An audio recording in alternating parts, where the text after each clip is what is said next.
Alright, welcome to the session of Dungeons & Dragons Gaiul Rackentha. We've already been TPK'd. Yeah, it's crazy. We are starting dead. Alright, guys. Welcome to Lancer Session 0. So we are fighting our way out of Avernus to get back into our own bodies to finish this boss battle. Kingdom Hearts 3 bullshit. Yeah. Oh, God. You have to fight your own Norded selves in the astral realm. We're actually going on another 8-session quest for everyone to get their own special sword. That is the only way they can get their souls back into their bodies.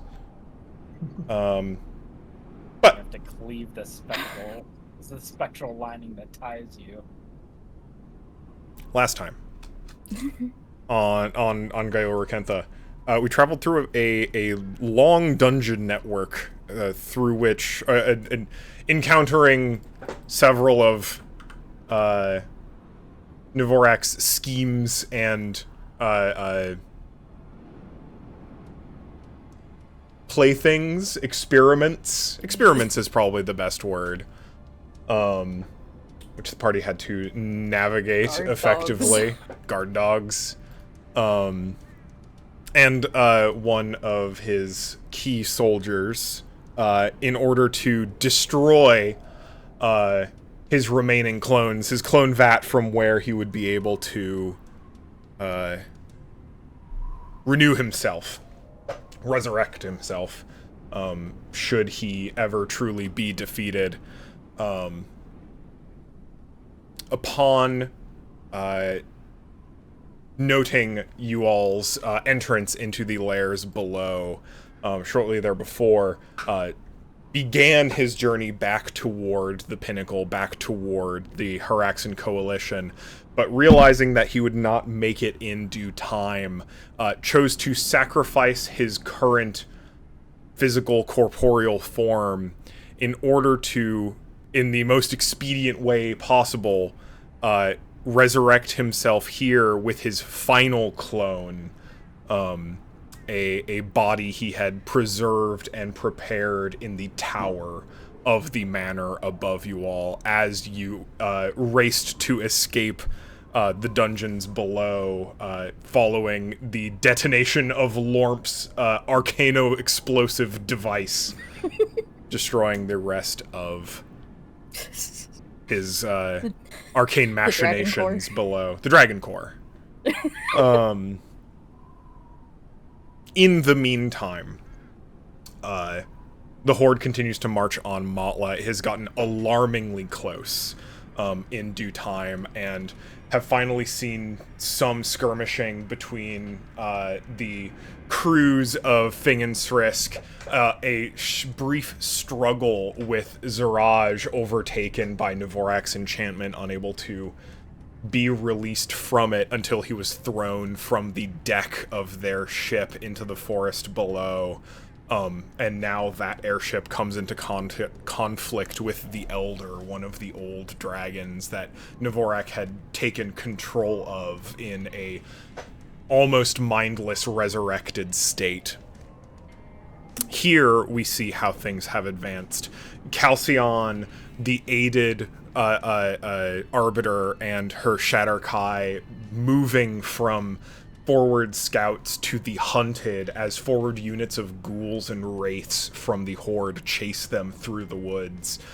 Calcion is the first to emerge from the line of trees, breaking into the clear fields of Matla, and hurls down a torch into a ready, waiting, dry bonfire, signaling a number of Arbiter stations along the border that the Horde is very nearly approaching. Deadshot Jane from one of her watchtowers is the first to see a ghoul break the line and run towards Matla. The fighting begins on that front. It will be hard won for the time being, keeping the forward units of the Horde back for now, but the main body of their forces is yet to come. The countdown clock is at 10. Ugh. Our group, having emerged from the dungeons below and armed with a variety of tools that they have gathered over their adventures in Rackentha.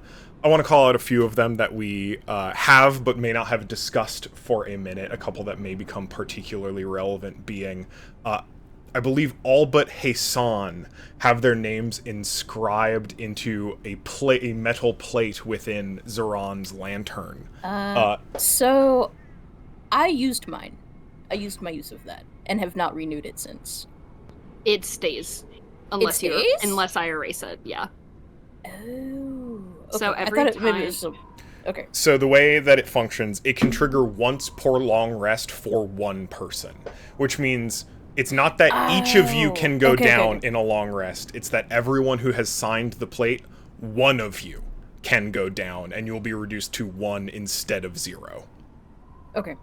And when that is used, everyone else will drop to 0 as normal. I believe Hassan is the only one who hasn't signed. Did Loka? I think. Loka did because I fucking lied to you. Okay. And said it was a game, and that I would give you a prize if you did it after. But at least get my prize. You will see. I think his son still refuses to, and that's not going to be good for him.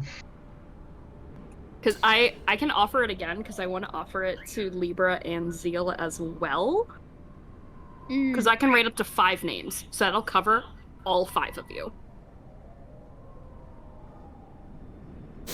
Additionally, the artifact that the Raven Queen sent you all to retrieve, the Staff of the Blackbird, from the floating islands in the center of the Phasia, Hastan still has, and was told confidently, at least, that would be useful in their eventual confrontation with Dvorak, with the hope that the request, maybe demand, hard to say, that the party return it after they are done with it.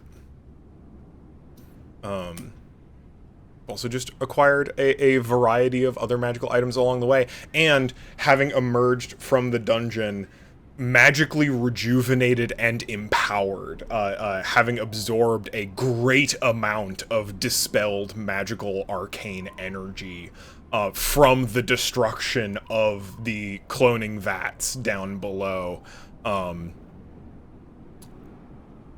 It's an odd experience to have that much pure arcane energy flowing through you, especially for our non-spellcasters of the party. This is it's tingly. It's not particularly comfortable, but it's very energizing.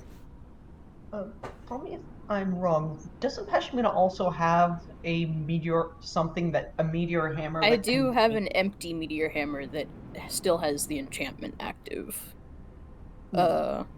So the final blow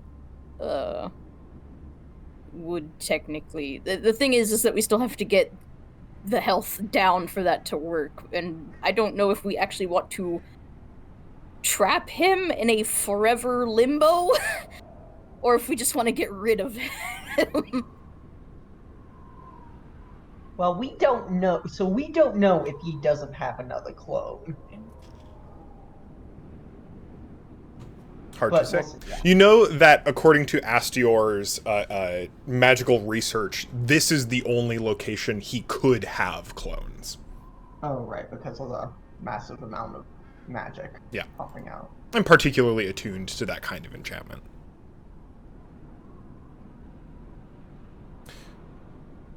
And thusly, we arrive at the party here. From what you have heard, there's been a great arcane explosion on the roof, and you've heard the destruction of some amount of infrastructure, some architecture up there. And the other thing you can see, having emerged from the depths, is that the purple tendrils of energy previously confined to the roof, projecting a force to prevent exterior intruders above the manor, has been inverted, and you can see it crackling at the doors and windows of the interior, seemingly keeping you all inside.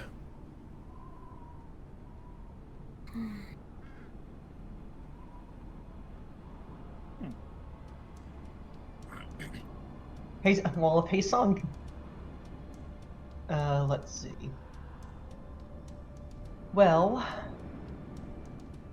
I don't have any means of dispelling this.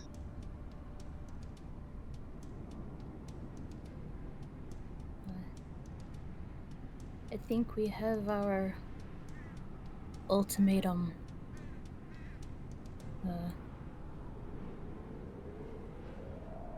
There's kind of nowhere else to go, but kind of points up.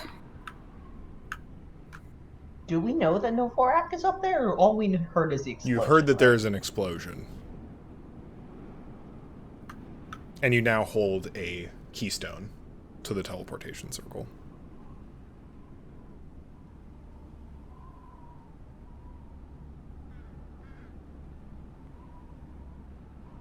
I don't like this. It is like we're going exactly where he wants us to go. You thought it was going to go any other way. I maybe wasn't expecting us to be corralled, but I was expecting him to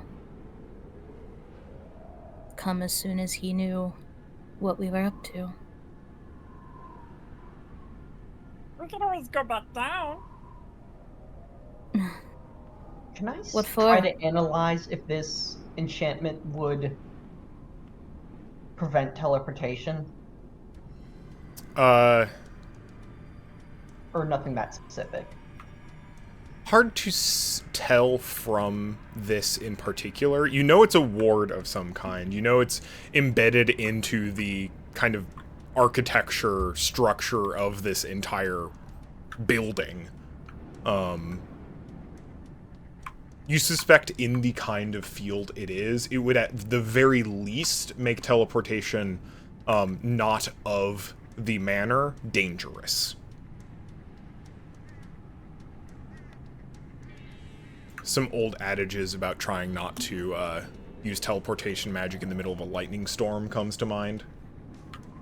Weird energies, fluctuations.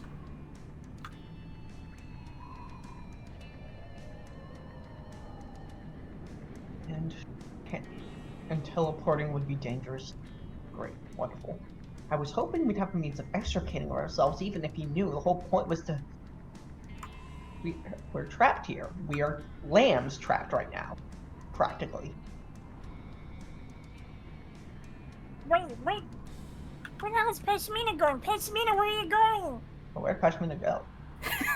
She's going up to check on Cybella, Zeal, and Libra. Cybella is still firmly knocked out. Zeal and Libra look pretty concerned. They're kind of looking at the roof above them. You two okay? Oh, we're fine. For now, at least. Yeah, Check out for now. weird. Like glass breaking. That's probably all of the crystalline structures that were up there. I mean, that could be a good thing too, though, right? Like...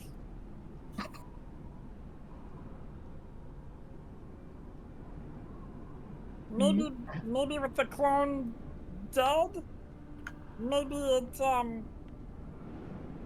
maybe all the purple stuff that we destroyed down there, maybe it's all connected and it just kind of blew up. If that was the case, I don't think the enchantments preventing us from leaving would still be here. I think this is Oh, sorry, go on. a lockdown measure. He undoubtedly knows what's going on by now.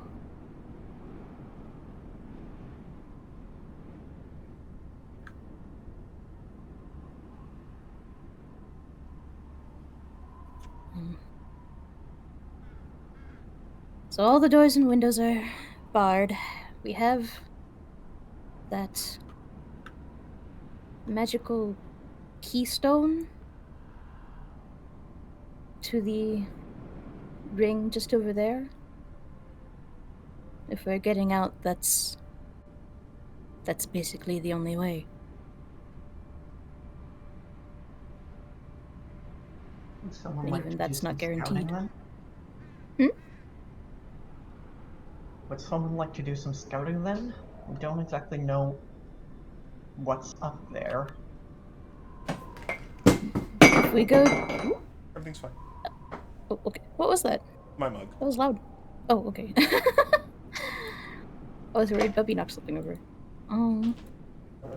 If we go together, but, I think first she kind of kneels and, like, checks on Cybella a little more thoroughly. Same condition you left her in. Yeah, okay.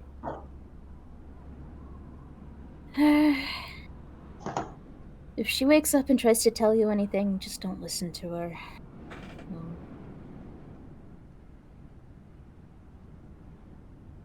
She's frankly completely ineffectual without her trinkets. I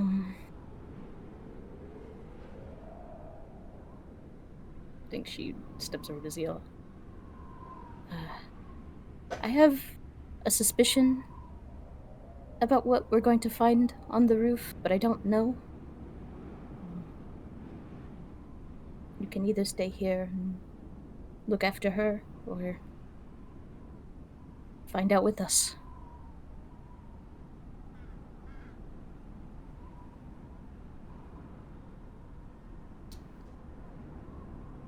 There's a long pause. Distinct hesitation.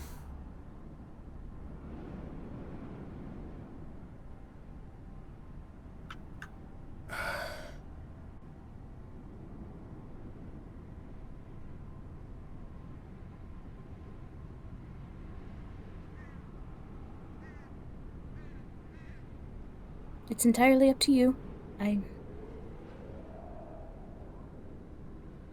Frankly, I would...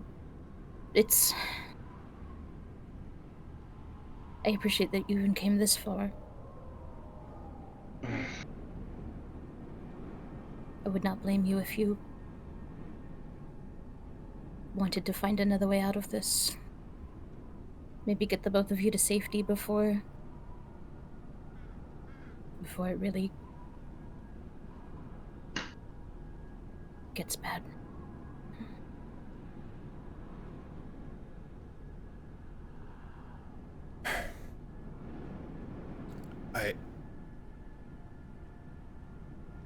I think with what strength I've got, I'll do my best to keep these two safe. Gestures at Libra and Sabella.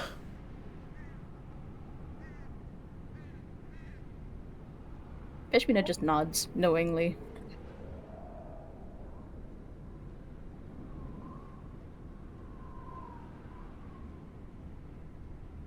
Well, I mean, do we really care about Cybella? Yes, we care about Cybella.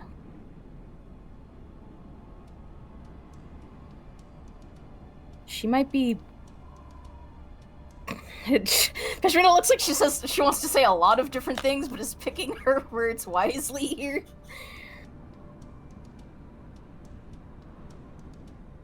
She deserves a lot of what's coming to her.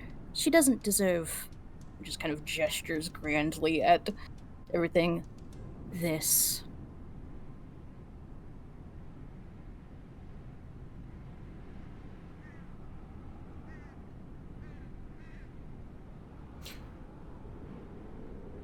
Very, very few deserve this.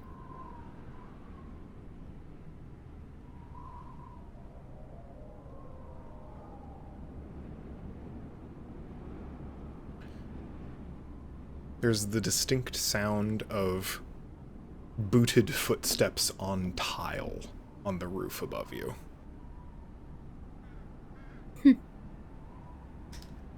Oh, shit!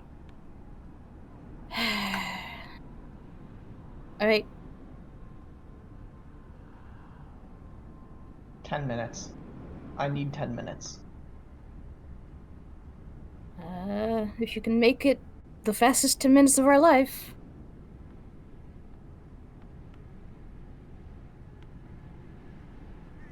Alright. Isan is going to close the door then, and he's gonna try and cast, he's going to cast, what's the word? Level, was it? Planar ally? Oh, planar ally, yes. Absolutely. I'm sorry, you get that as a bard? No, I don't. I get that via magical secrets. With some help. What? Oh shit. Would everyone else make perception checks for me while Hassan is casting? Hassan, Mhm. Yes. to whom are you beseeching? Hassan is beseeching the old wind. Yeah. Yeah. Is there anything you are trying to get across in this?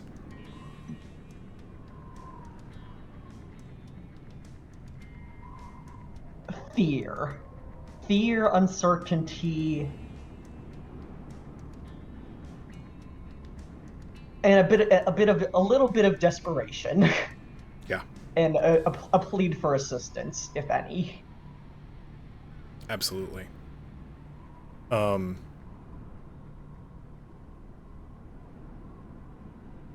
cast, you take your 10 minutes. If I may, I love the idea of, because it is a spell, it is an arcane ritual, but it is also, like, it's personal. It is, you have to find someone to ask for help. And I almost love the idea that this is almost a thesis. Like, Oh yeah, Hassan is quite literally, like, right... Persuasive argument. making a case. Yeah. Yes. Is the safety of my peers and the safety of yourself is at risk. I beseech your help, please. And we'll, like, sort of cast it. We'll quite literally burn the page and cast it to the wind. Yeah. It's... At first, you don't think you get anything. And then you hear it first, and everyone else hears it shortly after. Just a gentle blowing, a hissing, and then louder and more roaring and more thunderous until you just hear the wind. Not elemental, not primordial, not a language. You just hear the wind, pure and clear, are all around you. And in that space, here, just all the notes in previously Sabella and Zafara Shade's quarters, everything starts blowing, whipping this way and that, until standing in the room with you, almost emerging from the space in which you cast the spell, is... Oh my gosh. An elemental. It's amorphous. It's hissing and roiling and it takes on different forms of a knight, forms of a bird, of an Aarakocra, of something like you, but it always stays just a little amorphous. And then, Hassan, you feel a pressure in the journal that was given to you by the mysterious stranger. Hassan will open it up. And in the same handwriting as you have always gotten these messages from. Oh my god. Just use them well, they will protect you. You should have been talking to the old one this entire time. What? What? What the fuck? What even? We don't even know what it is. We know so little about this other than in like fragments. Like, what do you mean?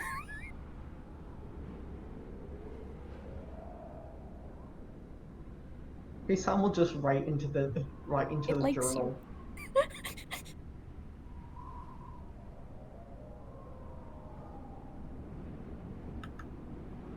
May I? Why? Just why? It just writes why. I apologize. I can't think of anything else to say. Everything just why.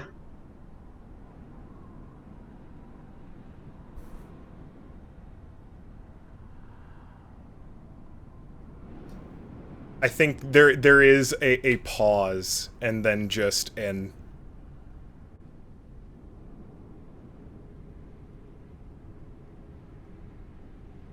Not unlike after that which I was named.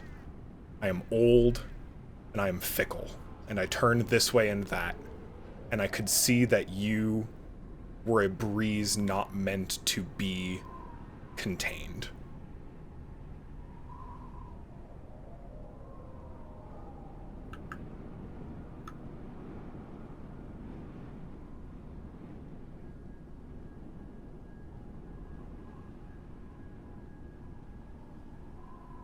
And I think after that, too, just...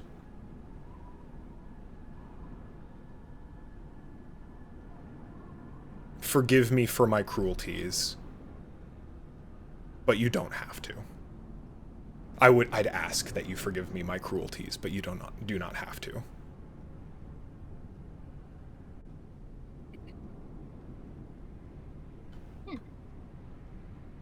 Hey, Sam will simply write. I suppose it doesn't quite matter anymore at this point. Thank you. And, or you.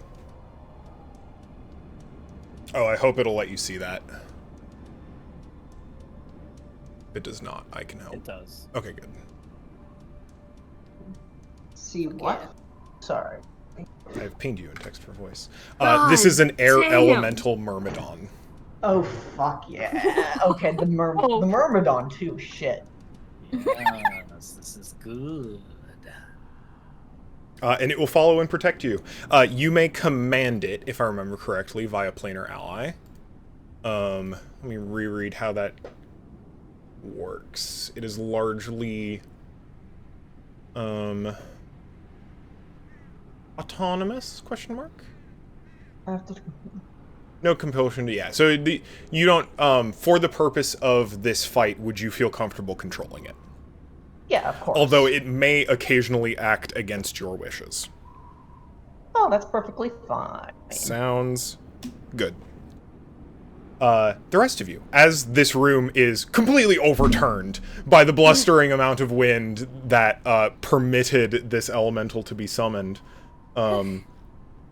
Loka and Zeron, having both cracked 15, managed to spot, kind of pouring out of Zafara's pile of things, a few potions that may be of some use. Oh. Kind of spilling around. They're now, like, in round-bottom flasks and kind of rolling around the room. Takes a minute to chase them down. And you manage to find 3 healing potions. Say less, please. Okay. I'm definitely grabbing one because I had none on me. Does anyone else need them? See, I'll give priority to the 3 of you because I can self-heal a lot. See, a I lot. already have apparently 2 health potions on me. What the heck? Fantastic. Then I am taking a fat 2 for myself. Thank you very much. It has been an honor working with you. One of them? Yeah? Yeah, that's totally fine, please. Okay, because I only have the one. Alright, I have added 2 potions of healing. Oh my god.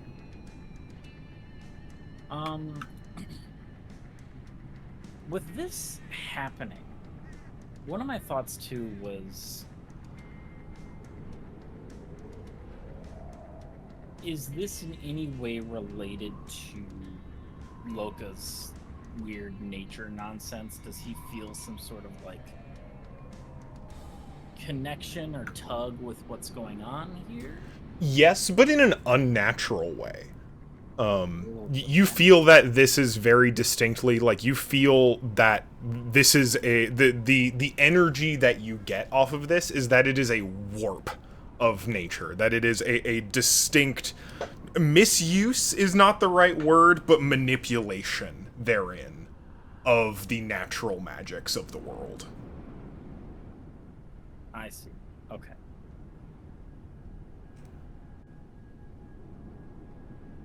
But there is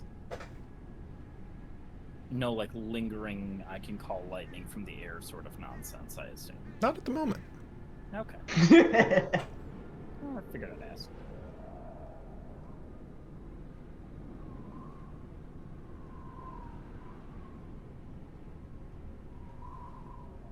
Well, I think Loka is gonna, like, readjust his hat.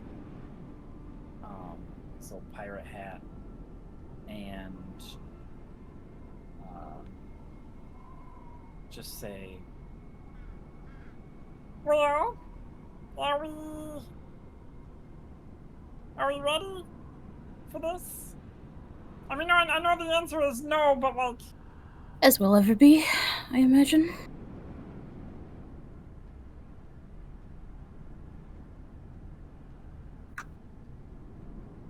Zoran? I'm sorry, I have a bird going off. Oh, thank you for stopping literally right as I turn on my mic. Thank you, Mo. As will ever be, I suppose. Hey, Sam? I've lived long enough, I suppose. I'm loving the enthusiasm here in the room. Please don't say it like that. And I think he's going to take 3 and say, 3, stay here, please. Too loud. I don't know what you were saying, but I'm sure it's something amusing. Little head pat for 3. Perches on Zeal's shoulder, who looks perturbed. Creeped out by owls. Okay, Zeal, Libra. Good luck to you. Good luck to us.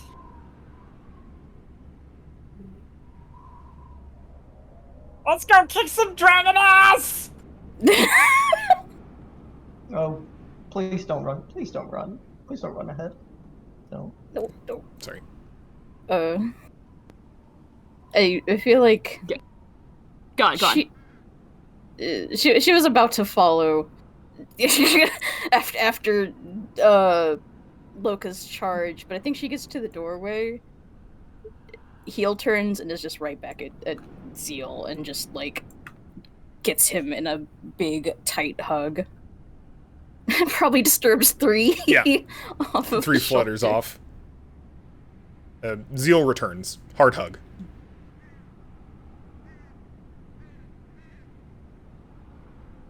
Whatever happens, my family is your family.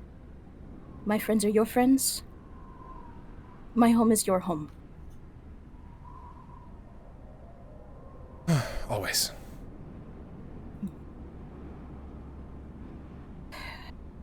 We'll be back. Are we got him, Pesci? Okay. goes to do the exact same thing. I don't know about that speech, but I will be seeing you later, okay? Oh, over dinner, for sure. Wonderful. Come here, darling. And gives Libra a big hug. Libra hugs back. Good. Take care of yourself. I know you do. And likewise, okay? Oh, you know me.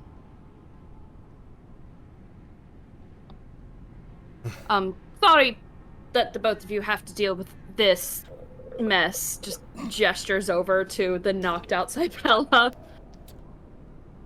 It'll be fine. It's a comfort to know where she is, at the very least. You know what? Yes, it is. Listen, busy plans, big day, have a dragon to slay. I'll be seeing the both of you later. Drinks on me when this is all done. Fuck. Take care. Here. Sorry, I just thought of something real quick. What's up? Hey, some will say. Everybody, Cole, you said there were some human bones amongst that pile in the room, right? There sure were. Enough for a full skeleton? Looking for a 15 or higher. There are enough That for is one so human good. skeleton. The return of a king. Oh my god. Everyone, I apologize for this, but circumstances are dire. That's gonna be a 3rd level spell slot, I think. Yep. Yep. Let me make you a skeleton.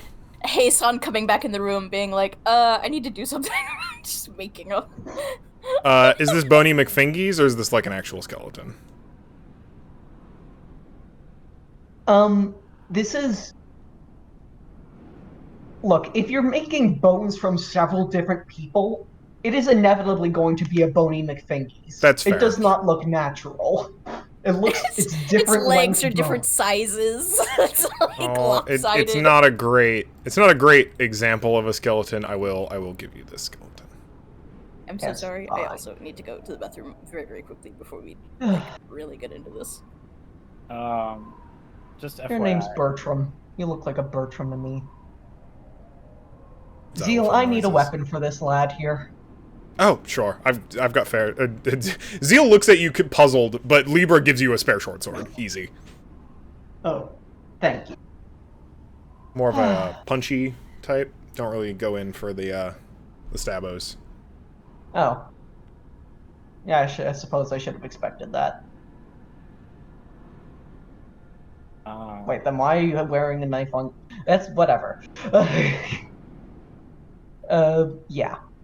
And Hasan is going to walk out with a with weird skeleton following him. Matt, you're saying something? I just want to let you know I have control over both the Era Elemental and Bony McFingies. Correct. Oh, okay. I give it to everyone just in case. Yeah, in case I walk off. I know what you all have to say about this. I don't care. Not Have you right now. given this one a name? Like the last few? Yes, their name's Bertram. They look like a Bertram to me. I'm honestly Bertram, less Bertram. mad because I like the name.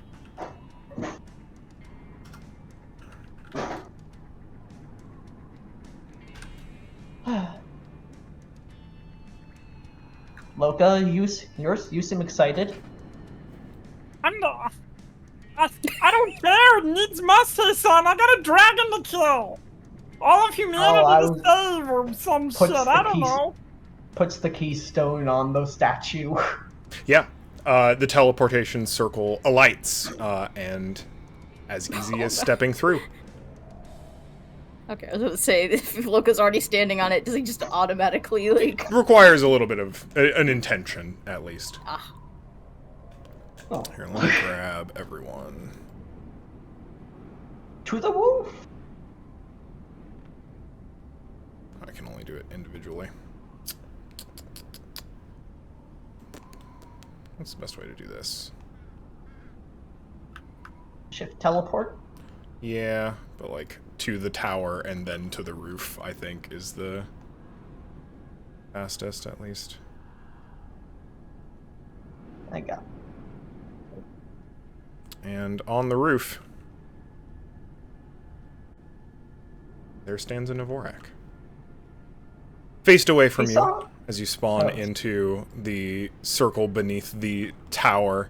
You can see crystal shards kind of scattered amongst the roof all across in various sizes and shapes. Dvorak stands kind of looking out wistfully over the rest of the pinnacle. And turns around to look at the lot of you, hearing the teleportation circle activate.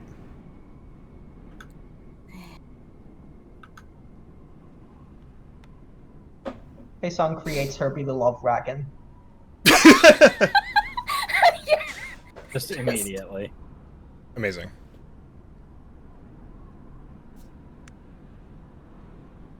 Just, Do we have like a proper cart? Any like actual? Okay, yeah. Sorry, I know I'm. No, you're good. You're good. Oh shit. You're allowed. It's your whole thing. Let's make another Boney McFingies. Boney McFingies is already up here. No. But he's making a morph. I'm turning. A morph. Oh, okay. Turning. And Yeah, Herbie into Little a- Wagon. And he animates it. I misspoke. I was trying to. You got here very, very quickly. Yes. Fastest method of travel, really. You know, you all really are a pain. That might be the nicest thing you've actually said to us before. It's Thank you. almost unfathomable how a collection of insignificant specks on the surface of this continent can cause as much havoc as you four. And I don't think we can leave that alone anymore. So, would you like to jump off the roof? Or do I need to do this myself? I vote that I stab you a bunch. Alright, sounds like a plan. Oh, cool. I'll just go ahead and stab you a bunch then. That's great. No, you're out. Oh. As they crack their knuckles and take a wide stretch to transform into his true form, into his first form.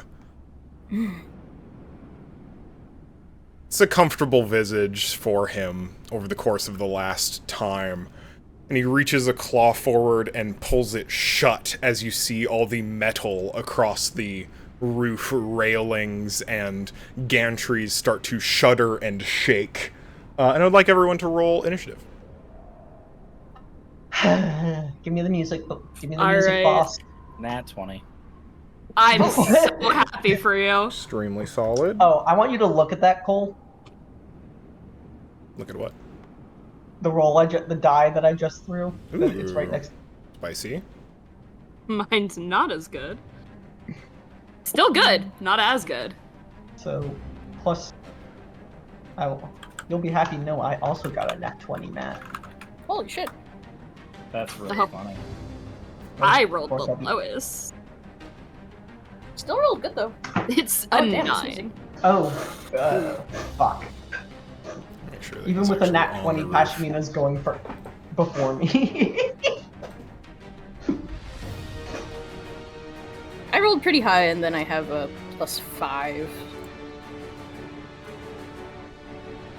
Okay, this music is good. I actually have to turn it down a little bit. Yeah, reasonable. It is a little higher than it is normally. Oh, Sorry, yeah. Bertram Boney McFing. Bertram quoting Boney McFing. Oh, this is good battle music, actually. It's really good. This is in Tailspire battle dash last stand. Last stand, no way. That's funny. Yeah, fitting. All right. Oh Holy shit. Well, let me roll for Dvorak. What's your dex? Solid. Okay. Wow. Not bad. Alright, that's pretty low. Looks like the squad is going before him. Well, in normal initiative. So, that is, Loka. Gotta find all your minis buried in here. Loka. Shmina. Isan.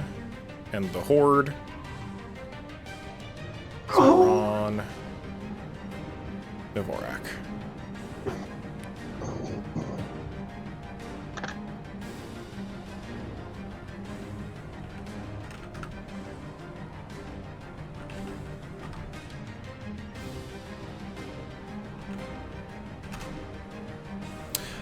I will, up front, tell you one of the major mechanical confluences of Dvorak being so recently reincarnated and reawakened, which is that Dvorak cannot crit.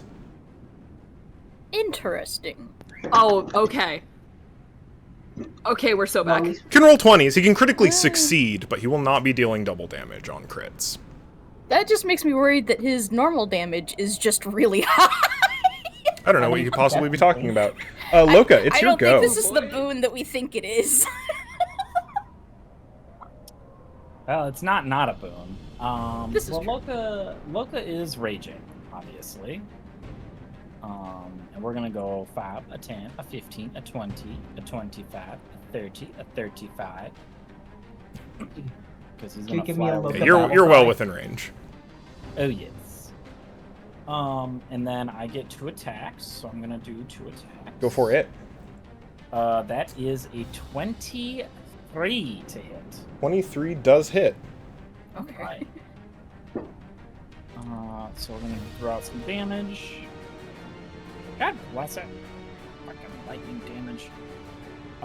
So that's 8 plus 7 for 15 plus rage gives me what, 3?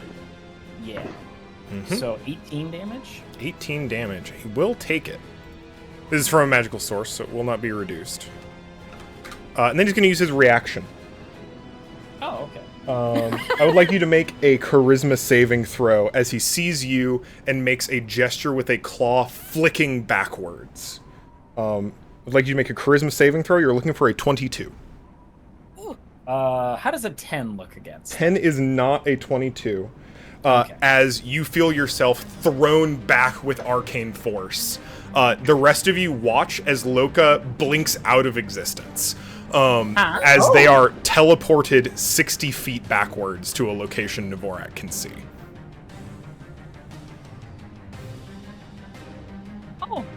Oh, that's awful. Oh, this is. Oh my god. Well, that could have Maybe been. that is a reaction. That is a reaction. I guess. It is a spell. Good to know. I will keep that in mind. Seems like a pretty powerful one. Loka, you have Yeah. the rest of your actions and turn remaining.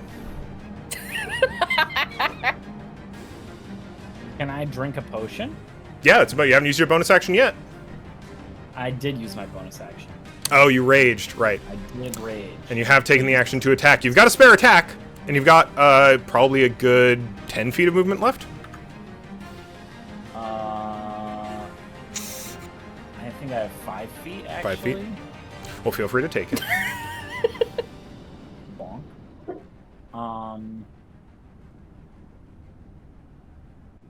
Yeah, can I drink that potion then or not? You cannot. You've already spent your bonus action, unfortunately. Well, okay, so then I have a question because the lightning breath potion says after drinking this potion you can use a bonus action to roar, which would mean that it takes an action to drink. Right? It can happen on multiple turns. You can drink it one turn, then breathe the next. And you could spend your action to drink it, but you've already spent your action to attack. I see. Okay. Well, then I guess that's probably it for me, because I can't cast a spell if I attack, so yep, I'm done. Noted. Pashmina, it is your go. Ah, shit. See Loka flung backwards. Yeah. I'm wondering... Okay. I might do a little experimenting in these early rounds, if possible. So? Sees Loka get flung back, kind of prepares herself, and 5, 10... Oop, I'm stuck on a fucking...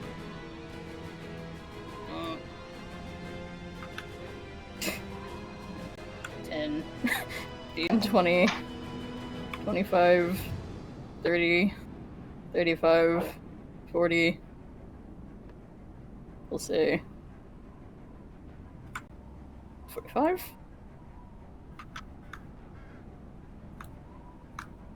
I want... I have, like, an image in my mind of her doing more of, like, a clambering attack, but I don't know if that translates into anything.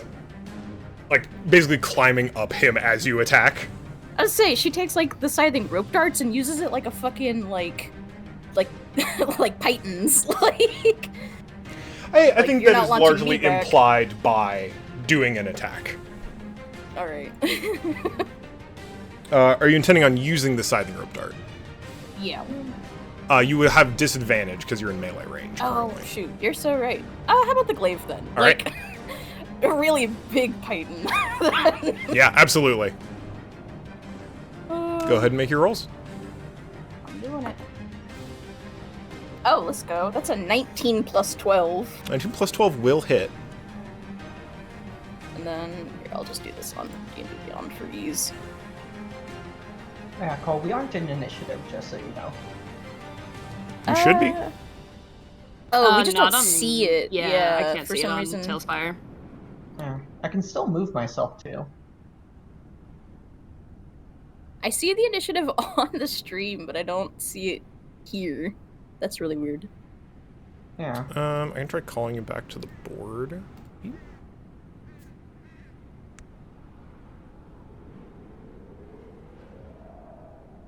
Still don't see it, I assume. No. That's all right. Do It's an honor system. Yeah, Don't is that nobody okay? move. Yeah, I can see the initiative through the stream, so I'm not too worried about it, but I don't know if everyone's watching the stream. would you like to roll damage? I just did. It's 17. 17 takes it. Would you like to use your second attack? Yes, I would. All right.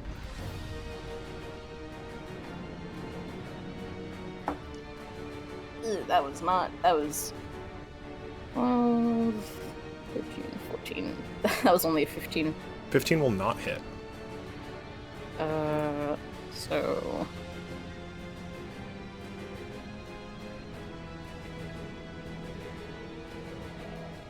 Would you like to do anything with your bonus action?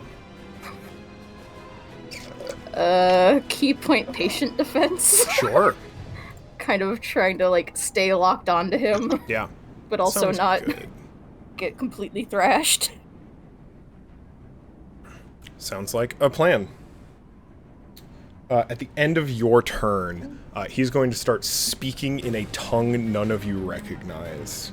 As the metal from those railings, from the spikes, begins to warp and wrap around each of you into individual cages, spikes pointed inward. I'm going to ask everyone to make a dexterity saving throw. Okay, guys. DC 22. Okay, guys, we got this, right? I mean, I'm good at these, right? I believe in you, I believe Well, that's in a you, I believe in you. 23. Oh, fuck yeah, Hisan. Hissan saves? Oh, Damn it. I only rolled an 18. Am I rolling them for the air elemental, the wooden cart, and the... Please do. Okay, thank you. For So I failed that. clarifying. Peshmina's failed. Does a 6 work? 6 is not a 22. Unfortunate. Boney McFingies fails. Boney McFingies fails. Good to know.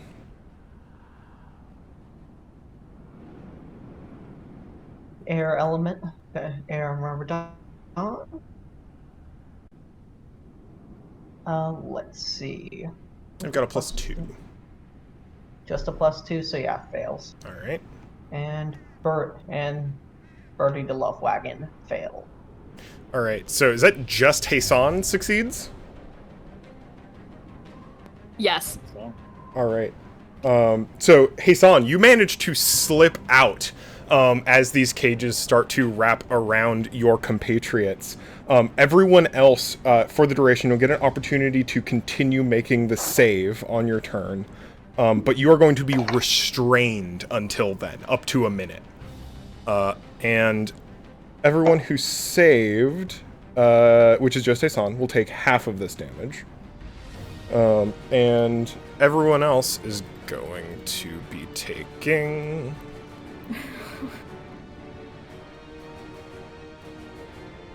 $15 necrotic damage. Yeah, On 5d10? 15? That is. Damn. Alright, fair enough. Dice are fucking cruel sometimes. So like you said, Hassan's taking half? Hassan is taking half, so you'll be taking 7. Okay. I'm glad I took that 1 extra point in Constitution. Let me just go ahead and... Beep. Beep. Oh, there. Oh, well, that sucks. Apparently, skeletons are not immune to necrotic damage. See, this is why I never assume. I never assume because the weirdest shit gets the weirdest resistances, or like you just never know. Actually. So Boney McFingies goes down. Actually. All right. Damn, 1 round. Bye, Boney. Do you see the cage that encases you all and causes this necrotic pressure inward? Just crushes Boney McFingies No. into dust. Navark is going to loom threateningly over Pashmina. Hassan, it's your go. Relevant note for remembrance. Restrained means you have 0 speed. Your attacks have disadvantage, and attacks against you have advantage. Hassan, it is your go. Give me 1 second, because I have to pull up. Can you talk amongst yourself for 1 second, so I can pull up, make an HP tracker for. I can put it in Tailspire too. That would be What's be their very max? helpful. What's Herbie the level I can do max? Let's see. Their max is Oops, shit. Oh no. 117 is 117 is their max. Oh, same as the Myrmidon, I think. Yep. That's allowed. Here, let me fix my mini real quick. I'm sorry. God. Wait, no. Hassan's max is not. Is 76. Well, wait. Who's max? The Myrmidon is also 117. Can Yeah. I place this like in this? Oh no. I have pulled you out of the rocks. 75. Yeah, the problem is putting me back in the cage. Because it doesn't let me... Yeah, okay, thank you. Alright. Move you That's back to where you are fine. too. Yeah, thank you. In that case, Hassan, I guess, is going to have to start with a Song of Destruction and is going to start just whistling the Song of Destruction. Whistling the Song of Destruction into Navorak's ears. Yeah, absolutely. So that's minus your bardic on Does the he next. recognize it at all? He doesn't seem to be paying much attention to you right now. That makes Certainly sense. hear it though. And Staff of the Blackbird, caca. They have to make the DC 18 Wisdom save minus that D10. Indeed, and because of the guidance of the Raven Queen, because of her known effectiveness of the staff, he's going to be making this at disadvantage. Oh. So that is a whiz save? Yes. So disadvantage plus 13. Oh, wow. What's the DC? 18. 18. So he wants a 5 or less. 17 plus 13 is 20. That's I think that's a 7. That's a 7. That is a 7. Oh yeah, so then minus a d10? Oh, yep, minus a d10. Very relevant here. All right, so needs a 3 or need a 3 or that is a D 100. Ooh, that is the wrong insane. die. There we go. D10. Beep. 4 There we brings go. it down to a 16 and he fails. You Nice. see him weaken and like in a way like he's raising his claws prepared to basically just crush this cage that Peshmina is currently trapped in. And you see like him flex his claw and then he looks at it for a second and like feels like flex and then he just looks straight at you, Hassan. Noting, for the first time, that you're the only one not in a cage.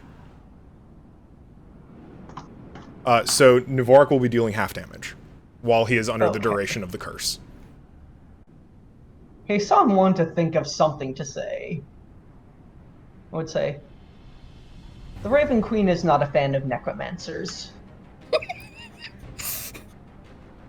And how? Let's see. Torture myself so that I can. Just stares at the bones of Boney McFiggy over in the fucking corner.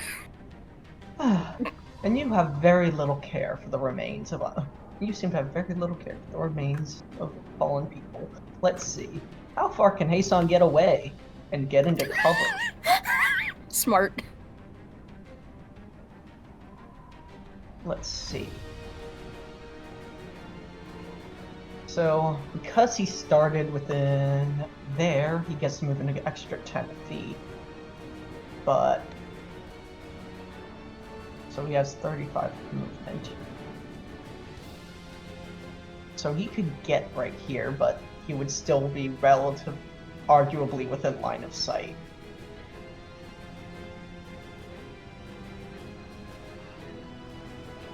Fuck. I don't like this. I don't like this at all. And Kola, you would, if you were behind this object... And that's not line of sight, certainly. Not line of sight, but very close. That's true. To him.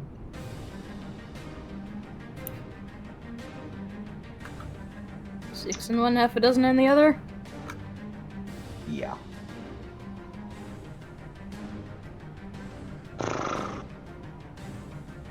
I think Hassan would rather be...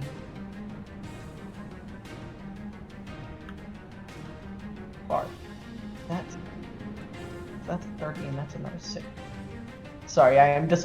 this is a very important decision to me. I think Hassan is going to be moving back. This 5, 10, 15, 20, 25, and is going to take cover behind this pillar. Wise. And now, the air elemental and the wooden carts, do they remake their saves at this point? They make their saves at the end of the turn. Okay. Well, that's all the actions that Hassan can do. Sounds good. In that case... yeah, go ahead and make their saves. Okie doke. +2 for the Myrmidon. Fails. And for... Nope. Alright. Birdie the Love Wagon also failed. Zeron, it is your go. All right. You are trapped and restrained within the cage, but can still take actions and bonus actions as you will. Yep. Just kind of like, I think, like, tries to at least turn in the cage to be able to actually face Nvorak. Mm-hmm. Oh, this is complicated. But let's try this. And they are going to use their 7th level spell, Crown of Stars. Yeah. Ooh. So instead of how I imagine the normal Crown of Stars looks, it almost looks like a halo made of stained glass, the same glass that consists of a lantern. Yeah. And it glows. There are 7 stars that are aligned inside, like the halo itself. And every time one is used, it goes out. So I'm going to have that up, and using my bonus action, I'm going to release one of them towards Naborak. All right. I know it is at disadvantage. It is at yes, disadvantage, but still get to make the attack. Yes.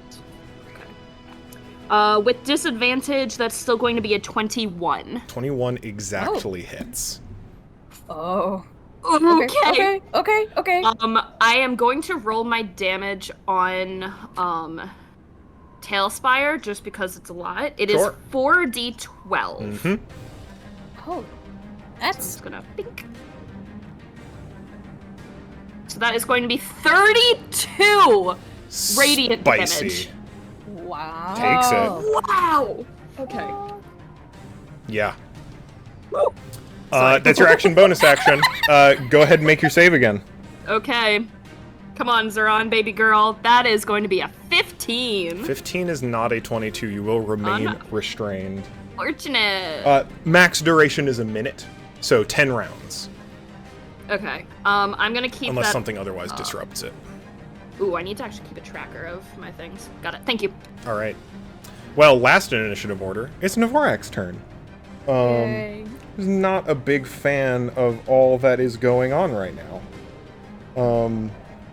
Looks to Hassan, who cursed them, sees them scamper around the corner, turns back to Pashmina. Yeah, I was about to say.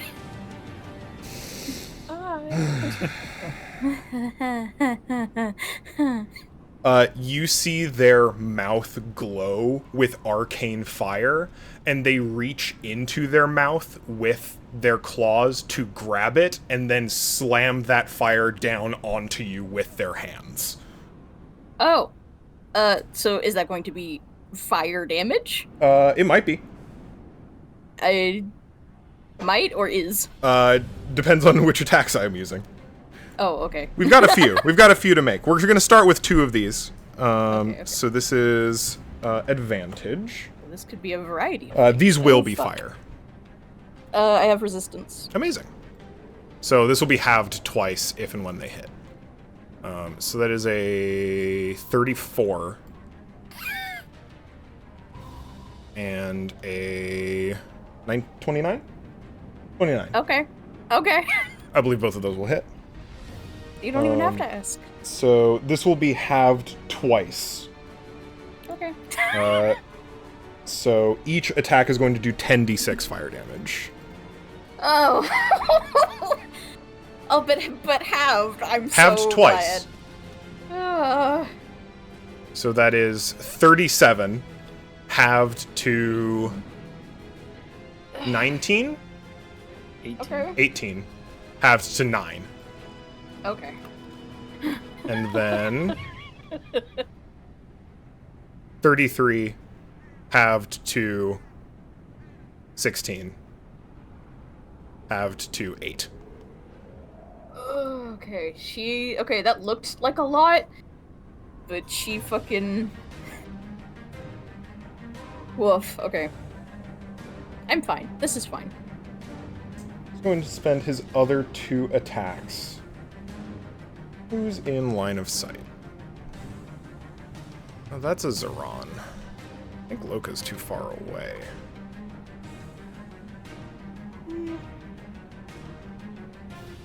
He is not.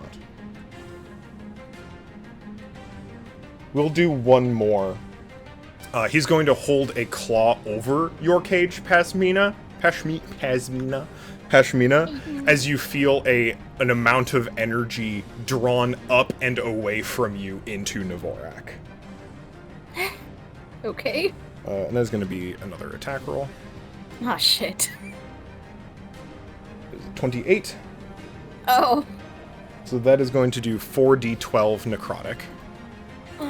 Okay, I don't have resistance against that, so... So that is 21 halved to 10. Okay. Why half? Because it's under the curse. Hason's curse. Oh, the right, curse right, of right, the right. Okay. the curse I of the forgot. Blackbird. I forgot. Oh. And you are not No. currently under the effects of any magical spells, are you? Not other than this cage? No. Sounds good. And then they're going to look towards Zeron, who has just afflicted them. We'll have advantage on this attack. And they're going to attempt to afflict immortal pain. Is this a spell? This is a spell. Stop. You're not allowed. Stop. 4th level No, spell? like actually counter spell. Yeah. Oh, thank Fuck you. It's 4th level, so it just succeeds, right? Yeah, it just succeeds. Excellent. They go to cast Immortal Pain and fail as you fizzle their magic, to which they take... They look pretty upset about that, all things considered. And they're going to use their final Check my health even. action. Even You know, they're going to start was... with their bonus action. As they turn into a being of shadow. And they're going to move up to their speed. What the fuck? They're going to go... His speed has to be something massive, right? This is 50 feet fly. Okay. Let's see, where does he want to be? I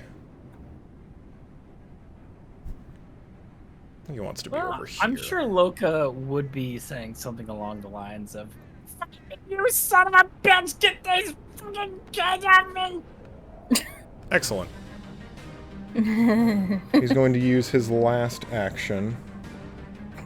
Yes, he can do so many things. He's got a few.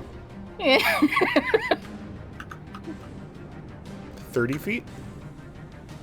So bad. 3 of you. Everyone but Pashmina.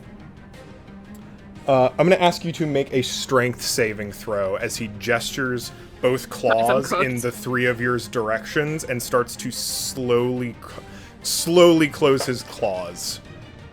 And you feel something stir inside of you. Guys, I'm cooked. Someone did a natural 20. Holy shit. That is for you, Hasan, I believe, right? Because the arrow elemental will be unaffected for a reason that will become immediately obvious.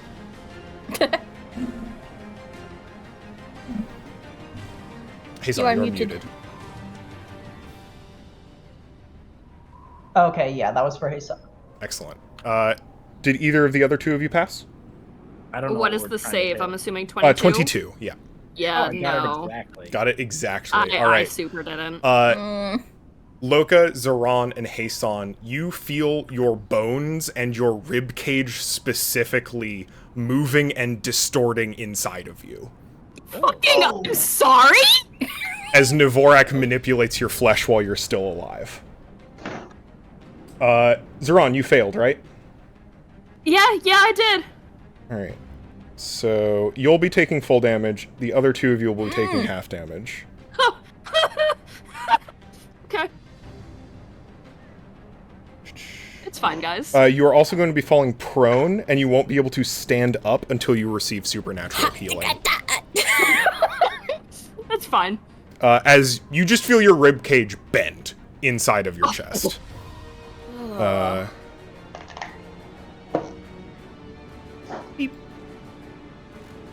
Well, it sure is a good thing that you've got Emra. What the fuck? So, Hasan and Loka will be taking 10 damage. Zeron, you will be taking 20. That was so much damage. See, it's not a boon so much as a requirement for us to not get fucked this fight. Dvorak is clearly straining under the curse of the Blackbird. The fact that you all are not just being evaporated is clearly frustrating to him.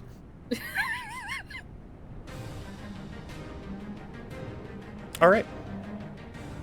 Loka, it is your turn, as Dvorak ends his. That was one turn and I'm almost at half health. And that was with our debuffing him. It's potion time. Potion time is fun. I just have to remember how elemental adept works. You get to reroll. You get to count ones as twos for the purpose of damage, if I remember correctly. Okay.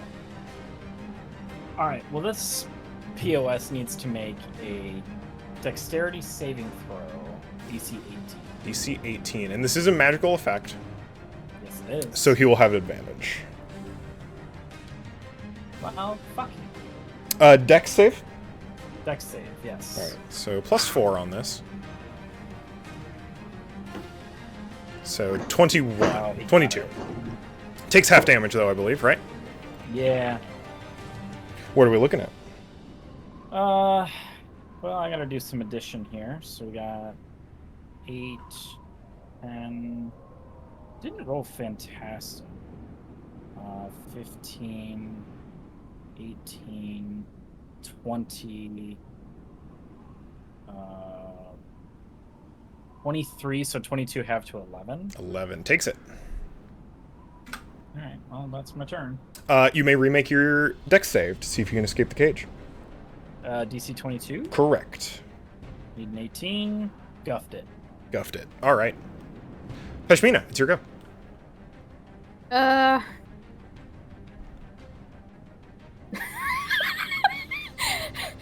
I don't know what to do about this cage. There's not anything I can do about the cage, right? It's not like there's something. I don't believe can... you have any supernatural means of getting out of the cage currently. I don't think so. As it stands, if you want to spend your entire turn trying to get out of the cage, I'll give you advantage on the dex save. Ooh. That's tempting. Damn it. Yeah, the cage is a bad thing. I kind of need to be able to move. Moving is good. Especially, hey, you know, as a monk, I like to do that. It's pretty wild. So, It's a thing I really like to do. would you like to spend your turn attempting to escape the cage for advantage on the save? Yes, please. All right. You have advantage on the save. DC is 22. Do I roll that now? Yes. Oh shit, okay. That doesn't count. That was a drop. You have a +10 to saving throw, dex saving throws. I do. How'd you do?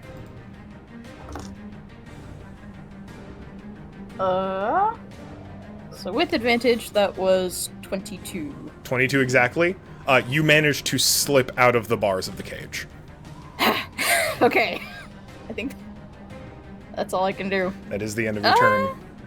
Wait, so, but I spent, okay. All I right. spent all of my turn to get the advantage. Correct. Okay, just making sure I understood that correctly. Yep.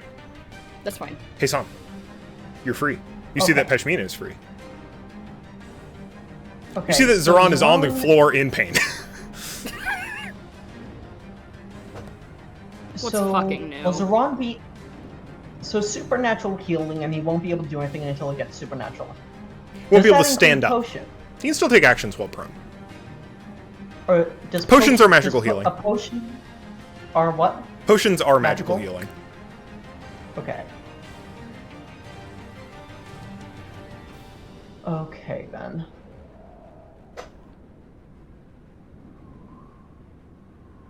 Fuck! I hate this situation. Oh, let me check the air elemental real quick. My apologies. The air elemental is made of air And can move. and should out be of able the to cage. get out of the cage. Thank you. It will still have taken the necrotic, but it is movable. Alright, that's Herbie the fine. Love Wagon's gonna have a harder time. For now. Okay. Okay. So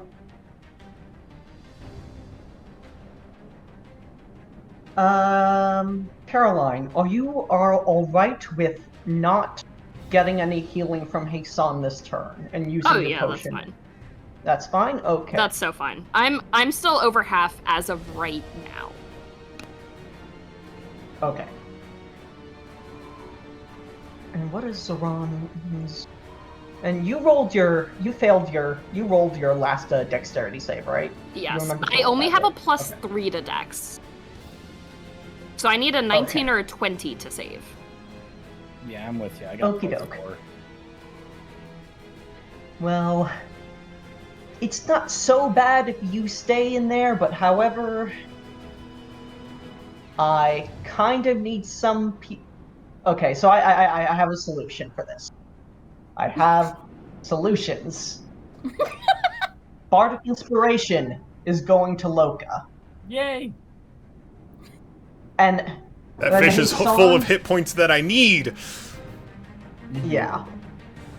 And then Hassan is going to take the staff of the blackbird and turn it around and gaze into it in his hand, and he is going to curse himself. What? Oh. What? All will become clear. Okay. Well, I'm Remember that supposed to only be- one creature can have the curse on them at a time. And by doing that, you are lifting the curse from Dvorak. Oh, okay, never mind then. Never mind. My plan of curse myself so I can uncurse myself to release somebody from a cage. It will not work then. Unfortunately. Never mind. In that case, I have A different solution? I think I have a solution for my turn. Don't worry about me. Okay. I don't really have so much of a solution as much as I have a other option of things I can do. Daddy Emerald, please.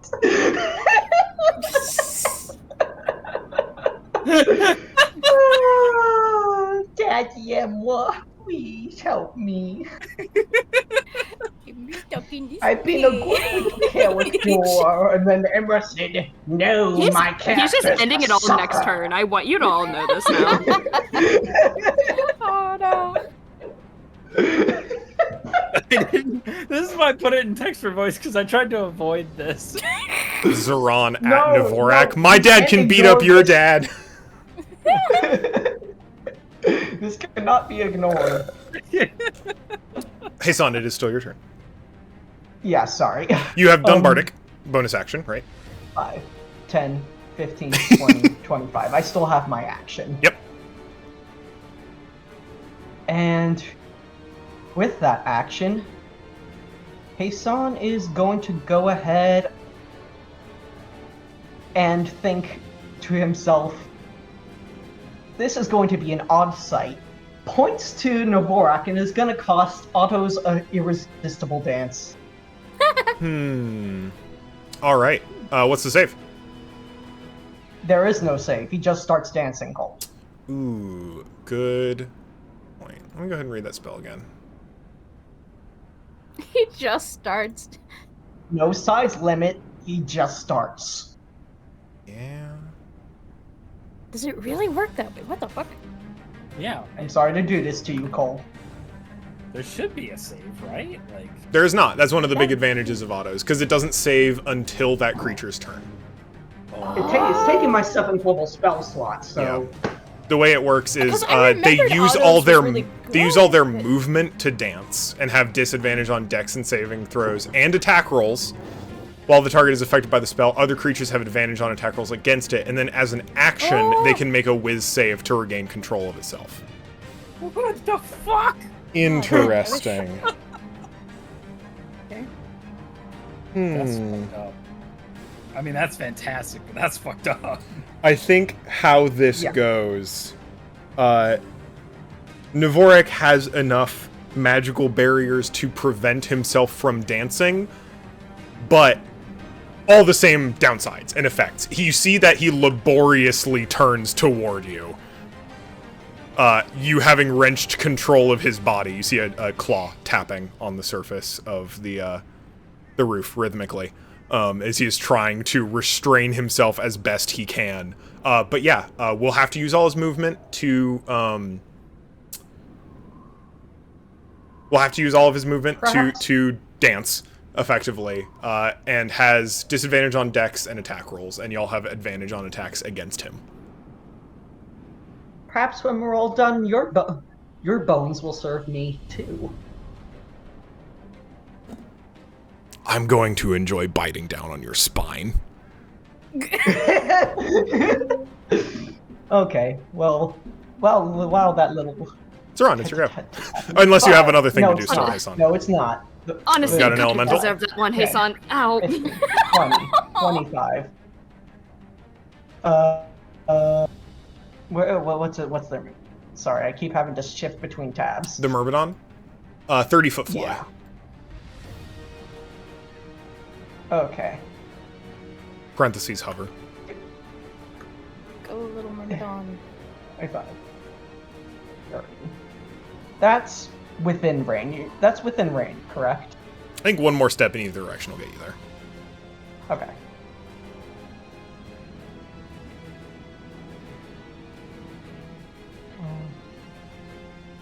Okay. All right. Would And you like to Myrmidon flail or will- lightning charge? I think it's just we're. I mean, might as well lightning charge it. All right. It's gonna have advantage anyway. Yep, one That's attack. gonna Yep, be and you've got advantage. That's a +7 to. Yep. You're looking for a 21. Nope. Does All right. not hit today. It won't expend the charge because it didn't hit, but you do fail. You do miss the attack. Okay, that's fine as long as there's somebody right there. All right, and that's all of Hason's turn. Now I need to make a roll for Birdie the Love Wagon. Who's looking for 20s, right? Yep. They have a +2. Yep. Ooh. Tough beans. Yeah. Zeron, it's your go. Okay. You are prone I'm and in pain. Yeah. Yeah, I super see that. That's very fun. Okay. I am going to ask a question. Yeah. If I have a spell to teleport me from where I am in this cage outside of the cage, is that possible? Well, then you or wouldn't am be I in the cage anymore. forced? Okay. I Yeah, you're can good. do that. Yep. Awesome. Then I am going to go ahead and spend my one use of limited wish, Oh, wow. and I am going to go ahead and cast Thunderstep. Okay. Oh. Or what? Hold on, wait, maybe not that one, unfortunately, because I think that's right on me. Sorry, I'm like going through like a bunch of different teleport spells to use Yeah. for you got it. this. Misty Step is usually pretty good. Misty Step is good. At 6th Thunderstep level? is just slightly up, and it does damage. But I think it's only if I'm... Sorry. Of the space left. So, okay, not Thunderstep, I will Misty Step then. Okay. I'm going to Misty Step outside of the cage itself. I'm going to go... I'm so sorry. Oh, you're good. Oh, it's cute. So cute. I would like to go, like, around here, if possible. Yeah, absolutely. Let me If get you you out of can there. Thank you very Bonk. much. So that is my action, unfortunately. But I do still... No, it's These okay. words. Honestly, if I was in that situation, I would also become so annoying because it would become like an actual vocal stim, like Yeah. instantly. Yeah. They're just all so much today. So am I still prone? You are still prone. Okay. Can I use my action to get up, or is it still just the healing I have to do? You have to. You will not be able to stand up until you receive supernatural healing, and then to stand up, you'll have to spend half your movement.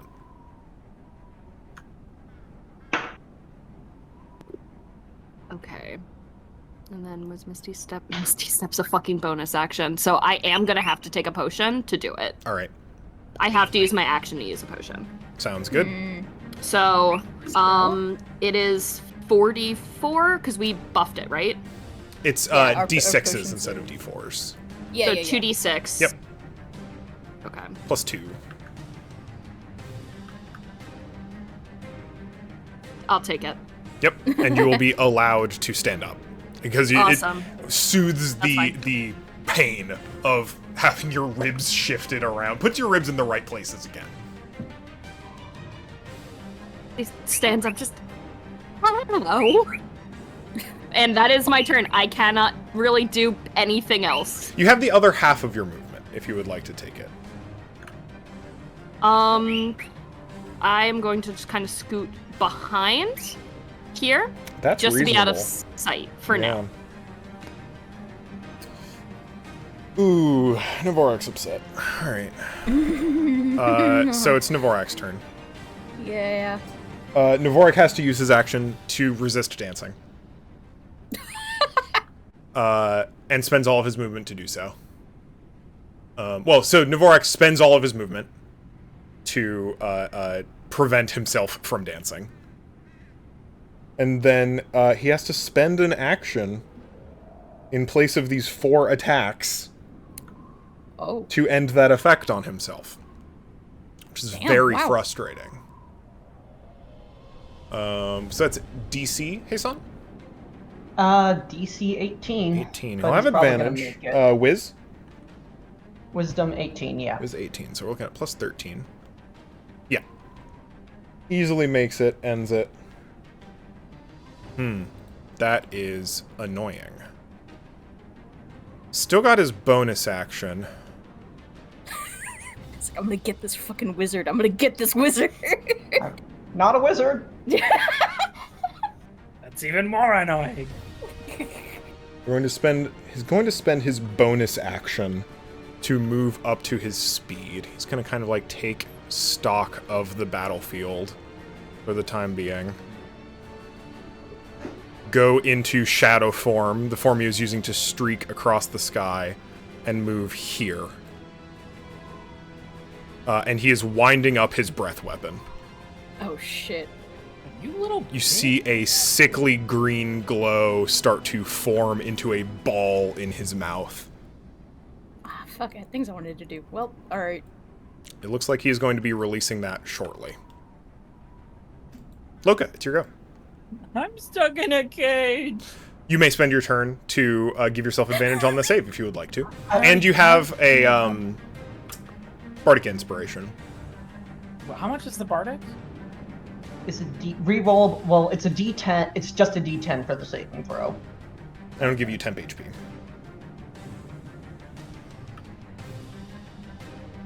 What do you have for bonus actions? I don't want to use my turn. So does that mean that I have to wait until the end of my turn? The save happens at the end of your turn. You have your action and bonus action if you'd like to take it, but you'll be restrained until the end of the turn regardless.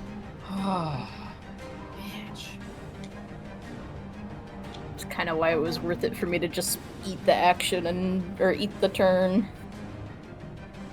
One quick question: Loka's rage has ended, correct? I did damage last turn in the form of the lightning potion. So you're good for another full turn cycle, as long as you, at the end of your next turn, as long as you have dealt or taken damage, you're good. Correct. Yeah.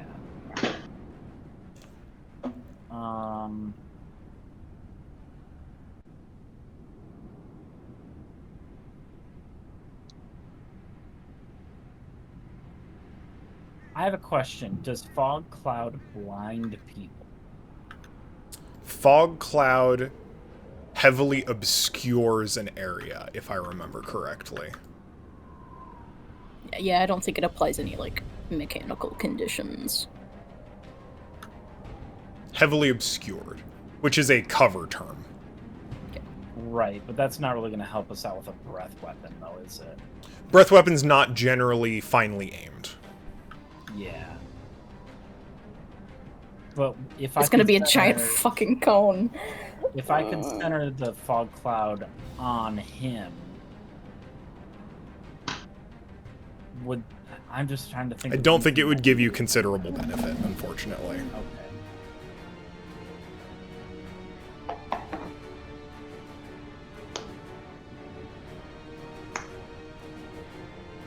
Sorry, I'm just trying to think of anything that I can possibly do.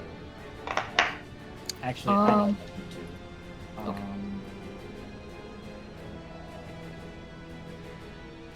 Sorry, it's gonna take me one moment to pull all this shit up. No, you're good. The cage sucks. The cage is bad. This is the point of the cage. News. No, I mean it could be worse, honestly. Oh, it will. All right. Well, you didn't need to say it like that. But I wanted to. 39 HP. I'm almost 52 HP. Okay. Well, do that. I'm gonna take the form of a giant octopus. Sounds great. Oh. You know what? In the form of giant octopus, because you're going to be a size larger, right? I will be a size larger. And that is bigger than your cage. Go ahead and give me a strength saving throw against the DC 22. 27. 27. So this will use your bonus action, right, to wild shape. I think that's actually my action. Action? I'm not a cool druid. Yeah, it's my action. Awesome. But that will break the cage around you. Yeah. And I think as you break the cage around you, the light, the green sickly light coming from Dvorak's maw, starts to overpower the light of the sun. Oh, fuck. Fuck! What do you mean? Oh. Is it going off right sorry. now? Fucking pardon? You know, just casually. Huh? Oh, I like the lighting shift. That's nice. I mean, I don't like it at all, but I like it. From where you stand, it looks like this breath weapon might cover the entire surface of the roof. Oh, cool. Right. Like Can I still move? You can still move. You've just spent your action. Right. I gotta find out how much I can move. Can I get a sense of... Feet. 1, 2. You only have a 10-foot move? Yeah, it's not. Oh my god. Octopus. That's so fun. Well, you did successfully break out of the cage. 60-foot swim speed, but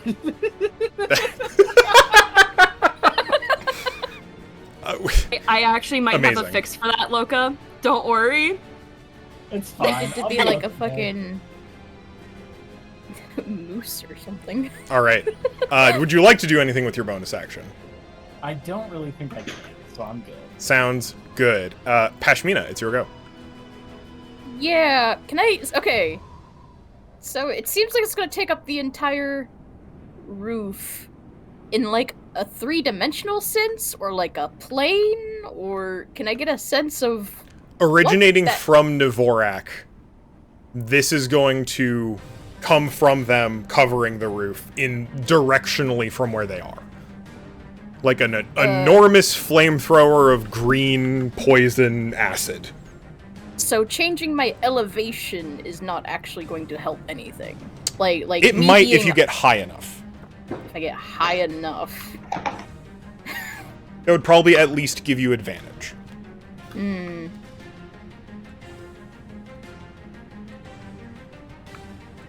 How high could I get? I could get... Let's see. 5, 10, 15, 20, 25... And she could scale this, so... 5...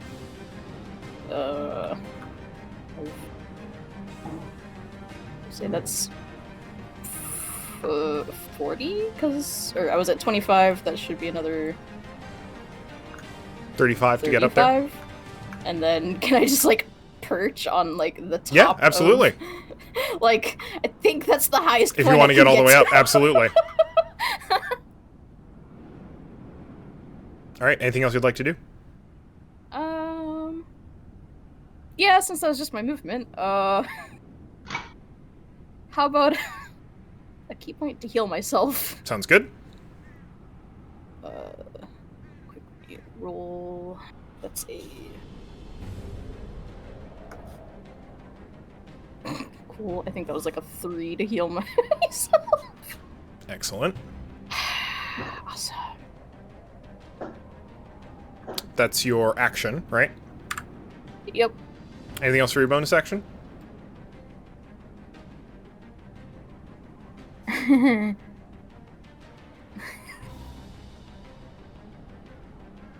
No, I don't think there's anything else I can... It's going to help the situation. I don't Okay. I don't think. Alright.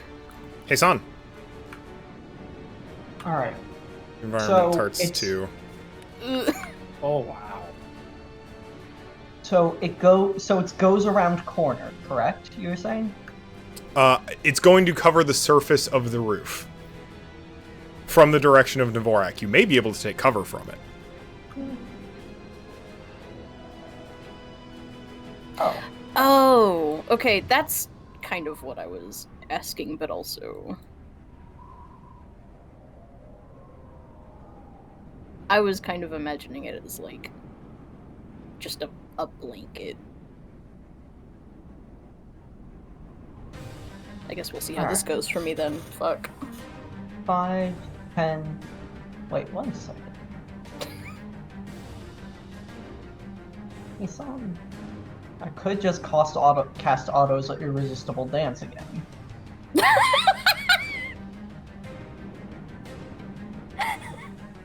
If you wanted to. I fucking love you.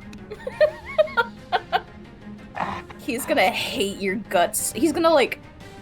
You will become the sole target for the next, like, however many rounds. Once you specifically gone. Because that would get rid of that chance. I'll be right back. Give me 1 second.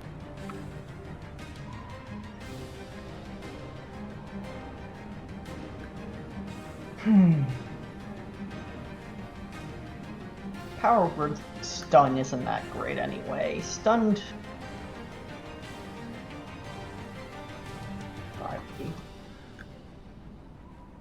What does stunned? Stunned just makes them unable to take actions, correct? I believe. The stunned condition does, yeah. Can't move, can't.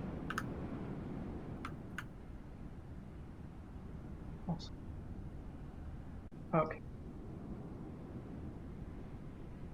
Duran is gonna fly away.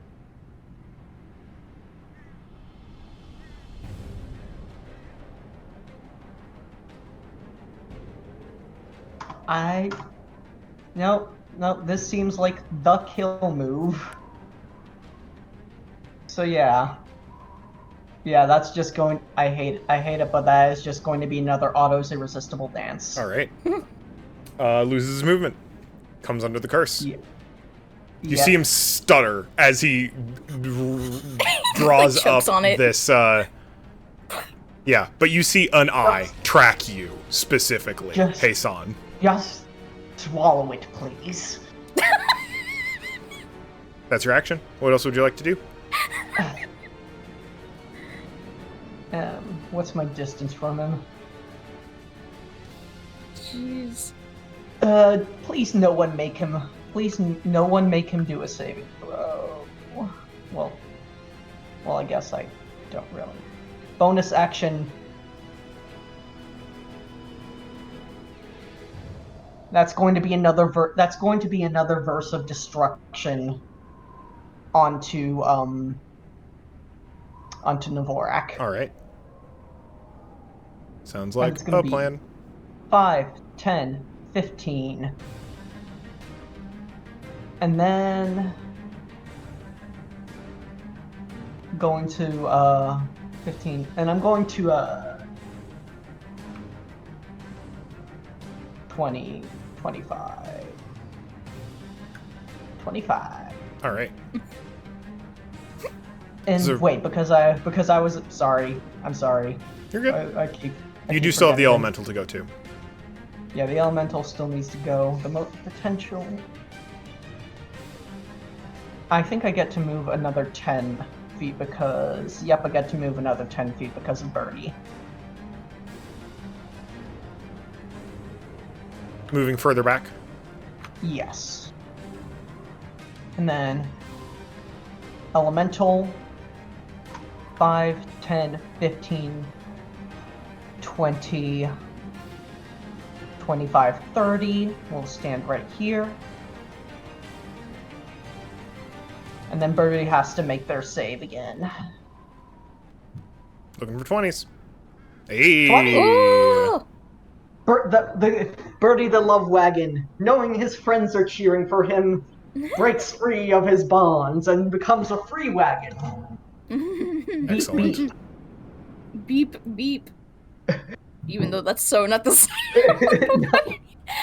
I like that it has one. Creak, creak. Let's creak, creak. It creak. I was thinking scrape, scrape, but that's probably better. Zoran, it is your go. Perfect. I have a screaming bird behind me, as you can hear. You're good. It looks like this is going to go off as soon as you're done with your turn. Yeah. I'm... Holy shit, the lightning fucking... Oh! I am going to take a bit of a gamble. You said it's going to cover just the space of this floor. Yeah, it's going to cover the area of effect is the whole roof. Okay. Oh fuck, it's a bonus action, isn't it? It's a legendary action. Fuck. Because I'm This is gonna wondering... hurt. I'm moving me just to say if this counts. It looks like it would put you in some amount of cover, for sure. Yeah. Do I want to risk that, or do I want to risk getting behind?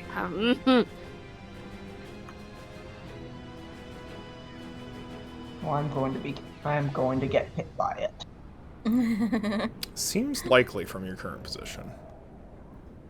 I'm gonna run behind. I'm gonna grab Loka, and I'm going to Dimension Door us.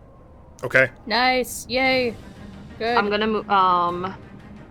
Oh, I did just realize the teleporter just works, right? Like, does it keep working? You don't see an open portal from this side.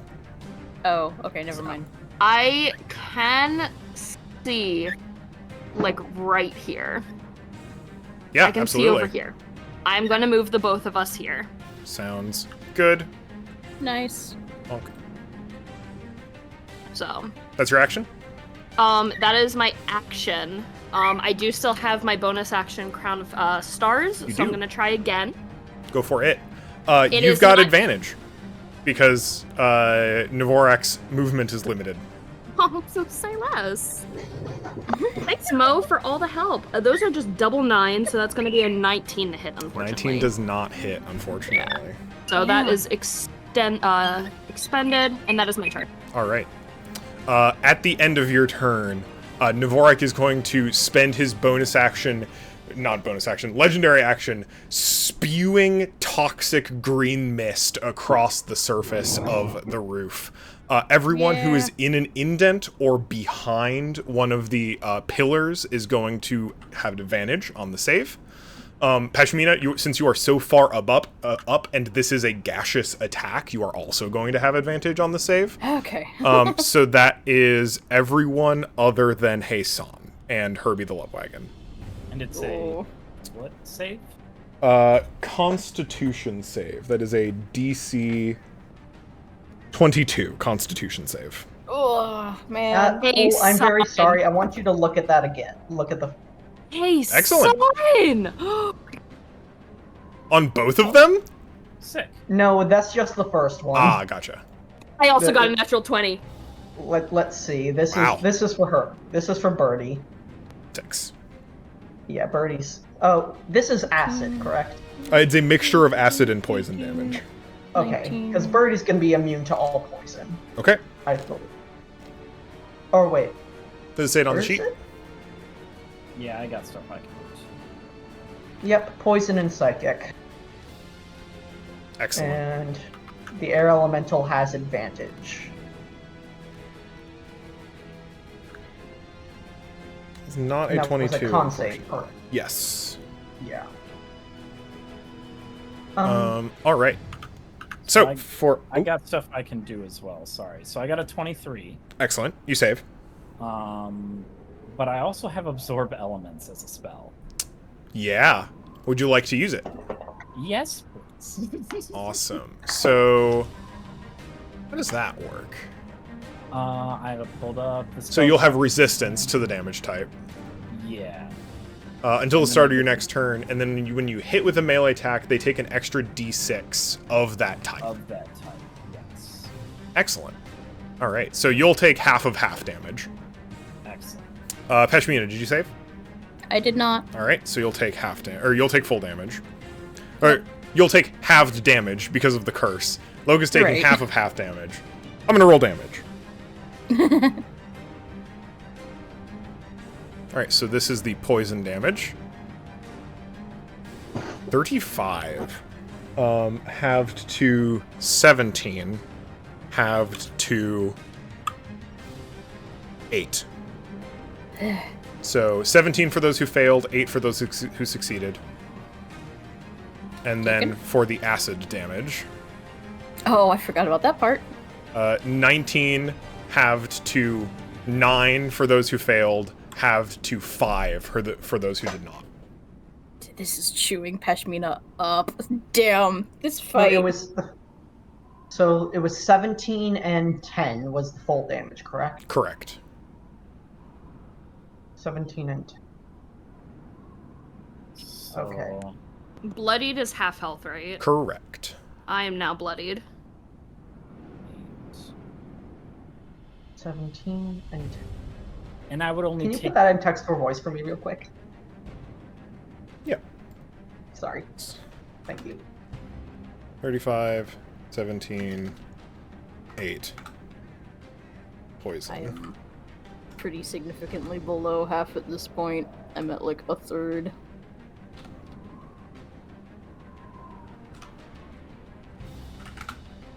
Zoran can get into range of Pashmina within a 30-foot range. I'm going to do Mass Cure Wounds next turn. All right, it's Navorak's turn. Navorak has to spend his action to end this effect. Okay. Remember, a minus D10 to that save. DC 18. Or... where is Navorak right now?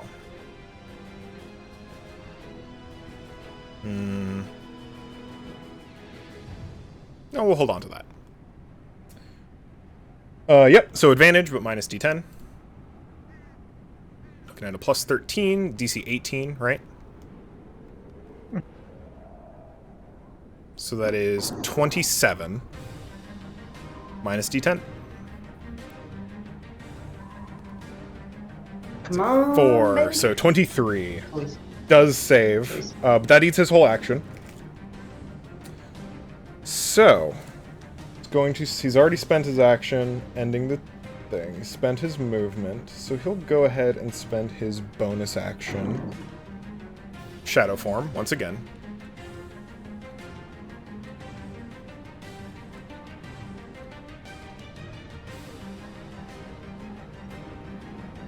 Can't quite get to the other side of this.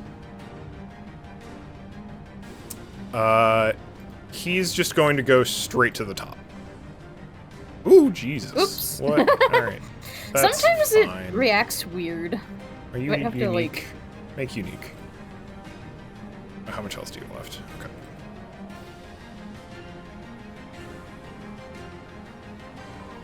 I think the map doesn't like that there are indents. Okay, cool. Maintained HP. And flying is kind of weird, too. Beep. We'll land squarely on the top of this tower. He is searching for you. For sure, for sure. But that's all his actions. So, Loga, it's your go. Yeah.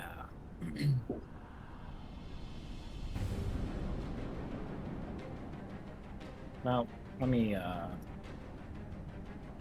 gotta do some matharoni here. I'm sorry, I will be right back again. Yep. About 10 feet, 10 to 15 feet, about 30 feet total, just to get up there. Because can I climb this area? Yeah, absolutely. Right here? Okay. It's craggy, it's got spines, it's got plenty of handholds. Easy climb. Okay. Well, part of me is disappointed with my expenditure of my Wild shape. But You can always shift forms.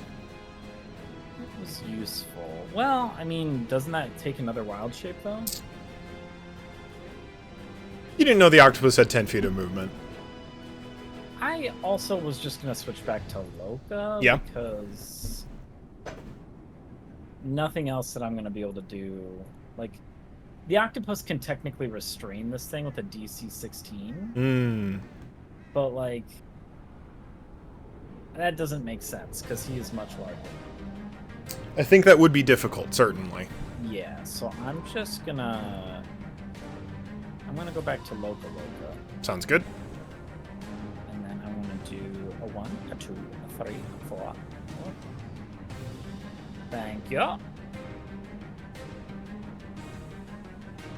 What's up, you big scaly bastard? He regards you, but is clearly focused on Hassan. Let's see for how much. Watch out. Actions. I sure do just get 4 attacks, don't I? Yeah. 9 plus 12 is going to be 21 to 21 hit? exactly hits. Excellent. So that is... Where's my language? There it is. That's going to be 11. 15 plus 7 is going to be 22 plus 3, 25 damage. Takes it. Second attack.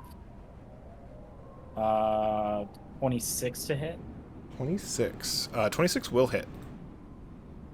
That's gonna. I'm gonna re-roll. Actually, no, I won't. I'll leave it. 6 plus. It's 6 plus 10 essentially, so 16 damage. Takes it. That I'm gonna action surge. Yep. 16 won't hit. That's a crit. Amazing. You get several more dice now, right? So Because you when get 2 extra dice from... Just looking at this today. Piercer gives you an extra crit, extra die. Right. And Brutal Critical gives you 2. I forgot about that. Oh, 13th level. Sorry, you are over 13th level total, but you're only a 10th level barbarian. So it is just plus 2 extra dice beyond what you normally get. Is it really? How's it 2? From... Because you'll get 1 from Piercer and 1 from Brutal Critical. Oh, I do. Oh, shit. I didn't even notice that. Okay. Which means you're rolling... Because it's mixed damage, you're rolling 3d8 plus 3d6 plus 7. Plus 10. Yes.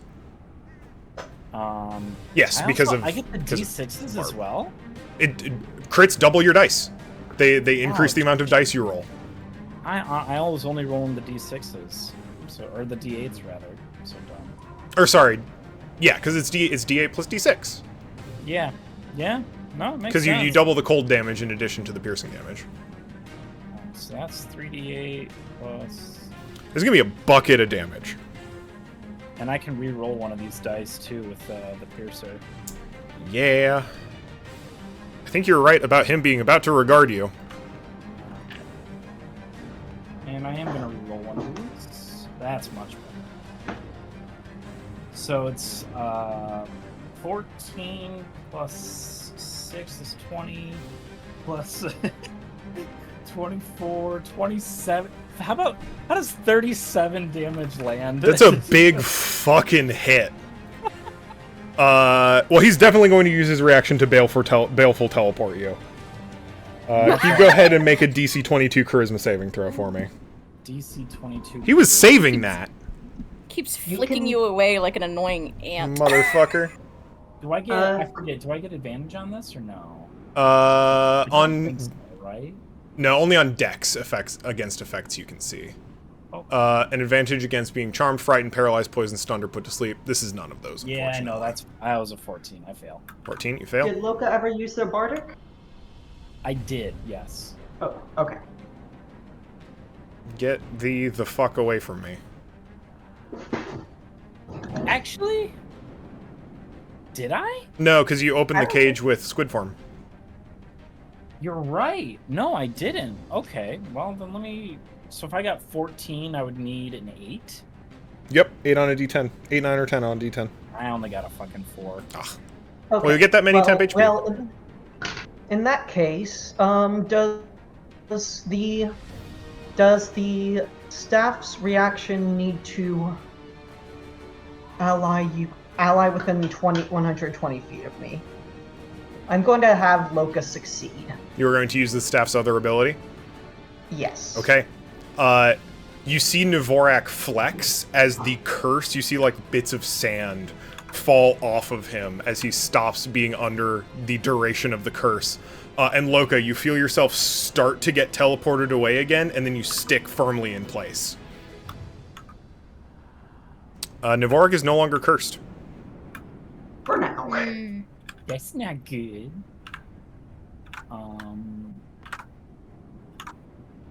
For now. And that's Dvorak's reaction. That's your turn, right, Loka? Actions? I think you still technically have a bonus action? I don't think I can really do anything with it, though. Understandable. Yeah, I'm just looking really quick. No, I don't think I can. So that's just my turn. All right. Peshmina, it's your go.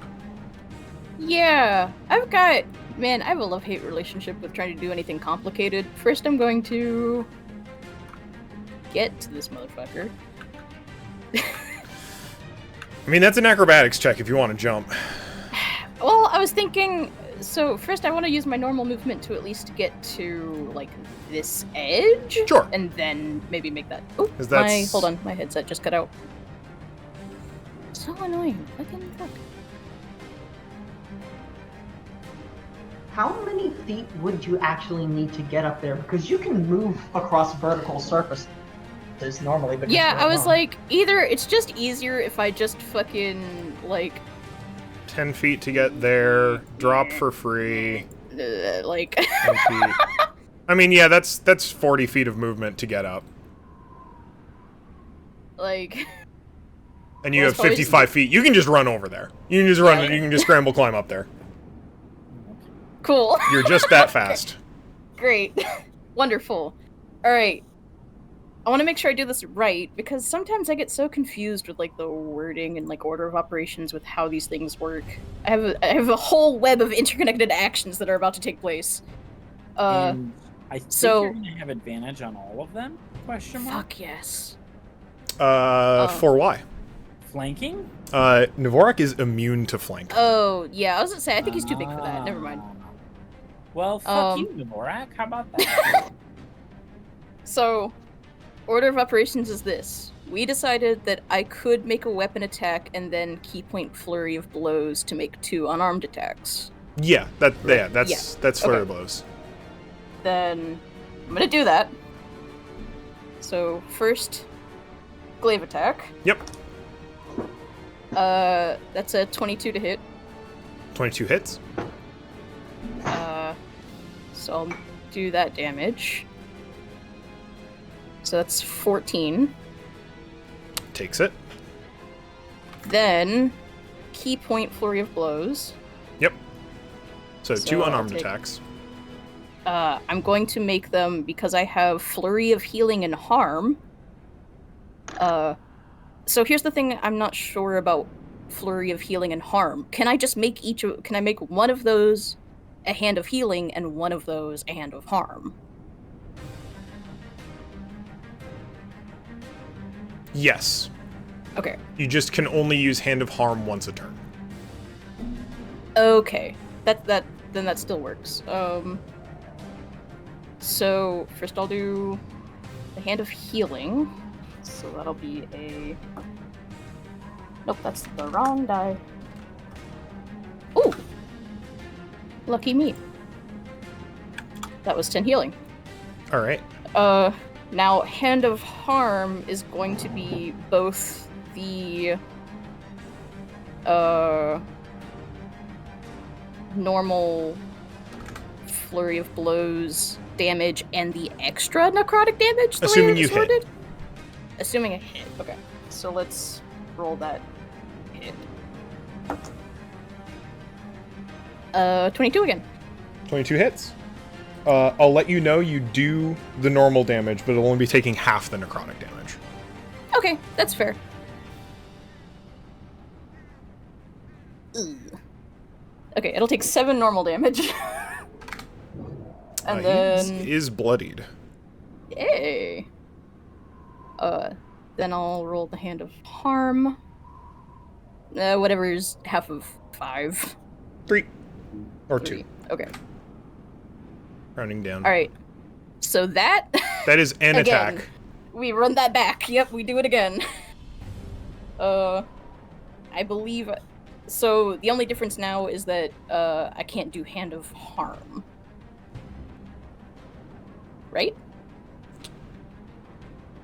So, Flurry of Blows says after you take the attack action on your turn. You get 2 attacks as part of the attack action.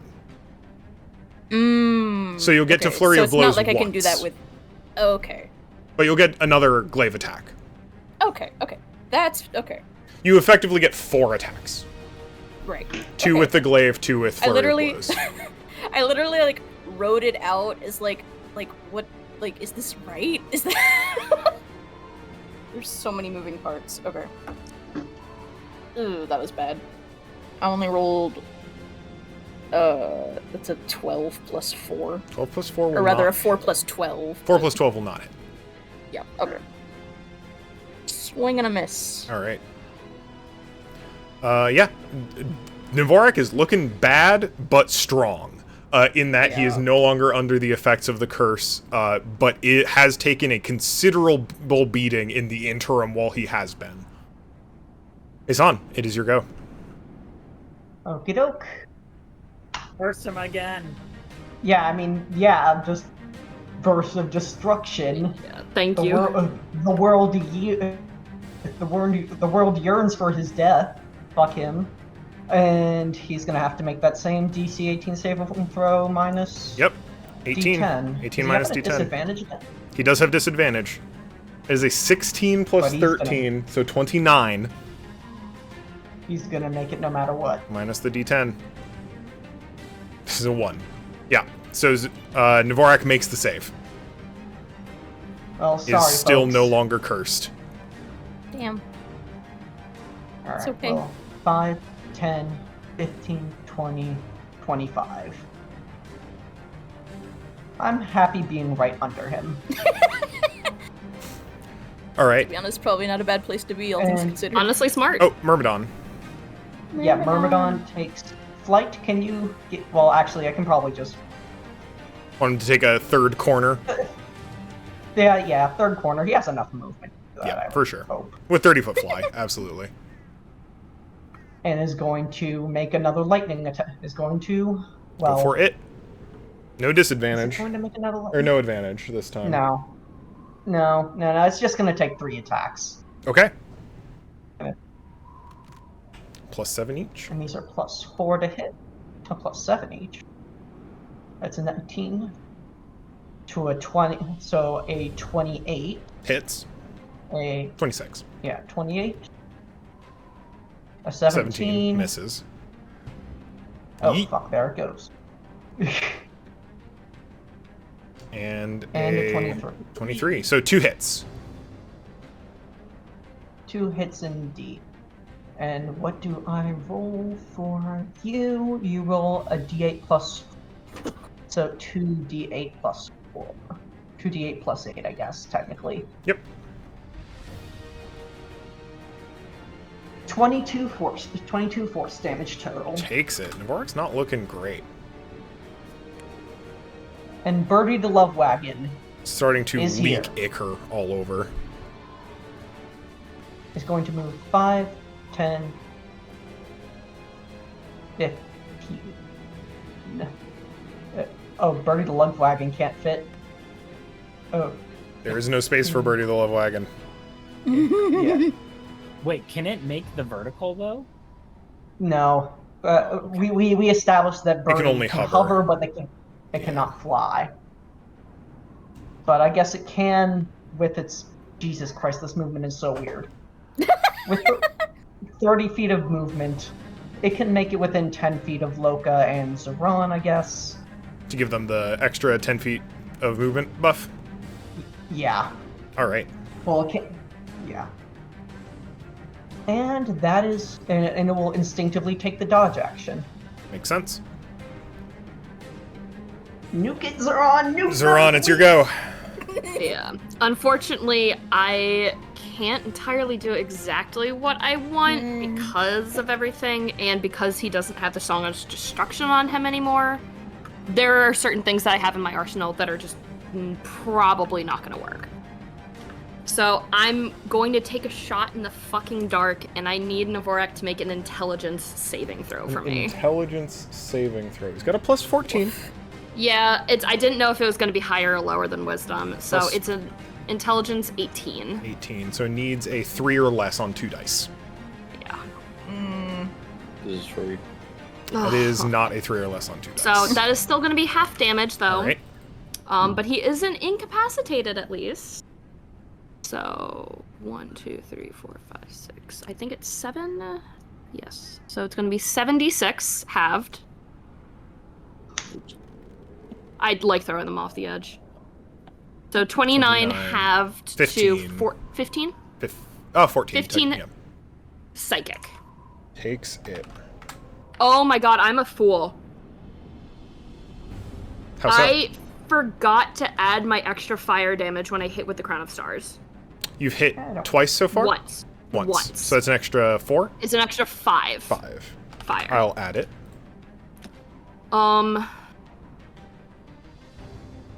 I'm gonna try hitting it one more time with Crown of Stars, just using my bonus action, just because I can't do anything while he is up there. There's no room to do anything. Yep. Flat roll. That is a 19 on the die plus 10, so it's gonna be a 29 to hit. So 4d12, and this will also add the plus 5. It will. So 1, 2, 3, 4.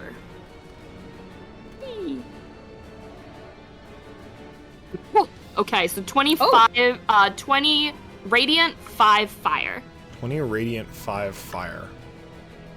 So 25 total. Yes. Navorak's looking real bad. Okay. And I am just going to back up here. Alright. That's my turn. Y'all are surrounding him, so Navorak is not currently able to disengage. That's frustrating, because he wants to. He's gonna look around at the collective of you. He knows where he wants to go.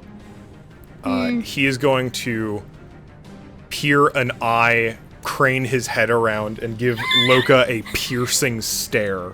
I don't need you to make a DC 22 Wisdom saving throw. Oh, wow. Oh, it fell off. Wisdom plus 3, 17? 17 is not 22.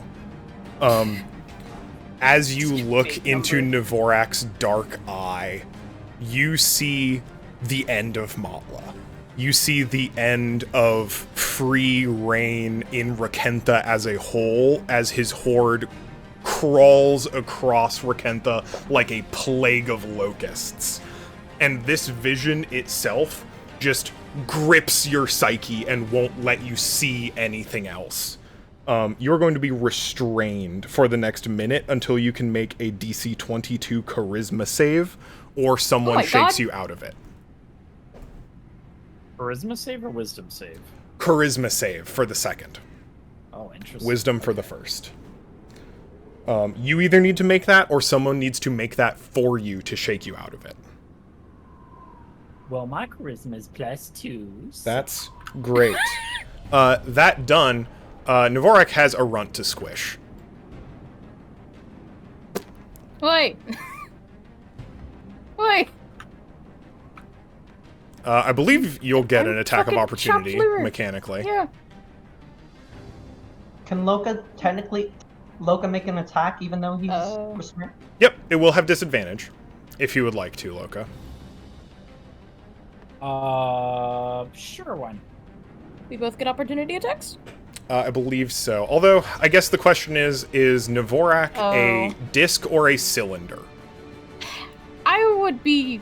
He's so large, I would be fine saying he's... I think he's a cylinder. Yeah. So he's still going to be in the same range as you two. Come on, he's literally still like... Yeah.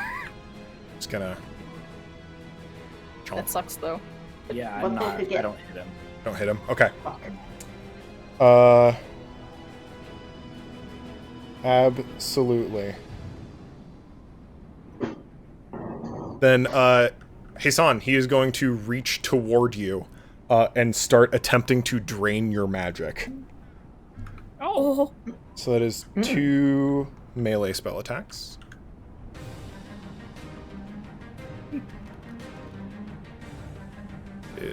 Ooh, that is a natural 20, but luckily for you, he can't crit. So that is a 24 to hit. So he is no longer under the effects of curse. That is going to be 4d12 necrotic damage. 28 necrotic damage. 20. You okay down there? You okay down there? How's it looking, Hassan? 17 HP left. He's probably gonna die. Second attack. No. So that is a 29. Will hit. No! Yep. Hassan's going down. Fuck. Another 4d12 necrotic. Yep, Hassan's down. Unconscious as the magic stops being fed to him. Dvorak just kind of looks down and she's like, finally. I wonder, does Birdie to Love Whack and Dispel? I can't remember. I don't remember. Feel free to look that up. In the meantime, Peshmina. Yeah. Dvorak's gonna try and bite you. No. Yeah, he's still got actions. He's got one more Birdie attack. to Love Wagon is still there. Okay. Alright. That is... Let's see, for the bite.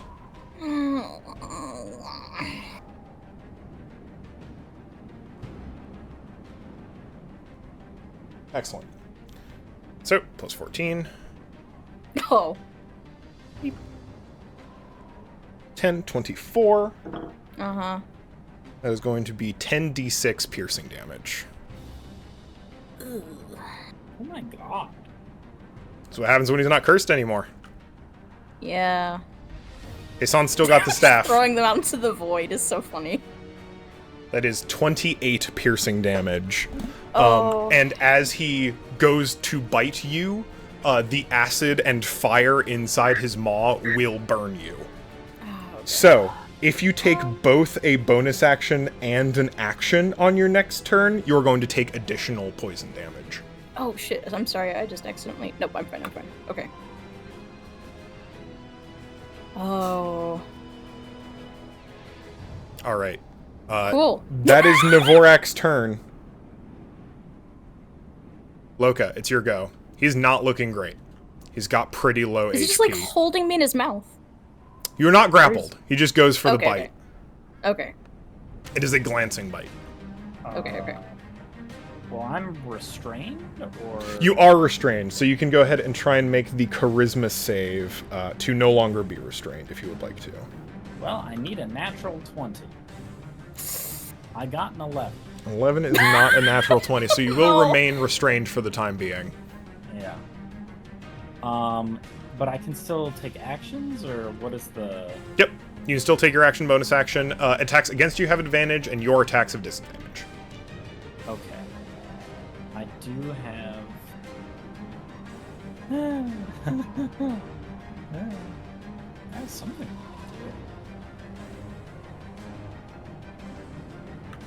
once again, the son of a bitch is just out of range.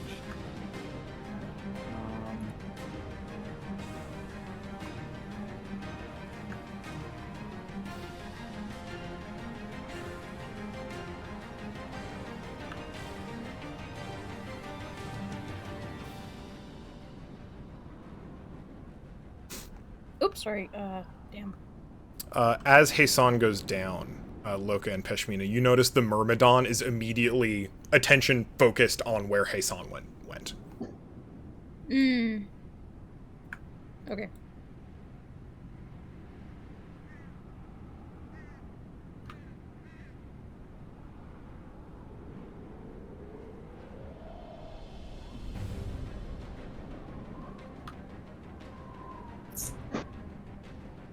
I have an idea.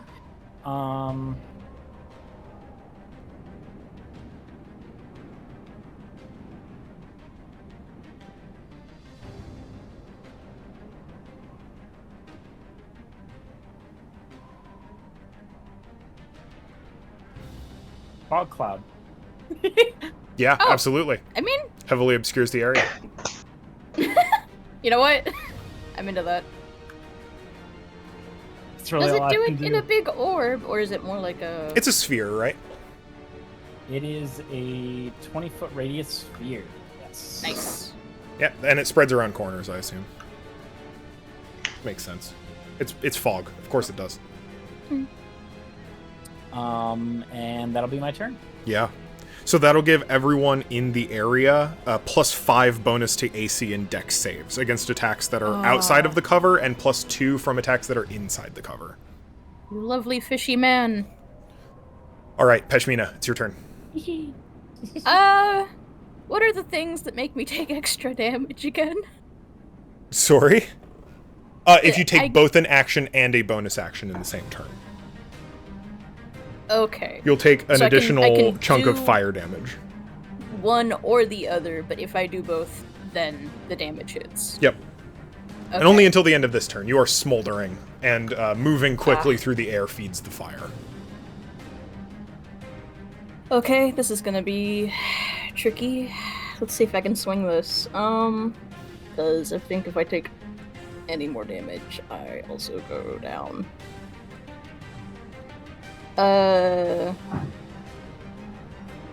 What's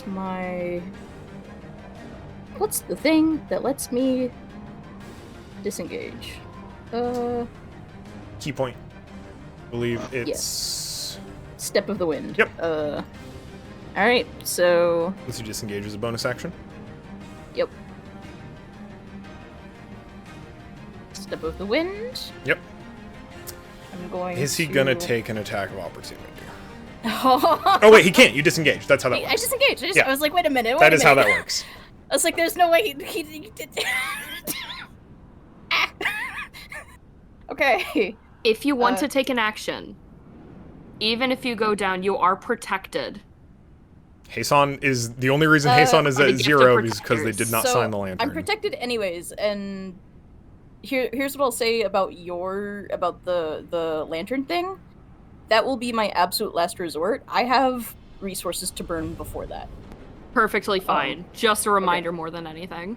Yes. It we'll see if it gets to that, because I have a thing. So I drop down. Yep. And then I'm going to get to... How much movement would that be? Does falling Dropping? count None. as... Okay. Because you get to So- drop for basically for free. Okay. Then 5, 10, 15... This gets me to Hassan. Can I try... Am I gonna have enough movement? I want to drag Hassan to, like, this corner? Yeah, absolutely. Okay. And that'll be probably all of my movement at that point? Yeah, I think so.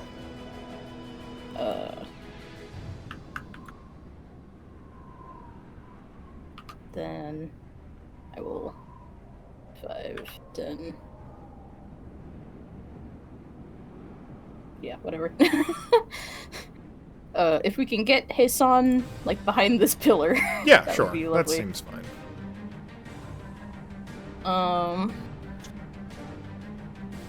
Limp. Lightweight. So I'm pretty sure using Step of the Wind was my bonus action. Yes. That was all my movement.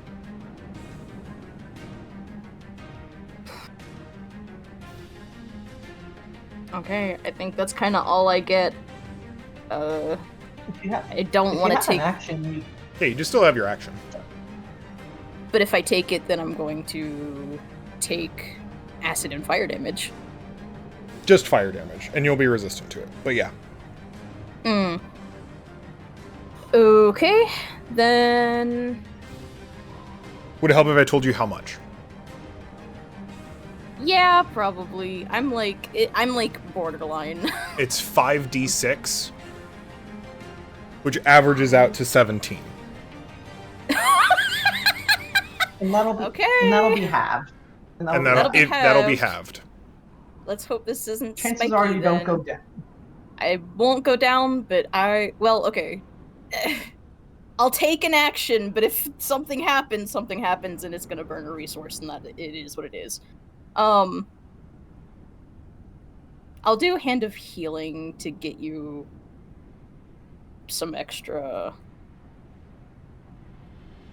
Yeah. Get Hand Hasan of up Healing before is his an turn. action. Yes. So Sounds that's gonna good. be... Oh man, come on. Give me... You got 3 hit points, baby. That's fine. That's That's awake. Pashmina's That's fine. gift to you before she fucking... 18 halved to 9. Okay, holy moly. I'm hanging on by a thread. And that's your turn. And you are no longer burning. You wake up to a very haggard-looking Pashmina. She's bleeding. She's been through the ringer. She looks like she barely has a leg to stand on. Hasan, you wake up. You are up and open. I'm alive. Okay. Oh. You hear Navorak uttering an incantation that will probably go off at the end of your turn. Ah, jeez. Okay. So, options. Options. Hasan doesn't really have much Yeah. Hasan's big spell slots are bent, unfortunately. Yeah.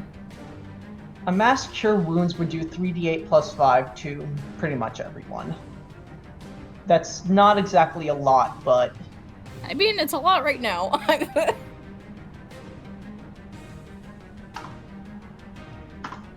So, would it be better to try and curse Navorak again? I'm guessing no, because Loka's restrained, and if both me and Pashmina go down, then that's just Zoran left to get us up. I will not... I would like... Health points, please. Yeah, sorry. It's okay. Yeah, you're right. You can do whatever you want. No, I'm just trying to do a cost-benefit analysis. Cost-benefit of what I can do right now. I already expended my limited wish, so I couldn't even Mass Cure Wounds even if I wanted to, unfortunately. That's fine. Do you have any spell slots left, by the way? I have 2 left, yes. Maybe get a counterspell ready. Already on it.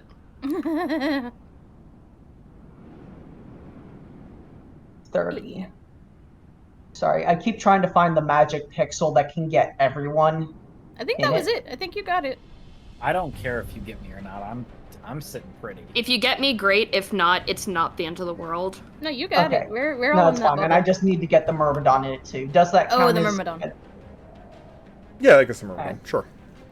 Okay, thank you. It's like right on the edge, yo. Yeet. Eat. 10, that's again, not a lot, but Listen, That gets me over half. 10 plus 5, so 15 total health on that. Max. That's huge for me. Thank you. that buys me No time. problem. So that's gonna That'd be be some. 91 for.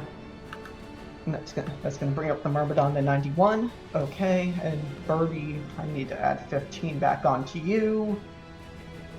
And I guess with a bonus action, Loka, you can snap out of this. I believe in you. Loka, I believe in you. And that's gonna be a bardic inspiration to Loka.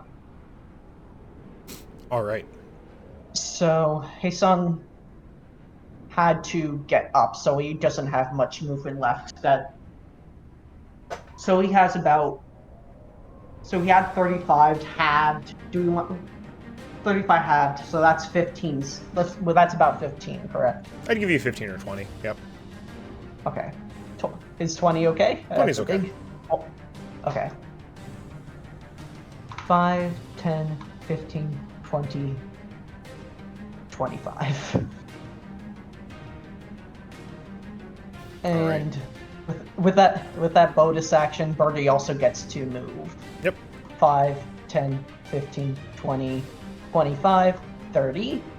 And Birdie is gonna go creak and make its attack because I used a bonus action to Birdie. So it gets a bonus action. 16 plus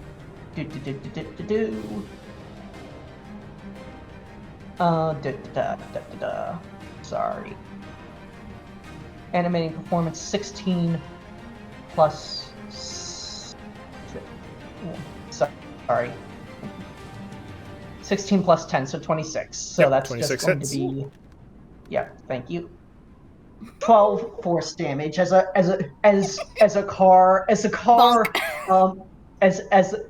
wagon festooned with a big old red number 3 paint crashes into its Dvorak's ankle. Rough. And then, of course, can you enable flying on the guy on The the Myrmidon? guy? Sure. Yeah. 5, 10, 15, 20, 25, or I guess 15. Does it get to just move around like this? Yeah, Or this it flies. 30. Yeah, okay, yeah. So it's moving behind it and is going to go for the stunnings for the electric one. Sounds good. There it goes into the abyss again. 17, I believe that goes to a 20. 25? 27 hits. plus. Yeah, okay. So that is going to be an extra 48. So let's do.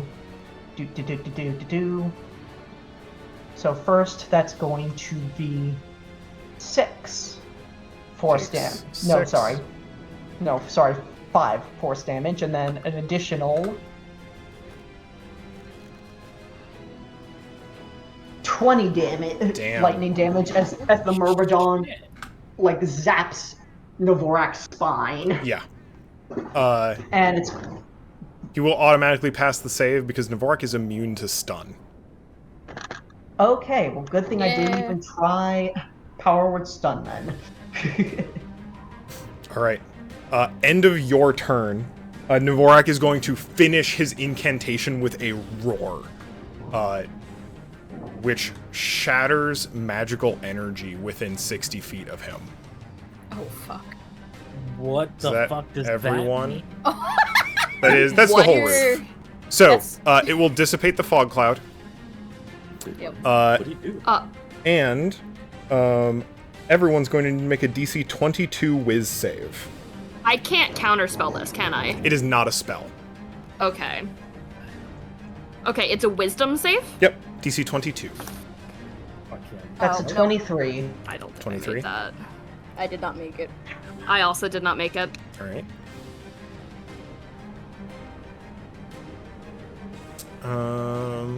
Oh yeah, Myrmidon, and Herbie the Love Wagon will also have to take it. Well, wait, is Herbie the Love Wagon just a spell? Because it Sorry? has an enchantment. Do you think Herb the Love Wagon would be dispelled by this? That is why they have to take it. Oh, okay. Alright, so Herbie the Love Wagon.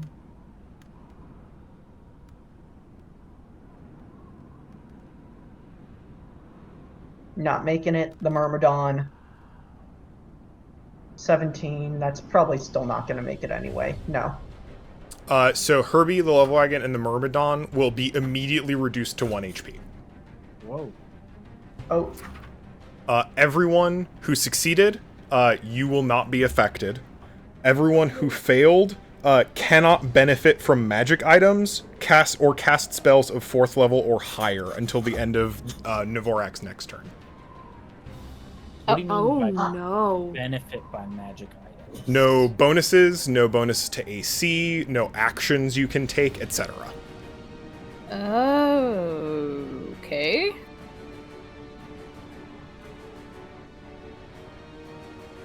Wait, does that mean I'm completely useless? Because I can only cast at 5th level. You'll be able to cast your spells, but they would have to be at 3rd level.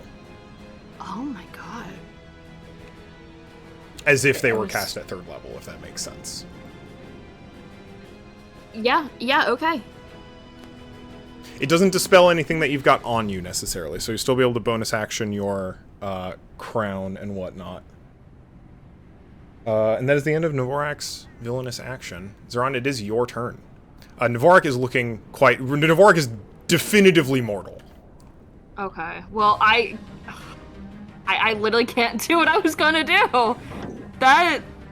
Holy shit, that just completely got me. The end of, after finishing that and canceling the fog cloud, you just hear Dvorak's voice rumble, "My magic alone." Alright, well, I'm not using my Mystical Arcanum. We're just gonna... Fuck it, we're going back to the basics. You don't want me using magic? I have an arrow of Lich Slaying. And he can almost certainly fucking save magic, from. motherfucker. Yeah. I'm going to try. He is almost certainly gonna save because of it. I'm gonna fucking try. Get his ass around. Okay. The longbow is coming out. The lantern has been dropped. Fuck you. Please, Zoran. I don't think that's gonna hit. That's a 19. 19 does not hit. Oh, what happens to the arrow? It's gone. It's gone. Do we have any more? We have 2. I have one two. more. So Zoran has 1 remaining. Okay. I'm gonna Accent Surge. All right. I'm just gonna Accent Surge. You got it. You got it. I can feel myself shaking right now. I believe. Please. That is a 14 on the dice, so that's going to be a 25 to hit. That will hit. Go. Oh my god. Okay. I need him to make a Constitution saving throw for me. Yep. Which I'm really worried about. DC? 17. 17. He's got a plus 11. Yeah, that's why Even if it doesn't kill him. But he will even not if it be doesn't getting kill him. advantage on this. Please, No. please, please. 5 or less. Oh Damn, my god! Flat 30. Okay. Okay, so that's none of the extra damage. At all. So I think it's just the base damage. 1d8 plus 4, yep. Wait, half as much extra damage on a success. Half as So he does so still still takes take the extra damage. damage. So, okay, let me get my damage real quick. That's not a d8, so Listen, he's really low. So that is 6. That's going to be 10 piercing Takes on just it. the base. He's really low. Add an extra 5 for Genie's Wrath, Yep. and then it is going to be 6d10 halved. Yes. I'll let you know right now. There's going to be some fuckery. Yeah. Dvorak is currently at 16 HP. Oh, come on. Come on, Zoran. This is the freest roll I've ever seen. Come on, Zoran, please. Please. Okay. 17. No, okay. Dvorak goes to -1. So. But that's Yeah. halved. It's halved. isn't it? Oh shit, you're right. It's halved. So it's. It's okay. Okay. 17 halved to 8. I That's have. the 5 from your fire now. I've already used that. Already took it. I have one more thing I can do. Because Action Surge is not a bonus action. But Crown of Stars is. Yep.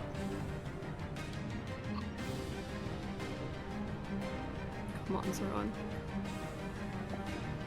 That is a fucking natural 1 on the die. Oof. Goes wide. It's okay. Okay. That I have used everything but my movement. I'm going to move over here, and that is my turn. All right. It's Dvorak's turn. Dvorak is on his last legs. Dvorak is oozing a mixture of blood and ichor from a variety of wounds, from underscales, chunks of himself sliced, beaten, electrified, taken a ton of radiant and fire damage. Dvorak is going to step up here and start chanting. And is going to reach within, going to take his claws, take one, put them into his mouth to sharpen one of his claws in a smooth stroke, scraping them against his fangs. Look at the lot of you and just goes, if my empire crumbles, I'll make sure you won't live to see it fall. Is going to plunge a claw into the left side of his chest and pull out his own heart and start chanting, taking himself to 0 HP. Okay. You have 1 turn cycle to do an additional 50 damage to him, or he will be dealing 12d12 damage in an 150-foot radius.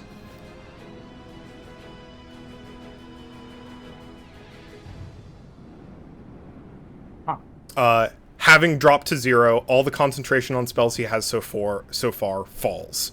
Loka, you are no longer restrained. Oh, thank Christ.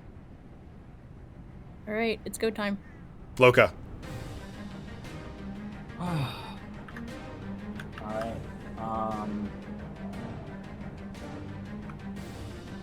Yeah, we're just gonna make some attacks. Do I still have, is the magic shit that he did earlier that knocked out our magic stuff still in effect? Dissipated. It lasts until the end of his next turn, which has already happened. Ah, okay. Well, then I make an attack. Go for it. 12 plus 12, 24. Hits. Somehow I lost one of my dice in the process. Oh. That is going to be 12, 15, 25 damage. Damn. Takes it. I'm going to attack again. That is only a 20. 20 will not hit. You have Bardic. I do, and I can use that for my attack. And you will Roll have to on the make a attack. DC 18 Constitution saving throw because of the mote of creation. I will, or he will? The Dvorak will, if this hit. Well, I got a plus 7 to that, so it'd be 27 now. Hits, for sure. And then DC 17, you said con save? DC 18, sorry. DC 18. So What's first is this a for? 2, Whoa. and then 13 plus 11, so 24. Okay. It doesn't do extra damage then. Fine. Yeah, but I can re-roll one of my dice. I would say Oh, I Loka's got pretty the same capable of number. doing a lot of damage, and So that's 17. 17 takes it. What does it look like, Loka? Sorry, I want to know what Loka's doing. we are very close. Okay. He's not dead yet, though. I I think Loka is stabbing at the heart. Yeah.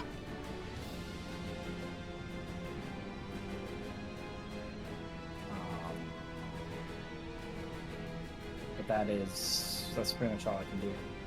Peshmina. Alright. Peshmina clambers up. Oh, if I can. Here, just grab myself. And I think she's like fucking Shadow of the Colossusing her way like up its arm to get to where it's holding the heart. Absolutely. And she's just digging in with the glaive. Full combo. This is for Matla. Come. Oh, that was super cocked. Let me try that one more time. It like flew away. Ooh, I just got dizzy. Holy moly. 17 plus 12. That's gonna hit. Yep. 29. 14. He's dead. That takes it over. You slash open the heart, causing it to fully rupture and invert on itself into shadow. And you see Dvorak go for another roar, another eardrum shattering shout, but it's just nothing. A rasping wheeze into the abyss as he fully collapses onto this tower, scrabbling helplessly at you with claws, hoping to try and enact some little bit of vengeance he still can. His neck hangs over the tower, stretching toward you, Zeron, jaws gnashing feet away from you, trying to enact some little vengeance he can still squeeze out of his corporeal form. And in minutes after settling down, eventually Dvorak's body lies still, a husk bleeding onto the tower.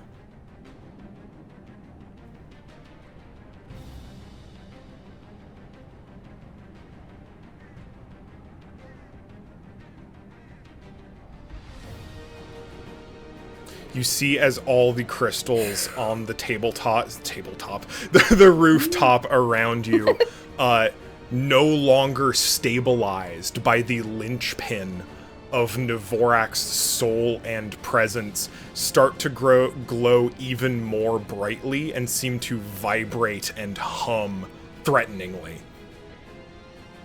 The web of lightning around you, of enchantment that has been keeping you trapped here and holding everyone in this place, destabilizes, starts to twist and fade.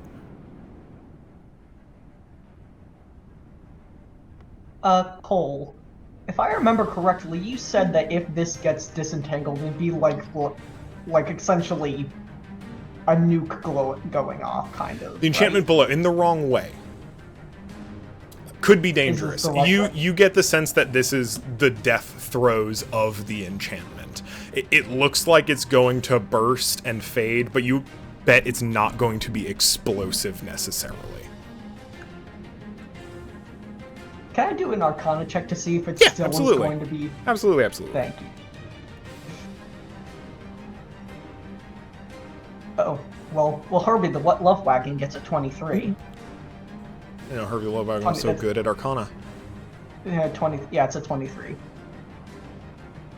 Yes, there is going to be a massive release of magical energy here, but it will not be life-threatening. You've got a couple beats, and then as it starts to fade, as it starts to fizzle, very similar to the way you all felt it in the dungeon far below, it just scatters. It bathes the entire pinnacle in this hazy purple mist, this glow of neon pink particles of magic, trapped here, twisted, distorted, things wrapped up in the magical nexus of his being that have been disenchanted across space and almost time. We see in Matla, the Horde has just broken the trees, starting to scamper and moan and crawl toward the edges of Matla, and we see that pink aura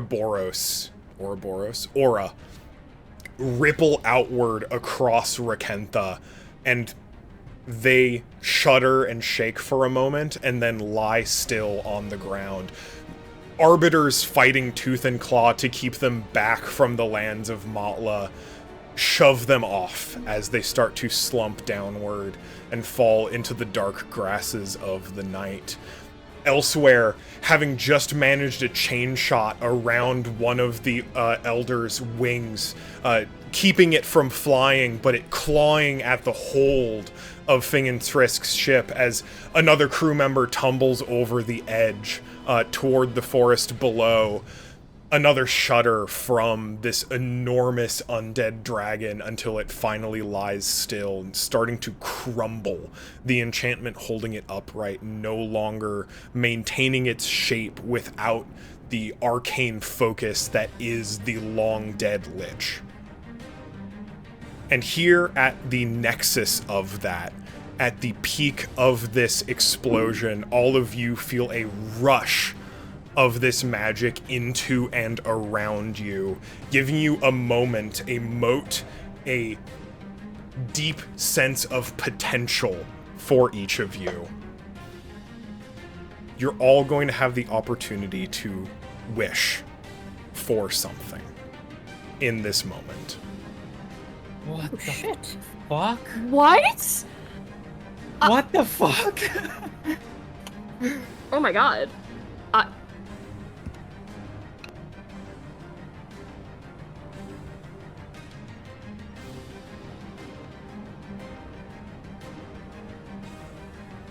Okay. I wish it was a dragon! Oh god, why was... Oh no. I wish I wasn't. Oh my god. This is the worst possible outcome. Give me 1 second. Thank you, Cole. Oh my fucking god. Oh my god. Oh, there is a green one.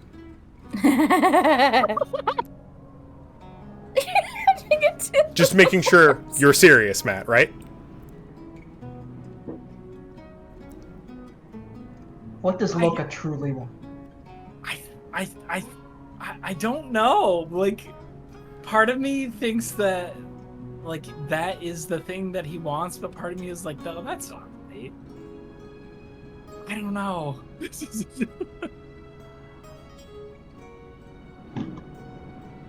Yeah, fuck it. Yeah. He said from like fucking day 9 that he wants to be a dragon. Let's do it. Why not? Oh my god. Given the opportunity, you can change your form into whatever you want it to be. It's just like Wild Shape. It feels the same. That this is not a separate part of your being, that any of your wild shapes aren't a change for you. You're still Loka, but something unlocks in that for you. A barrier broken so that you can channel that to its true potential.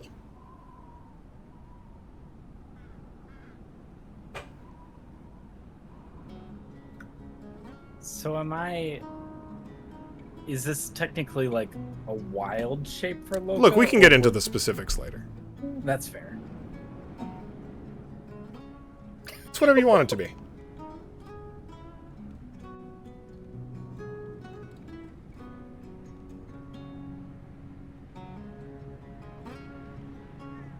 Start to see the sun finally pull up over the horizon. Jeez.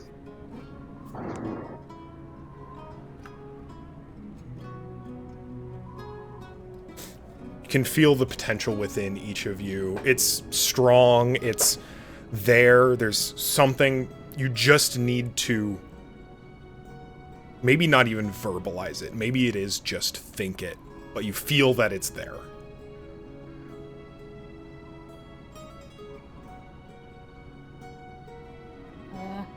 Well, I mean, I know what Peshmina is thinking and feeling in this moment. I don't know if she would even begin to comprehend the scope of Wish, or even what's really happening. I think the mantra that's just been in Peshmina's head this entire time is just, please let everyone be okay. Please let everyone be okay. However, whatever that means. Yeah. I think... Feel free to work with me on this. We see back on the battlefield in Matla, back on the fields between the woods and the towns, farms, etc. proper, while Matla was not overrun, many arbiters, the Shatterkai with Calcion, this was not a fight without injury. But as your desire spreads with this wave of magic, so too do those in peril, to those in harm's way with grievous wounds, feel them lessen, feel them start to heal. Even across Rackentha, we see all the refugees of Matla, those who fled, those sick and weary and traveled and desperate to find somewhere they can call home. They're put somewhat at ease. They don't know what's happening. They don't understand why necessarily, but they feel their burdens lessened. They feel confident somehow in a way they can't even necessarily describe that they're going to be okay.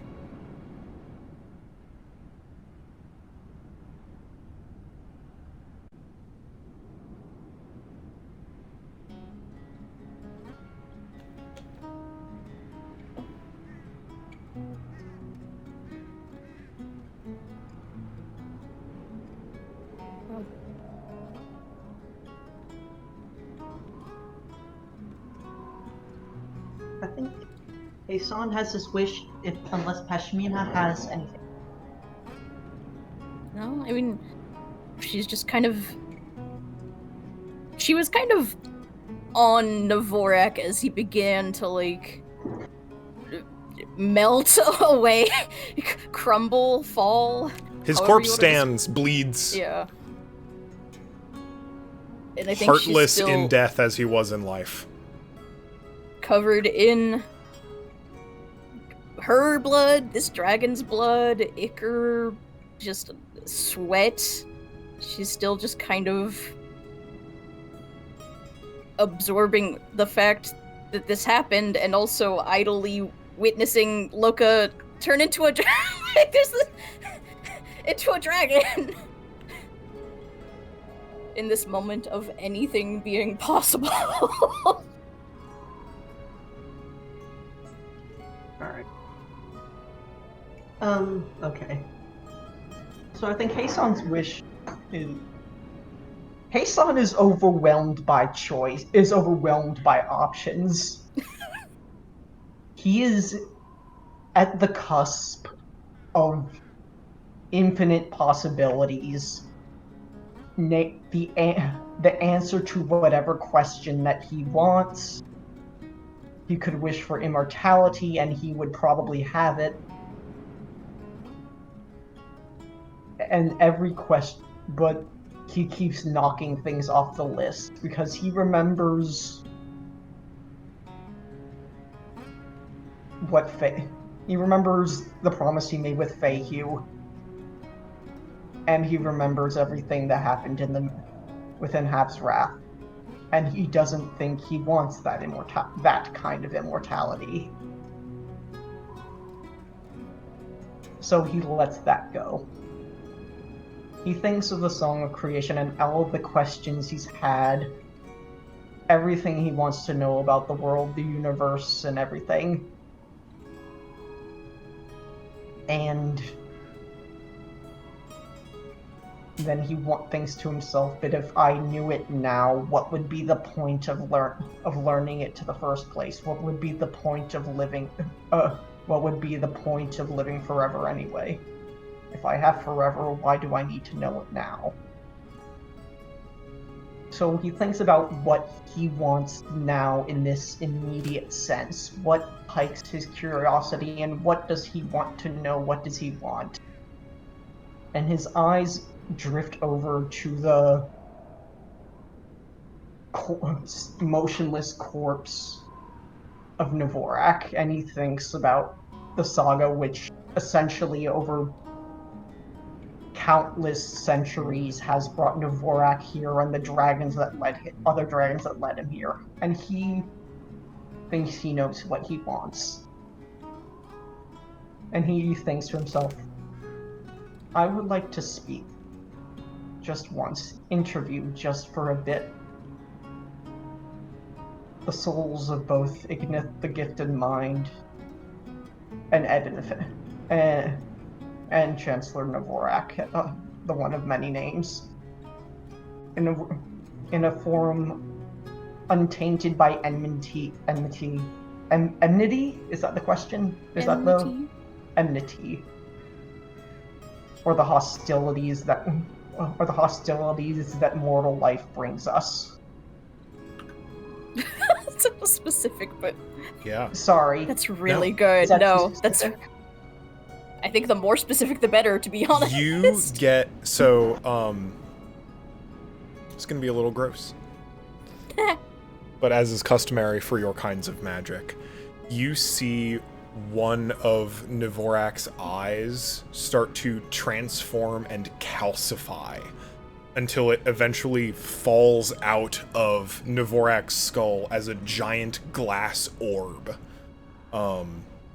solidified and focused, and you see, when you gaze deeply enough in it, two forms of gray smoke deep within the black glass, intertwining and moving, almost dancing and flying. And if you listen very closely, you can hear a pair of voices.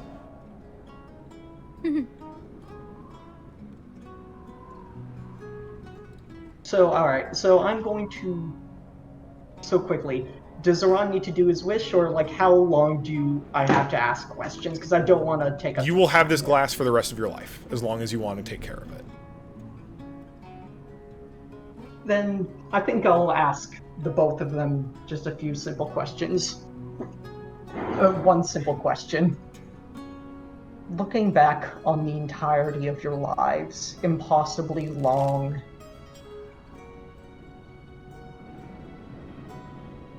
and with experiences with experiences so varied that one so short-lived as I could barely even imagine. Do either of you have regrets? No animosity. In a very... almost a distant monotone.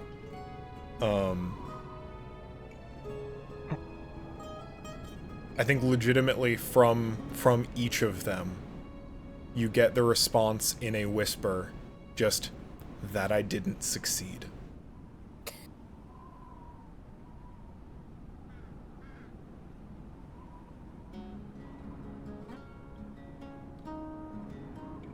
For Ignith, it's that they were not more ambitious and more cruel when they yet still had the facilities to make the decisions they could. And for Dvorak,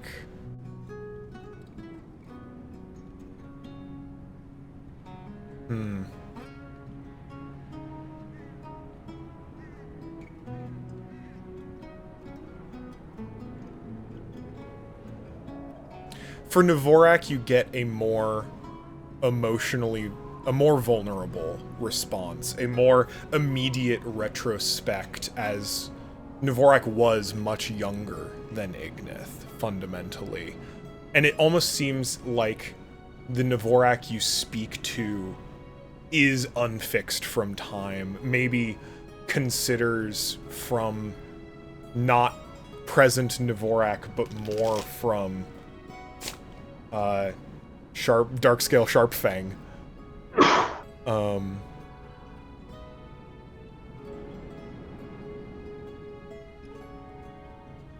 Just that loneliness is a sharp knife. And if you allow yourself to turn it inward, it becomes much easier to cut out your own heart.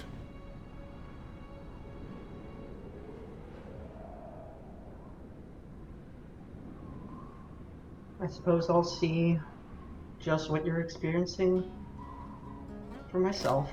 I have a long time to think about it. Heisan will, for the meantime, pocket the orb somewhere safe. Yeah. Zeron, maybe most appropriate that it's last, because a wish got you into this. It really did. I'm having a lot of trouble thinking of one. Genuinely. Because it really is that. A wish got me into this, and I'm getting a wish out of it all. You're the only one to maybe have touched this kind of magic so frequently and so closely. I think it would not be unreasonable if you chose to let it go. Or maybe, since you are as familiar with this kind of magic as you are, to bottle it, to keep it. A rainy day. Good suggestion. Because of the nature of my pact, I wouldn't lose that if I did do that. The pact? No. Not necessarily. Or the wish. I wouldn't lose it if the pact was marked as complete. Correct. Or would it?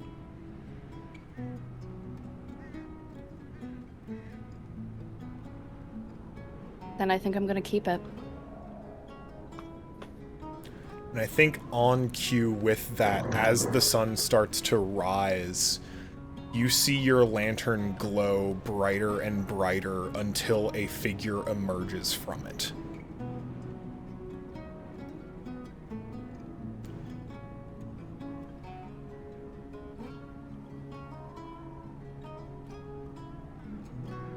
Emrys steps from the lantern. Oh. I forgot he big. Yeah. There we go. Okay. Looking Dvorak up and down, kind of looking at the lot of you, almost picks some of the particles out of the air as if they're a physical manifestation and rubs them between his fingers. And kind of grins down at you, Zeron.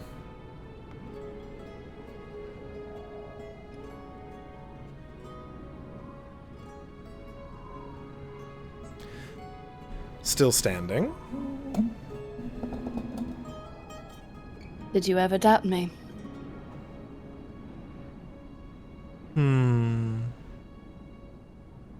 Not frequently, but I suppose I can't say I'm disappointed. Which is a shame. I would so like to be disappointed.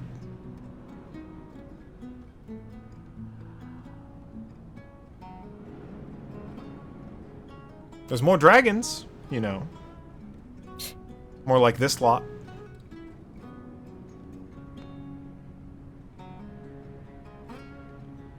There is. I know that very well. Even some in the stars. Think you picked up some literature about them, perhaps? Wouldn't you like to go see them? Bit of an encore?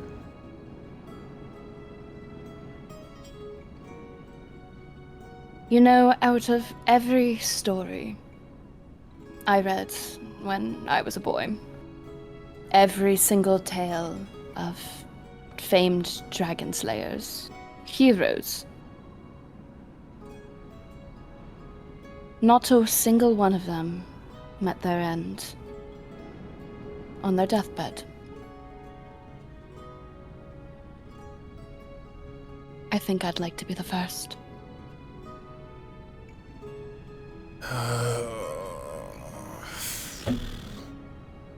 Fine. Be boring, you lout. Oh, that's very much the thing, though, Emra. I couldn't even get a good sequel out of you anyway, I bet. Ugh. Fine. Don't go coming back to me, hoping for magic that'll change the world again. We're done. Oh, dear Emra, that's just the thing. It won't be me doing the begging. You'll want me back. Besides, you'll never find another protagonist even remotely as interesting as me. You flatter yourself. And I know this true. You'll never forget. You'll never have another one, even remotely as fun, as remotely as handsome, and remotely as powerful as me. Zoran the Extravagant.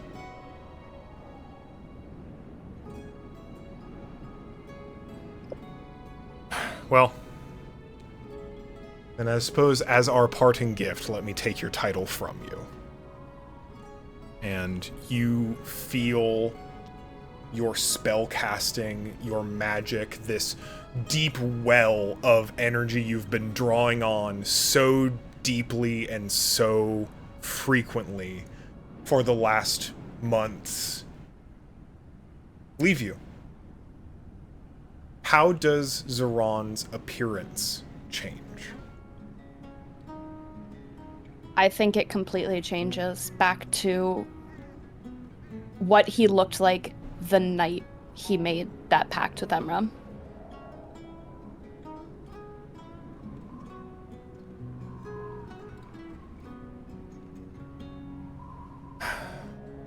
Emra almost looks at you with an expression that's not quite disgust, looks at your original form, your form as you were when you made your wish, made your deal. Just ordinary. The worst thing to be. And fades into the sun as it rises.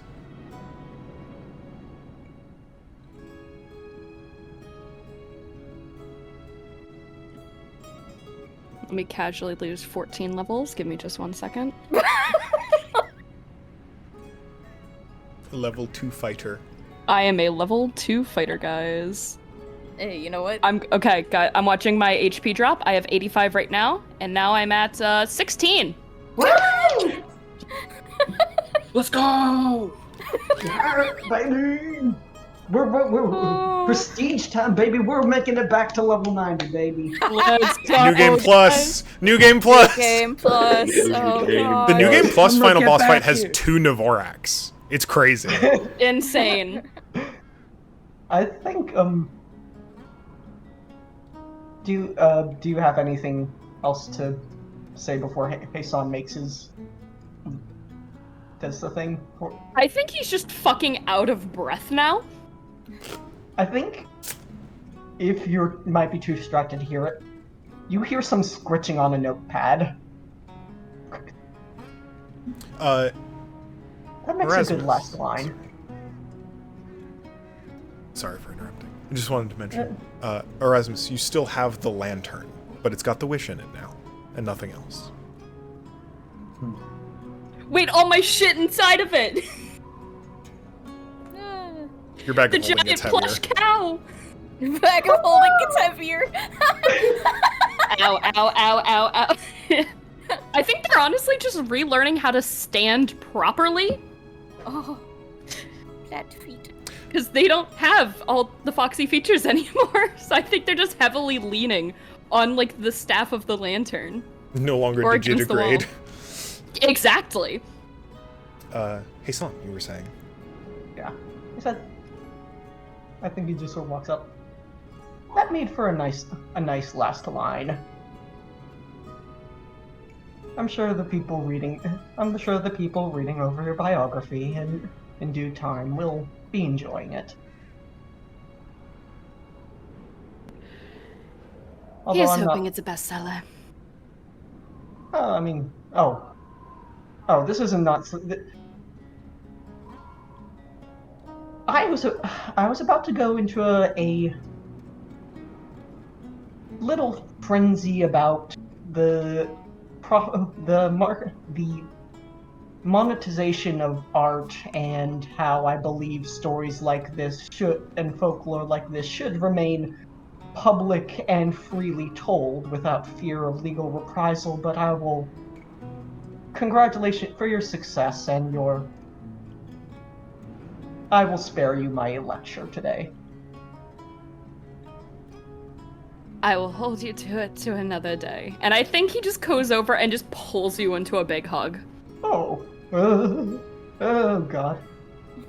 Hey son, again, still not great with hugs, but he's getting a little better and awkwardly hugs you back. Super teary, just pulls you in. Peshmina, probably the most unsteady she's been this entire time, just plops down. Oh, jeez. Just like, come here, you. Oh God, oh no. Giant group hug. All right. All right, Loka. Your turn. Come on. Where's Loka? Come on, big boy. I haven't seen Loka. Swooping in from the fucking sky is Loka. As he just how do I land? If you hold control, okay, yeah. There we go. I think. Yeah. So Loka, like y'all just see a fucking green dragon, glide down, tuck in its wings. And then it turns into Loka and makes a rolling stop in front of you and goes, To be a dragon now! I'm so excited! Hey Son was looking at the dragon. Hey Son looks terrified of you now. Like, Loka, what? What? Was that I don't know. I think I suffused his life force or something, and now I get to be a dragon or something. I don't know how this shit works. I feel like Peshmina just stumbles over, pulls you into a hug, and it's just like, please just use it for good. Please just use it for good. What else would I use it for?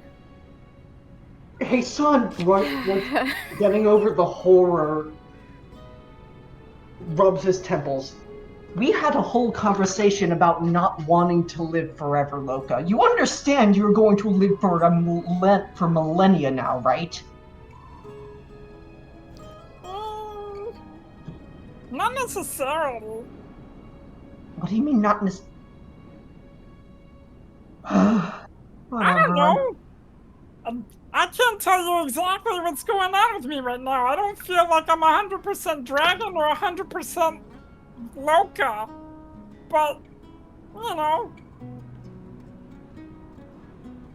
But now I can do this, and I can probably scare you while I do it. and Loka makes that like rawr sound, and his whole fucking front of his face like gets draconic for just a moment.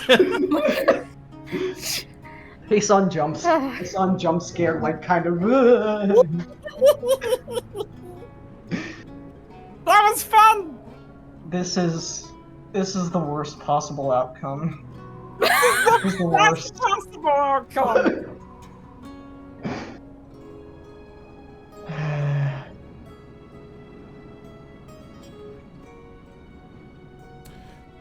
I suppose it makes sense, and God, if there's anybody who would want, who deserves to be, well, deserve is a weird question, but anybody who I trust No, to be a dragon. Deserves, you're right.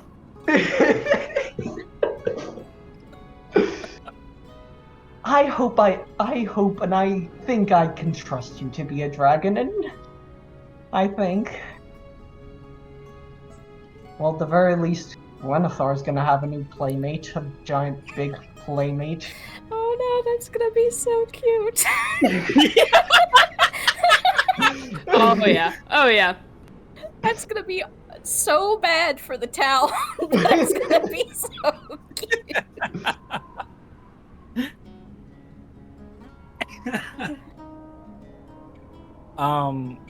Loka is I think like amidst this point, like this moment of celebration, he kind of takes a step back, and he finally like does what the rest of you has already done. He pulls you all into a hug, and I think he uses like unnatural strength to like get all of you in. Okay. Oh God. I forgot how strong you can be. Okay. Lisanne is Oh, staring. please, please, please. Ow, ow, ow, that's my rib. That's my rib cage. It's still cut. Earlier. Oh yeah, You know, still with like bite marks and shit, like actively bleeding still. Nobody's ribcage got permanently put inside of themselves, did it? Everybody's okay there? I might need a medical examination later, but please just let me go. Ow, ow, ow, ow. Okay. Fishmina gives you a little hand of healing, just like a pat on the cheek. God. Healing. You Yes, get 3 sorry. points of rounds, Perfect. rounds of healing, everybody, rounds of healing. Come on. Oh, I have 3 level 4 spell slot. 3 level 4s, so 1, 2, 3, 4. Let's Don't just. expend too much energy. We need to I actually know, get I out of here know. now. By the way, just heal a median of, I don't know, let's see if that's 24. Poor D. It doesn't matter, but. It doesn't Listen, matter. None of this matters. I'm About at a 20 full HP. balmy 16 right now. I'm fine. Just like a 20 HP. Put 20 HP on you. Oh, dude, you If healed you're me to okay with max. me Thanks. just saying that call. Jeez. I'm at 142 of 157. I really don't know what all of you are having in this year. You probably have more now. I didn't even pay attention to the healing because I don't need it. Yeah. I fucking love Barbarian. Oh my god. I'm just gonna turn to Pashmina during like all of this and just pull her into a really tight hug. Yep. I think she melts into the hug, but then like she has to keep like she wants to look at you. You look different now again. Like she keeps looking.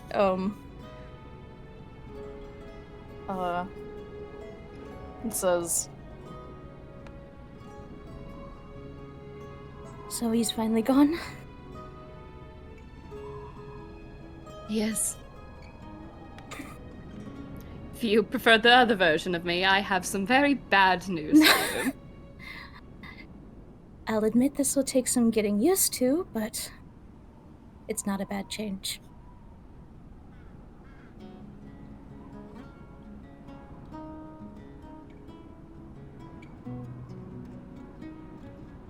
You did I it. love you. she just at that point she just like both arms like pulling up around Zeron's shoulders into a big kiss. Absolutely.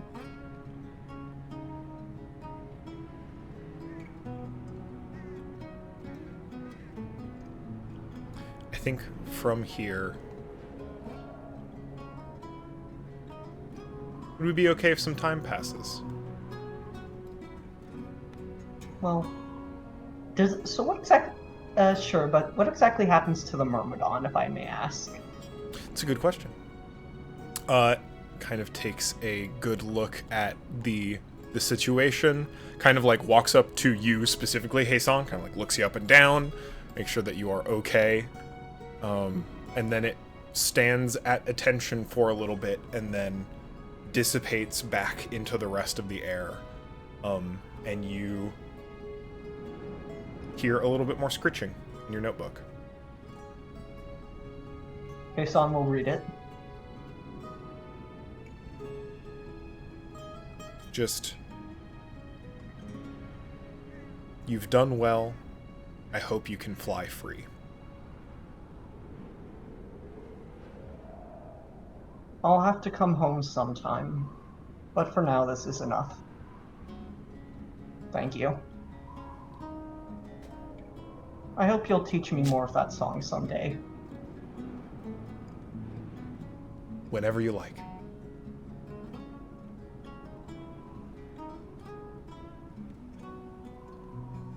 And Haesong will close the book. And I think he'll write one more thing in it, actually, if that's okay, Cole. Please.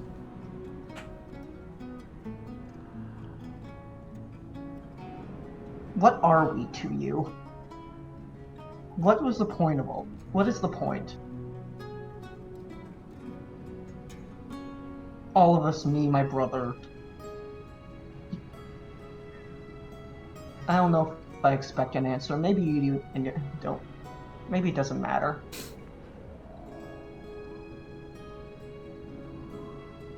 I think you get the response just, it changes.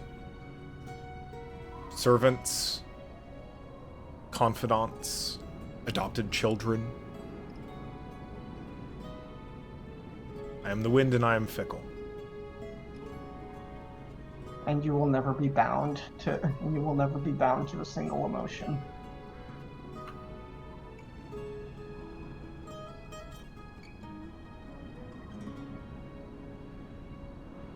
How simple.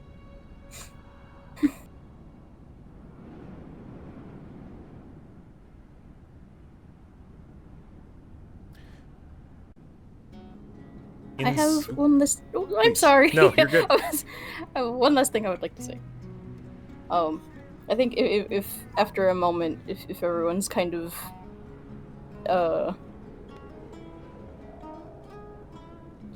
split up for just a second, quietly to Zeron, your tiny, bedraggled little girlfriend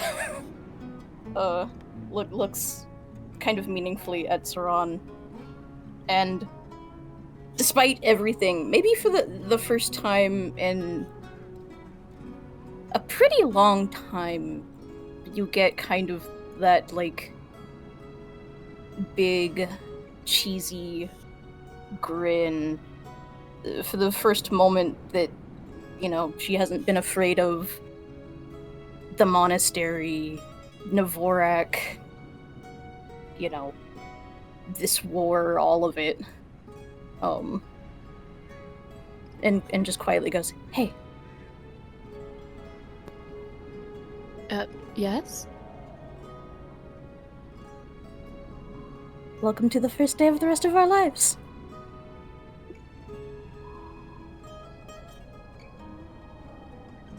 And Welcome to the first day.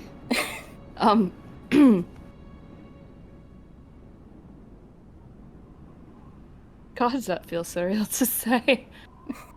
Technically, every day is the first day of the rest of your life. so, Or just kind of like every day is another day of the rest of your life. I'm sorry, Peshmina, I didn't mean to steal your moment. I just couldn't keep my mouth shut. I'll give Zeron, you would understand this to mean, like, you get what she's saying. Yeah. In that, for the first time in a very long time for either of us, we have been doing tasks for other people. We've been living in service to other people. We have been trying to stop other people. We've been trying to get away from other people. Other people have been dictating our lives. Yeah.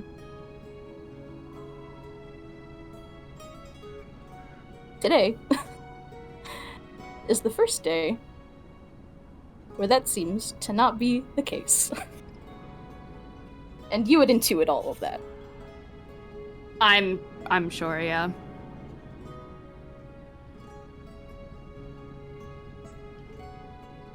It's weird saying it, but I like the sound of it.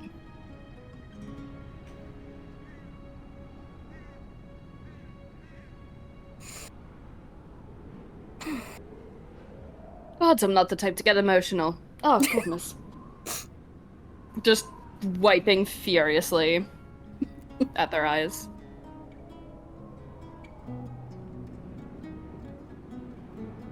Pat, pat, pat. I think we cut away in time and space here to a place, an event familiar to the lot of us. It's time for the Lightning Festival.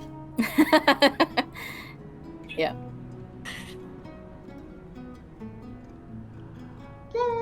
Back in Mirage. It's been some time now between the fall of Dvorak and the rest. And I would like to know... A few things happen. Let's start there. Matla regains its independence. No longer under the boot of the Haraxan Coalition. It's given the opportunity to rebuild and thrive. No longer under fear. And though they've certainly undergone hardship in recent times, there's a reluctance to let go of that shared bond. Matla continues to be and develops into a very stubborn group of people when it comes to sticking together and helping each other with things. Something that they found value in greatly in time of crisis and won't let go again easily.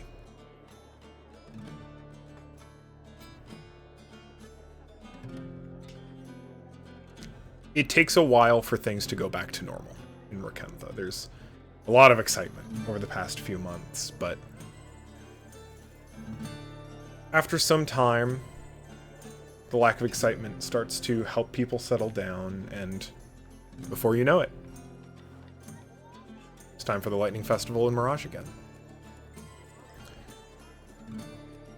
It won't have been and will not be the far future. There's still much life ahead for all of you.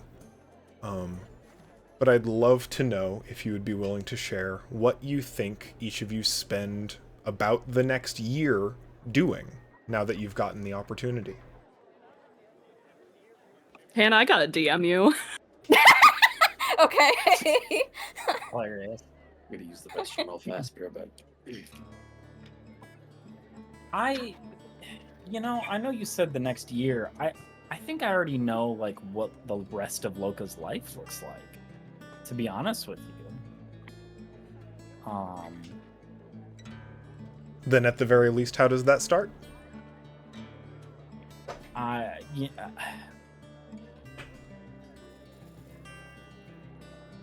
think in part Loka's wish was granted, but not fully. Mm-hmm. I think I like your description of it kind of feeling more like a wild shape, but I like it feeling a little bit more permanent than that. Yeah. So I think Loka's life is extended, but not greatly. You know what I mean? Yeah. I think he settles down at the at his tavern, the Dragon's Horde. And I think much like all of the other dragons that kind of have like this aura around,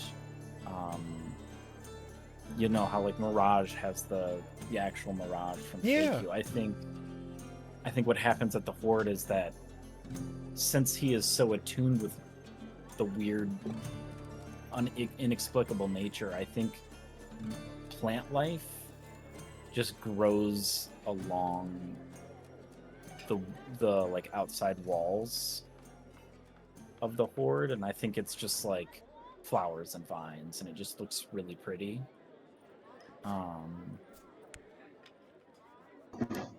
And I think, you know, Loka's personal quest of like finding a new home and you know, new friends and all that kind of stuff kind of completes itself over his life there. Where he, you know, he's got a home, he's got a literal horde. Both literal and figurative. Yeah. And don't forget that a lot of you are rich as fuck, if you want to be at this point, given the contents of Dvorak's horde.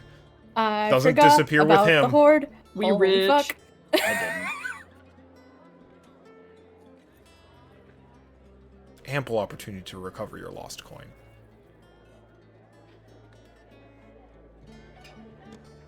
But yeah, so I think that's Loka just gets to finally live a life settled down.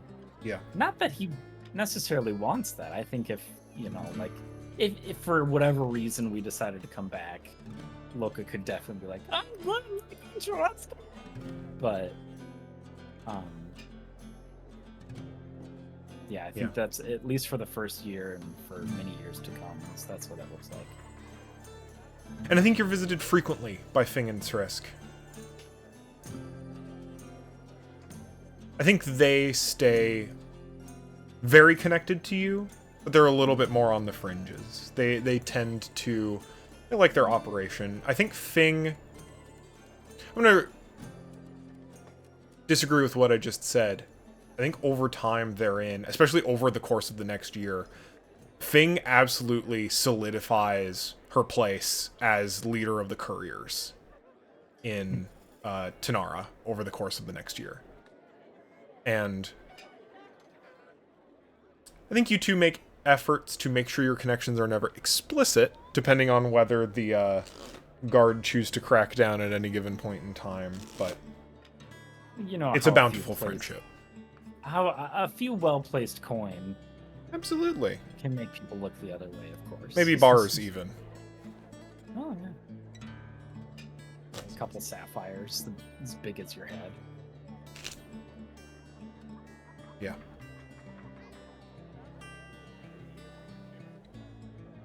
When the Lightning Festival comes around again in Mirage in a year, do you attend?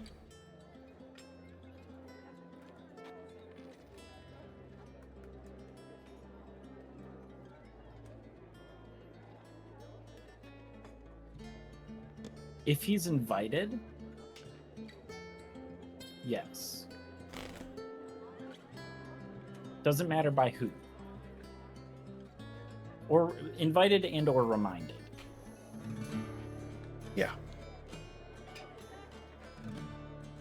I think easy enough. I think, given the duration of the year, Fehu especially is definitely going to reach out to each of you. Just a quick, polite, friendly letter. Hoping to maybe have dinner one of the evenings. Then yeah, Loka absolutely goes. Excellent.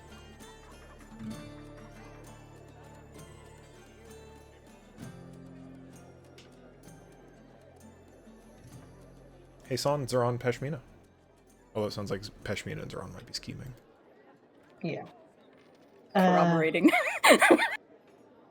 And this is just, I guess, the first little bit of time. This is not in the long term, correct? Because Just a year. Less than a Okay. year, technically. And, like, 7-ish months. I think Hasan, after everything is over, decides I need to go home and sort out some things. And will we'll actually ask Loka to drop him off near the mountains, if Loka would accept. Oh man, but you know it's not just gonna be drop off. It's gonna be drop off and come with. I think at this point Hasan is actually kind of okay with that now. Maybe not okay with it, but Hasan is feeling emboldened after everything. And will if you keep following him, he will not stop you as you go.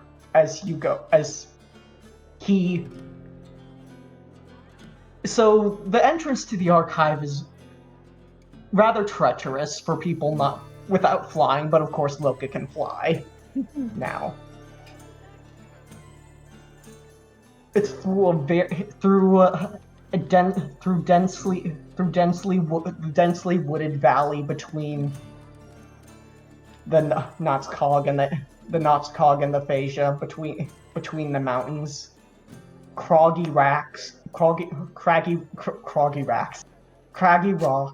and not an insignificant number of little hidden illusions that one has to walk through. And I think Hasan, with his report, will proudly walk with you through the archive. And if I could describe the archive real quick. As much as you want to. Yeah. Loka, it starts as dark and dank winding tunnels. You almost certainly lose your sense of direction very, very quickly as you just go deeper and deeper into the bowels of a mountain. But slowly but surely, the rock becomes more paved, more cut, more, I guess, well, yeah, it becomes more cut like that. And eventually you see a light at the end of the tunnel. And you emerge into what looks like into a massive spire, about 200 feet wide on each side, 200 feet wide in diameter. And above you, you see what looks like almost a sun, like a giant light made of magic, high up in the air, stretching as far as you can see upwards, and it's just books. A massive spiral staircase going upwards, books lining the wall all the way up and all the way down. So high you cannot see the top, and so deep you cannot see the bottom. And that is the archive. And Hasan, you'll probably see a few people milling about. And as Hasan marches up the stairs, through more labyrinthian hallways until he ends up at the head scholar's office. And he will just let himself in. If you follow him at all. And he will take a massive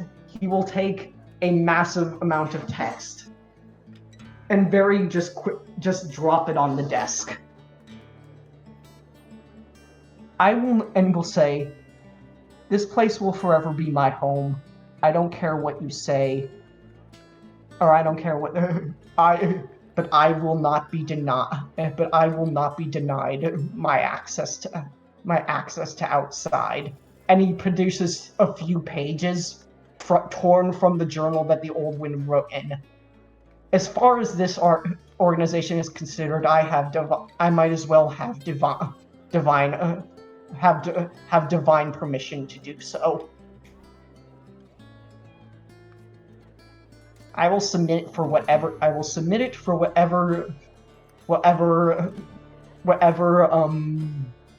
processes are necessary. But I have the right. But I am to be free in writing here.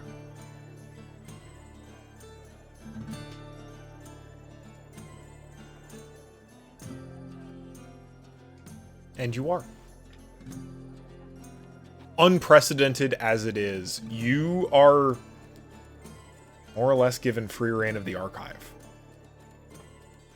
You're not necessarily given resources consistently. You still have to fight a little bit with the bureaucracy to get what you need. But you'll always have 3. You'll always have Jorah. You'll always have Toshi. And you can come and go as you please. I think Hassan will drop off to Jorah all of his notes on Zoran and say, "You're welcome to interview him whenever you like. I'll need a good writer and a biographer to make this into a biography if you desire. It is up to you." I think you will, but I think we both know that you already want this. So this is my gift to you. It takes a few weeks for Jorah to stop pretending to not be interested.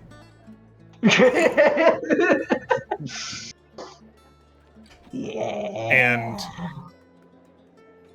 is your most thorough reader and editor. I think you get into some fights over what should and should not be included as people who are there and aren't there. Details that were very important if you had to be there, but they won't get it. They won't understand if they're reading it after the fact. And all of that conflict ends in one of the best pieces you've read, and something you can be truly proud of. Probably takes a bit more than a year to process and work through. It's a lot of text to manage, but... Yeah. And makes good on her offer for that interview, for sure. I like to think... I wonder how that interview would go. Aggressively, I think is how that interview would... Yeah. Jorah's looking for facts.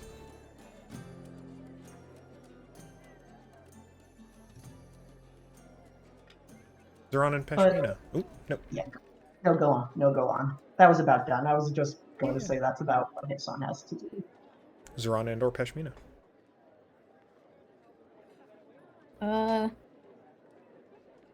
Peshmina knows that she has at least some... She has to go and check on her people. To a certain extent. So that will definitely take an amount of priority to begin with. And Zoran is welcome to come with, or she also understands if Zoran also has people to check on, things to do.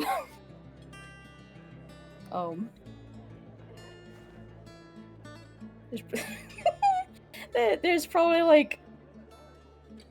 There's a chunk of time where she's checking in on her family and Zeal and stuff like that. There's probably like one long weekend in there where she's like, well, I sent probably a really distressing letter to Casca. The least I owe her is a visit. Yeah. Just to you know, hi, I'm alive actually, and it's all fine. And also, I still love you. Okay, I'm gonna go move on with... We can move on with our lives now.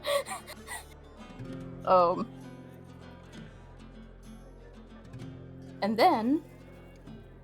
Zoran made Peshmina a promise. That they were gonna go traveling. And she finally figured out where she wanted to go. Where are you going? Peshmina suggests Ukaila. An interesting trip, to be sure. The Golden City. In its new heyday. Do you make good on your promise to bring Mama Robbie with you? She's certainly welcome. I suppose that's if Sabarabi can knock down the law in a year. Can we fast track?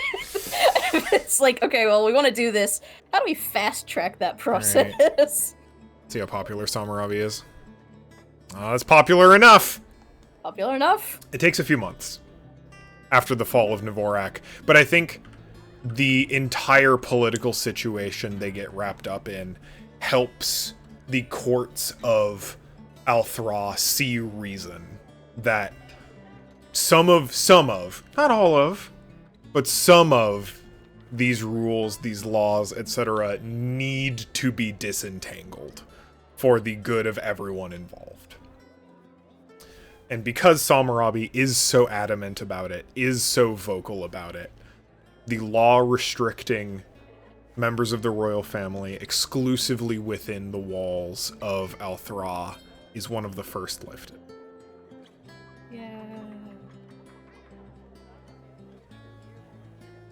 And with that, Mama Robbie takes a trip, Yay! pointing out old haunts, sketchy bars.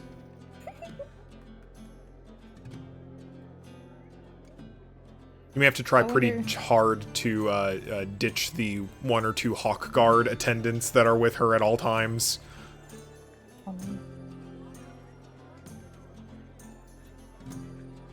When you get very different from how she remembers.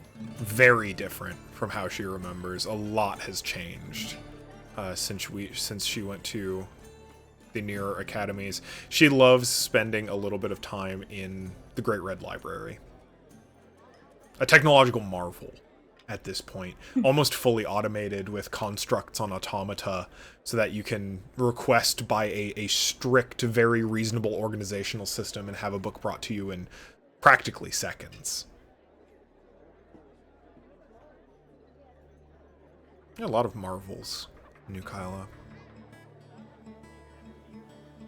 When you eventually get your invitation from Fahir to come back for the Lightning Festival, do you come back?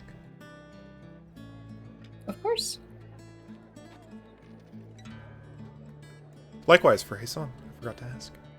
Yeah, he will. And he'll be bringing the staff with him. Because I assume he still has it, because you never mentioned that anyone came for it. No one's come for it yet. At least not in the year prior. Mm-hmm. Heard Peshmina's side, Zeron.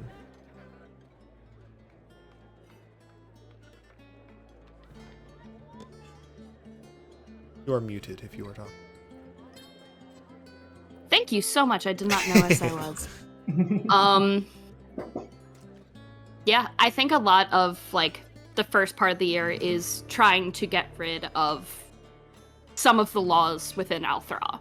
Just because, especially the one that forbade royalty from leaving the confines of the city was honestly the biggest reason he made the pact in the first place. I imagine it was a lot of fighting to get that out, just because much back and forth. Also probably was in a fair bit of trouble when he returned, haha, because he broke the law initially.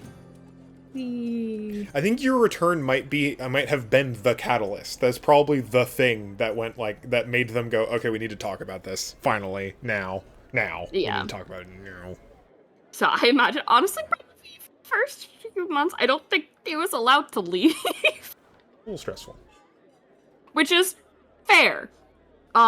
Lots of letters, lots of sending stones to just everyone, being like, yes, I'm alive. This sucks. I hate the councils. People suck. Eventually, as it's lifted, immediately travels to see everyone. Wants to catch up on everyone, wants to see how they are. As soon as the law's lifted, he's gone. Yeah. And it's just back to doing whatever. Honestly, probably doesn't leave Peshmina's side at all as soon as it's lifted. doesn't want to leave. And so it's wherever she goes, he goes. So as soon as they got the letter coming here for the festival, absolutely. Yeah, let's do it. Back where it all began, honestly. Yeah. And here at the festival. Oh, magic trick. Yeah. Magic I changed trick? my portrait again. Funny. Her hair would have gone back out. On the hill, where the lightning strikes in just a strict radius, turning the sand into deep blue glittering glass, Feihu stands, ready for opening ceremonies of the Festival of Lightning. The Festival of Glittering Sands. And looks out onto the crowd. You four. Some other familiar faces. Zatanna. Tothrin. Oh. Zerga. A very grown Guinevere at this point. Smiles fondly at all gathered and just says, "Thank you all for attending today. Love to see the crowd growing every year. We hope that you'll make friends new and maybe meet up with some old ones. But regardless, happy to show you the natural displays of the magics of the Phasia and what may happen in its mysterious sands.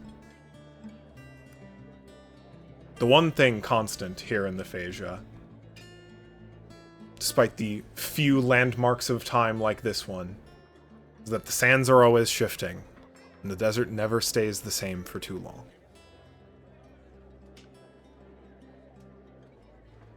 And with a mighty crack of thunder and the strikes of lightning, as you notice Feihu focusing on something a little absent-mindedly as she walks down from the hill, concentrating on some kind of magic.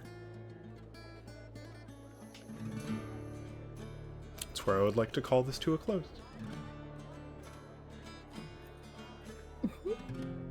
Can I do one thing right as we're ending? Please. Just after the festivities itself, while that's happening, while in the presence of everyone. Aw, jeez. I ain't fucking doing this. Cannot stop me. Absolutely cannot stop me from doing this. Zoran is gonna pull Pashmina to his side, and he is going to get down on one knee. Yeah! Let's go. And he is going to ask, Lady Pashmina Rosegrove, will you marry me? She cannot help. She cannot help but roll her eyes at Lady. How could it all begin, baby? But of course, obviously, she immediately just starts. She's grinning, she's nodding, she's tearing up. She practically throws herself at Zoran.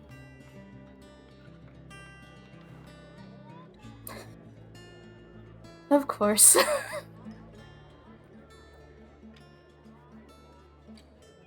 Big happy tears for everyone. Awesome. How would we take that 15? Absolutely. For I need sure. to drink water so bad. Yeah, let's. You know what? Do you want to give it a 20, 15? How are we feeling? That was a long one. I'm feeling a 15. Feeling a 15? 15 is fine. All right, let's give it 15. Love y'all. See you soon. Yeah. Beep, beep, doop. Welcome back. Here's a fuck ton of minis. Alright. And it's not including It's all of the fast. stuff from Tailspire, from the inherent library that we used, which is also a lot. We used a lot of them all the time. Yeah. So yeah, it was a pretty wide cast. I cannot imagine having like a physical minis collection this big and diverse, you know? Like, it was good. I enjoyed it a lot. But yeah, like, the entire royal family was Caroline. A lot of the people from Motla, almost all the people from Motla were Anna. All of the arbiters and all of the family and people like random bards. Eli made Toshi, among other things. Yeah.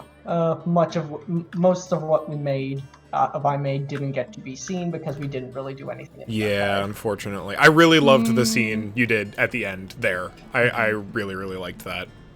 Right. Oh, and all of Tanya's. Yep, all of I Tanya's. was like, I'm forgetting someone. I'm gonna pull out, here, I'm gonna scroll through and pull out some of y'all's favorites. I'm gonna pull out Zatanna. I love the Zatanna mini.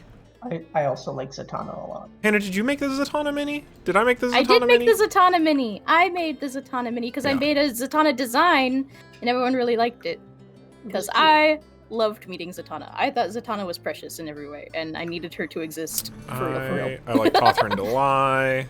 I'm just gonna pull out my Toshi because I like. Yeah, I love Toshi. I swear. Yeah. I fucking love Emra's mini. It's just perfect. I could not get a better mini. Zerga. Love Zerga's mini. Where is our owl friend? I think, what was his name? Was his name Ruli? Ruli, yeah. Ruli. R-U-L-L-I. Ruli. This was a community, one of the community designs. Okay, I gotta say it. Basically all of Millie. Mm-hmm. MVP. Yes. NB fucking P. Millie Twiggly. Millie. I'll just put the arbiters all in a little, like, squad real quick. I just like all the arbiters.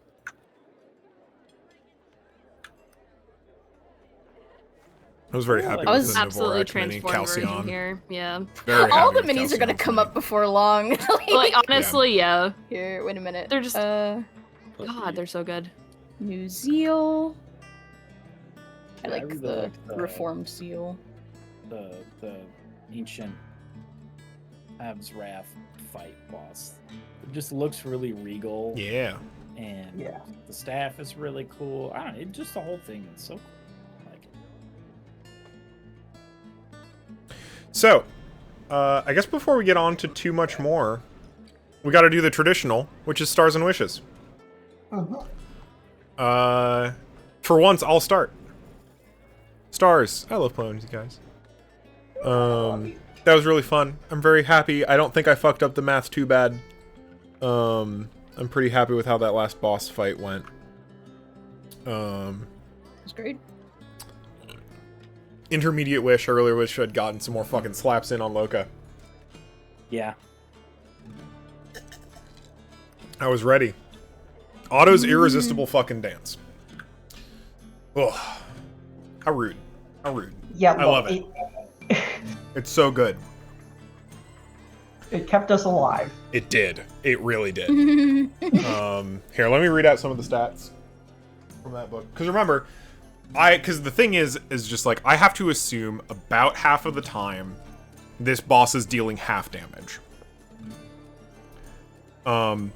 It gets to do 4 attacks that each do 10d6, 8d6, 4d12, and DC 22 whiz, or they get restrained every turn. And then they have that initial that does 5d10 with the DC saves. And then that, yeah, so the last ability they had was Necrostorm. Which, if they had gotten it off, would have done 12d12 necrotic damage. Would it have instantly zombified us as well? Only if it kills you. Which means it would have had to do your full health and damage again. But the average of damage on that attack, if it was doing full damage, was 78. Jesus Christ. So, yeah, that was a lot of fun. That was pretty cool. I really loved everyone's epilogues, everyone's ones. I'm really happy with that we got to sit on the roof for a long while. and kind of sit in that before moving on. I definitely felt the DM urge to like just keep going. We got things to get through. We need to get and it's just like no. Let this moment sit for a long time before we move on, and I'm glad we did. I'm not gonna take any more room. That was great. I'm really looking forward to more. Do you have any wishes? Oh boy. Doesn't even have to be about this campaign anymore, No, I guess. it Like, it can be anything. I'm really, really looking forward to Merkborg. Ah. And I'm really, really looking forward to learning and running Lancer. Especially, like, it's funny because I kind of feel like, I'm taking up... We said no more heavy combat RPG. Well, time for different heavy combat RPG. And I'm excited to dig into and to help teach and guide us through another pretty heavyweight system, but one that I think we will have a lot of fun playing in the sandbox of. I'm really looking forward to all the things about that, and I'm really excited to do sci-fi for the first time in a long time, you know? Like, it's been a hot minute, especially, like, in some ways, like, post-scarcity, like, far future shit's whack sci-fi. I'm excited for that. Like, Lancer's not quite as grungy as Firefly, and I think that'll be fun and interesting in a different kind of change. Danielle, let's go left to right. Hannah, stars and wishes. Oh, fuck. Oh, man. Stars? I mean, all of it. All of the everything, all the time. This campaign in specific, I think, kind of re-sparked my... I feel like there was a while where, while I love TTRPGs, we hadn't, like, leveled the fuck up in our like we were still kind of learning, we were still trying different things, we didn't have all the peripherals that we have now, and it's like, I feel like we are, like, I'm doing the, like, hand pinchy gesture of, like, we are this close to unlocking, like, some of the best gameplay, roleplay that we will ever experience in our fucking lives. And this was damn good.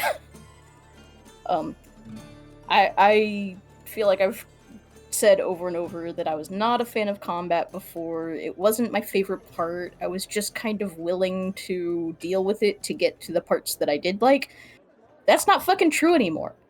The combat part is now important to me. It is important for the flow of the gameplay. It is important to feel fun.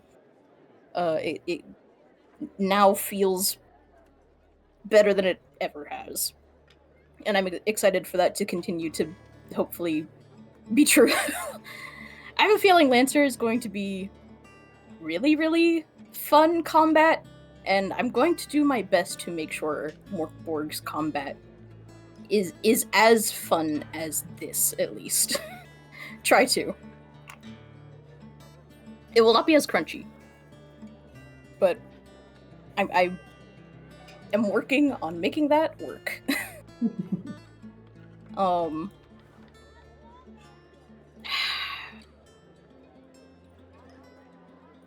For as long as that was, it feels satisfying. I do not feel like there is too much left unsaid at this point. There are things I'm curious about. I'm curious about what the fuck are we doing with Cybella? Like, I'm kind of with Eli in wanting to, like, I want a little more kind of like epilogue sense of where are they now. But also at the same time, I don't know if we'll do like fucking Christmas episode a la New Kyla, or like Halloween episode where we can kind of get a check-in. I send Ilmia bring the Tomb of Horrors pop up to Rackentha. God. Never again. stars all of my fellow players. My fellow players playing in this space with me, collaborating with me, engaging in drama with me.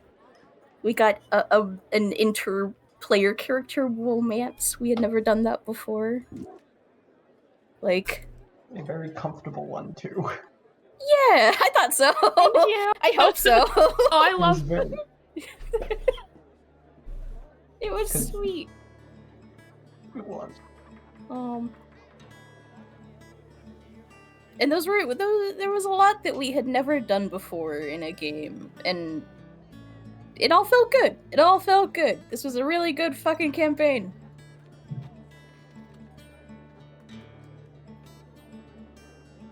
I don't know what else to say about it.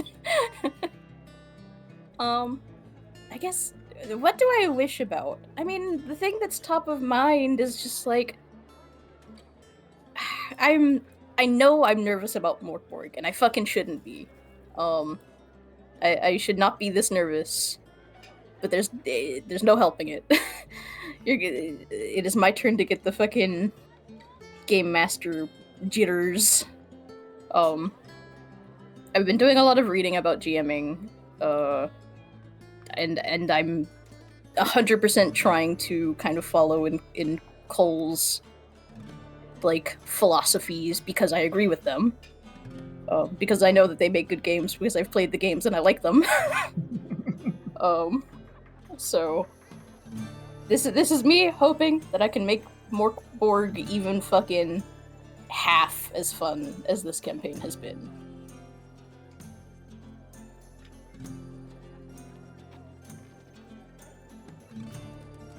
That's my wish. Hell yeah. Caroline. Hi. God. Star. I'm so happy to have been on yet another phenomenal adventure with every single one of you. This probably might have been one of the most fun campaigns I think we've ever done. Genuinely. And I mean that wholeheartedly. I love every single campaign, adventure, story we have written together. Right. It's not that any of the other ones were like less than. This one was just like so stellar that it's kind of hard to even Yeah. Pretty much exactly that. God, because this went on pretty much the same length that Kyla did, if not longer. A little bit long. Which is still shocking. Because what session was this? Like, number? 62? 62, yeah. Yeah. And not a 62. second wasted. There was never a point in this campaign that I was disappointed by. I was so invested in every single session. Genuinely, that it's phenomenal. I obviously have Sal next to me. He can attest to this. I can and will gush about this campaign for the rest of my life. I will gush about the lot of you for the rest of my life. And I'm getting choked up just saying that, but that's just because I love y'all so fucking much. You are my group. Out of the many different D&Ds that I am a part of, you are my group. Makes me very happy. God, I'm emotional now. Wow. I'll say too, like I've started playing Vampire, and that has been amazing. I've really enjoyed that as a player in another campaign, and I've been in some other, like a few campaigns across the board. But like, I don't know. I love y'all. I love y'all so much. There's something special. Yeah. It really is just that. There's something special that it doesn't matter what kind of story we're telling. Whether it is just like a very classic high fantasy, just 5e D&D. Whether we did Vampire together. We did Firefly together. We're about to do Morkborg. We're about to do Lancer. And so on and so forth. I get excited for every single new adventure that we can all come up with. And I want to be here every step of the way. Star, I cannot say enough about all of you. You all are amazing. Every single one of you played your character to a T. I love this group. It's out of like just all our PCs, this fucking group of PCs. I don't understand.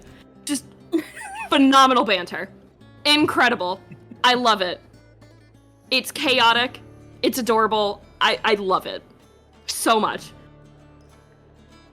And honestly, Another Star, it ended perfectly.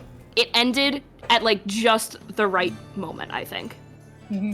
That we're all getting the brain worms for Morkborg. We're all getting the brain worms for Lancer. We have been for months.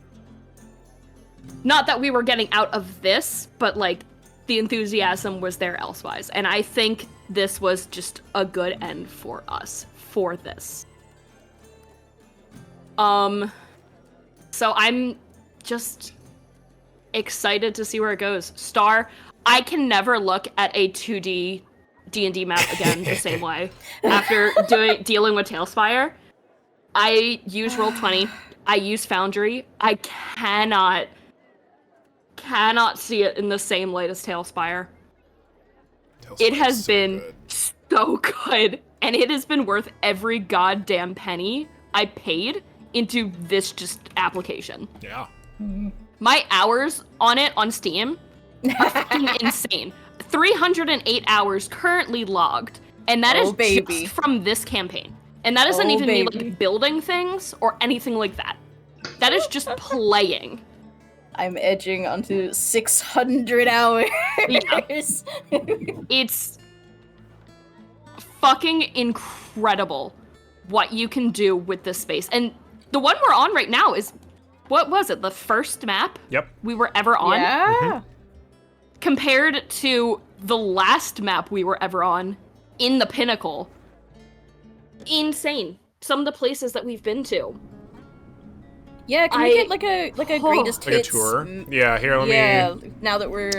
Let's just... I do have some of them organized now. So, like, in the Phasia, we've got, like... Well, I'll skip, like, the roads and whatnot. Even just, like, the road ones, just, like, the in-between.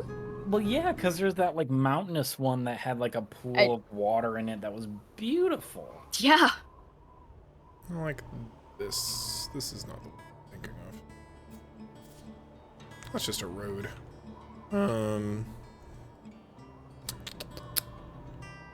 Here's a cliffside. That was our first combat encounter.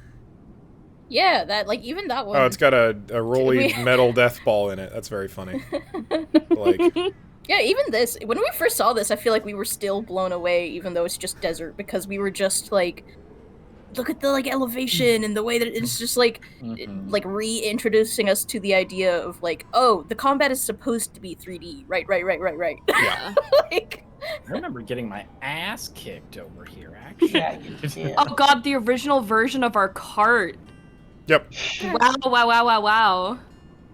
Funny. God, this just... We've got... This feels oh, wait, where's, so got the Horde in Mirage, Cliffside Road Encounter. Is it in Road and Travel? I wonder if I deleted it. I was looking for the... I know what you were looking for. It's, The Patches Hangout. Yeah. Oh, that was a good one. In the mountains? Mountain Quarry. Yeah, Mountain Quarry, that's what it was. Nope. No, shit. What? This was for something else. I think I didn't end up using that board. Fortress? No, that was...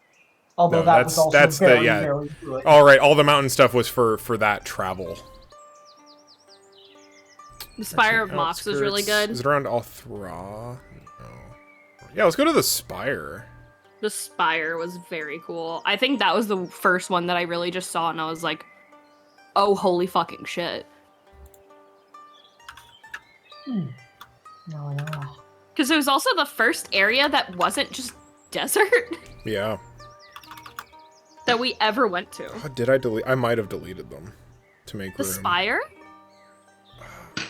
The Patch's hideout. Oh. That was like one of the first like big That was like, areas that we really like. That was like Here's the spire. Not quite a dungeon. But yeah, It's the where we Patch's met hideout. Lorm. I wonder if I. It is where we met Lorm.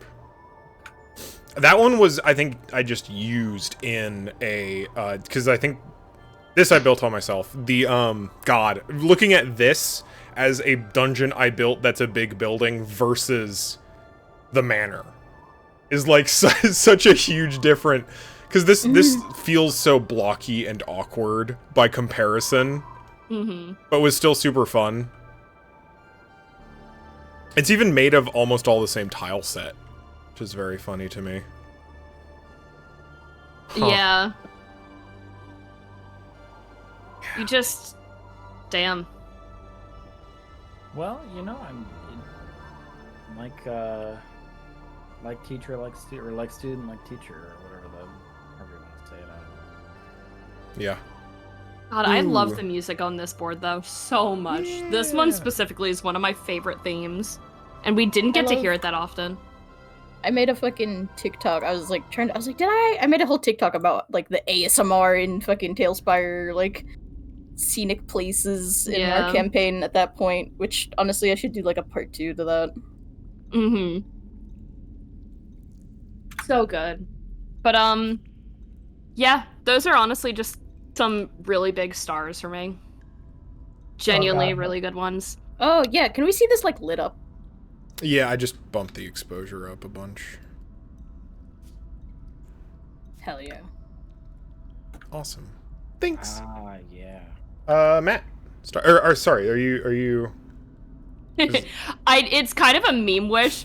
Damn, I didn't get to use that one thing. Yeah, but also, I'm honestly so glad I didn't.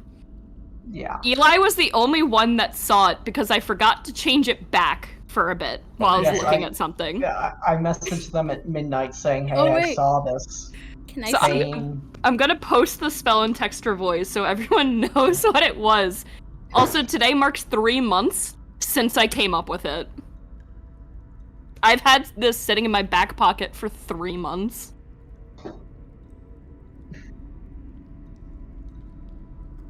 Oh, fuck yeah. Right, okay, yeah, this is the champion thing we're talking about. Oh, shit, okay. And I was going to use it, and then I was told, no, you can only cast things at level 3, and I'm like, well, shit. Bump. It's more of a meme. I'm totally fine I didn't use it. So, I don't really have wishes. It's just always the same wish every single time. I hope we can all play again soon. And that's me. Hell yeah. Matt. Oh, I remember getting murked here. I mean, goddamn. What to say that hasn't already been said in some respects? You know what I mean?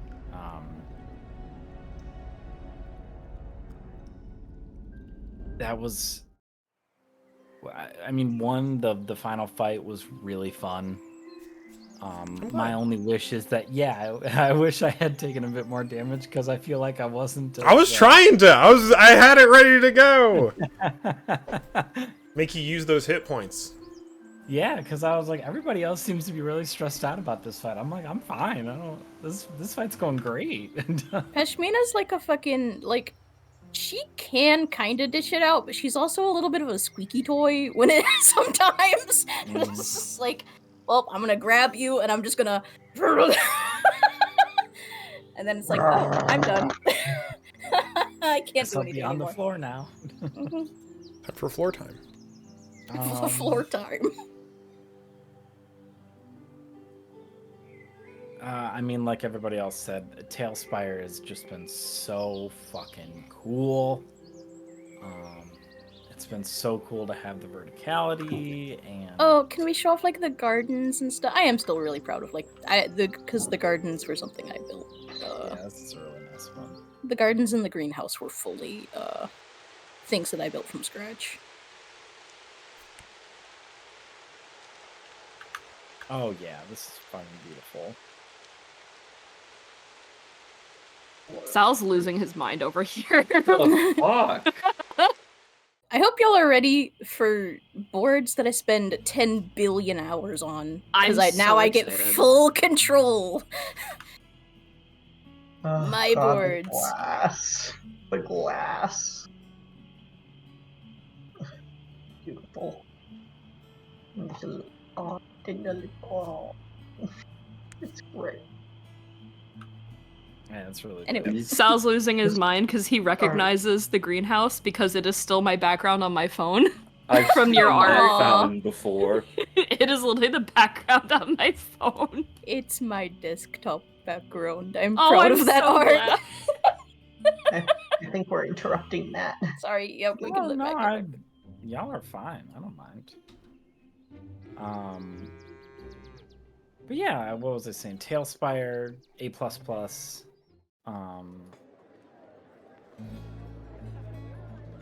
I don't think I've had so much fun playing a character as I have playing Loka. I think Loka really suits my preferred way to play this game, which is to really just genuinely go into it and like have fun and cause a little bit of chaos, but not too much that it disrupts everything, just enough to like cause a little swerve here and there, you know. And I don't know, I'm kind of glad that he got his like full circle story as well.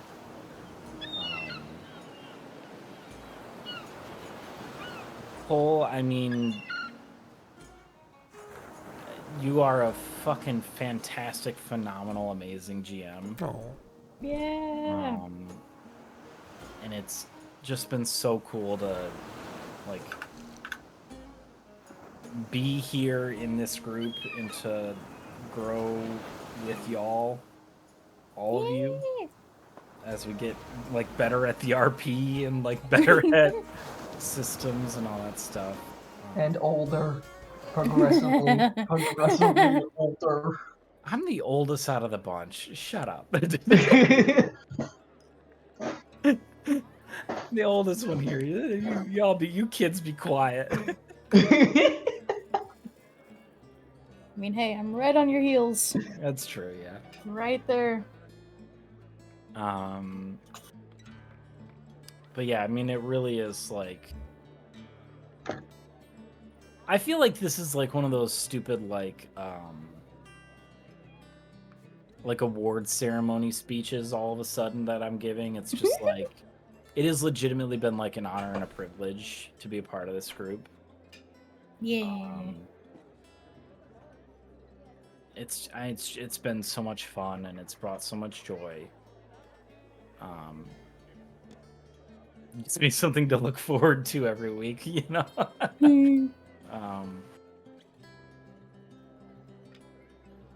So yeah, I don't know.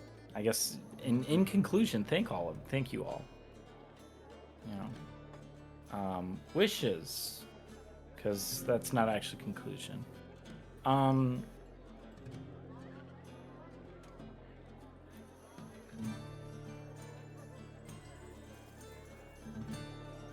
I don't even know what my wishes are. I'm excited to go forward and to see what kind of nonsense we're about to get ourselves into with these next two campaigns. I'm excited, more so than anything else. I don't really have any specific wishes, more that I am excited, and I can't wait to see what kooky nonsense is about to happen. Hell yeah. Eli. I love you all very, very much, and I'm always very happy. We love you. It makes me very happy to be able to have outlet to play and I guess, create, because in the end, it's one of the outlets I really enjoy myself doing. That makes no sense. Those words make no sense. Whatever. I'm very happy. This has been very fun, and I'm always happy to do with all of you. This campaign was again on a scale which we've never really done, and I don't know if we can ever truly replicate again, because I don't know, the massive, just sheer amount of effort that went into this is staggering by Cole, especially. God damn it, Cole. Sometimes I feel like I take you for granted. You have created some of the spaces I've been most happiest being in the past couple years of my life. Especially these little dungeon spaces. Although again, we all create this, but also Cole especially puts. I don't know how. So much work. Yeah. So much work. Means a lot. And being all of you and playing with all of you makes for this game is so much fun. I loved being able to play just a little awkward, just kind of this weird, awkward, slightly insensitive dork, just amongst his little little family. Matt playing with role playing alongside Loka was a goddamn joy. I love arguing with you. Likewise. Yeah. Heisan and Loka butting heads was a consistent highlight from session 1. 100%. Every single time. Although I am interested. You said during Stars and Wishes a while ago. I wonder if we will ever play characters that don't, and I don't think that will ever happen. But it would be fun. We'll see what happens. At some point, our characters need to be the best of friends, so that we're not just yelling at each other. And you'll be too powerful. You won't be stopped. We'll just start running all of you over. Yeah, you have all enabled me very much, and I always enjoy that. We love you. Thank you. What else? Goddamn the maps! God, now I also feel like I'm doing the Prepared Awards. Goddamn Tailspire community and Hero Forge stuff is the amount of community resources made this. Yeah. Yeah. Would not have been able to do this campaign without the Tales Tavern community. Yeah. Sheer amount of that crap is the same. I was so happy that I was able to play with magical bullshit and interrogate Cole every step of the way, because I love it about magical crap and lore crap, and that stuff was always fun. A true lorehound. Yeah. And goddamn if you didn't roll under a 25 for the entire back half of the campaign. Yeah. This is the first campaign where I've literally been okay, so I'm setting the skill check DC break points at 20, 25, 30, and 35. And it's reasonable for me to get that. And you are getting Secrets of the Universe at 30 and above. Oh yeah. No, playing Heisan is incredibly fun. Bard creation, Cole, you were such a trooper with all the crap. I was extremely right at the beginning of the campaign when you picked that subclass, and I went, wow, this is a GM's worst nightmare. I'm so excited to see what you do with this. And you never stopped surprising me. It was the best kind of insanity. It was so It crazy. started at an anvil. It started with an anvil. We got whiplash from Heisan's abilities, like every like what 4 or 5 sessions. It never stopped. easily. We almost lest we not forget. Hassan made a trebuchet and animation and ammunition and had undead servants to operate it.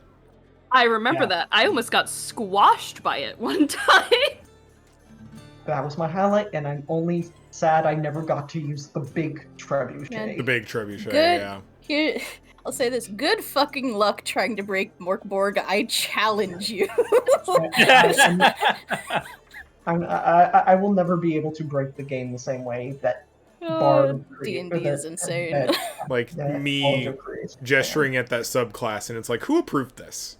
Who did? Chris Perkins, I'm coming to your house. I need to have a talk. Probably more like Mike Merles or Jeremy. I think they. Yeah, that seems like a Jeremy Crawford subclass, huh? I'm zeroing in on your location right now. Right this instant. I'm on the way. Check your mail, pipe bomb. No, Not that's on actually. recording, Caroline, that's on recording, don't say that. It's a joke. The pipe bomb is full of gummy worms. In game. In game. But it's not a joke that we are currently. It's not a joke that we are. Yeah, in a van. we are closing in on We're your all location. in. We are coming to get you. It's so stupid. I just want to talk. I just want to to. talk. It's so fucking stupid. I love love it. it so much. Yeah. No, but yeah. I mean, Also, yeah. Again, just a lot of fun stuff. Dream was especially fun every single time I got to use it.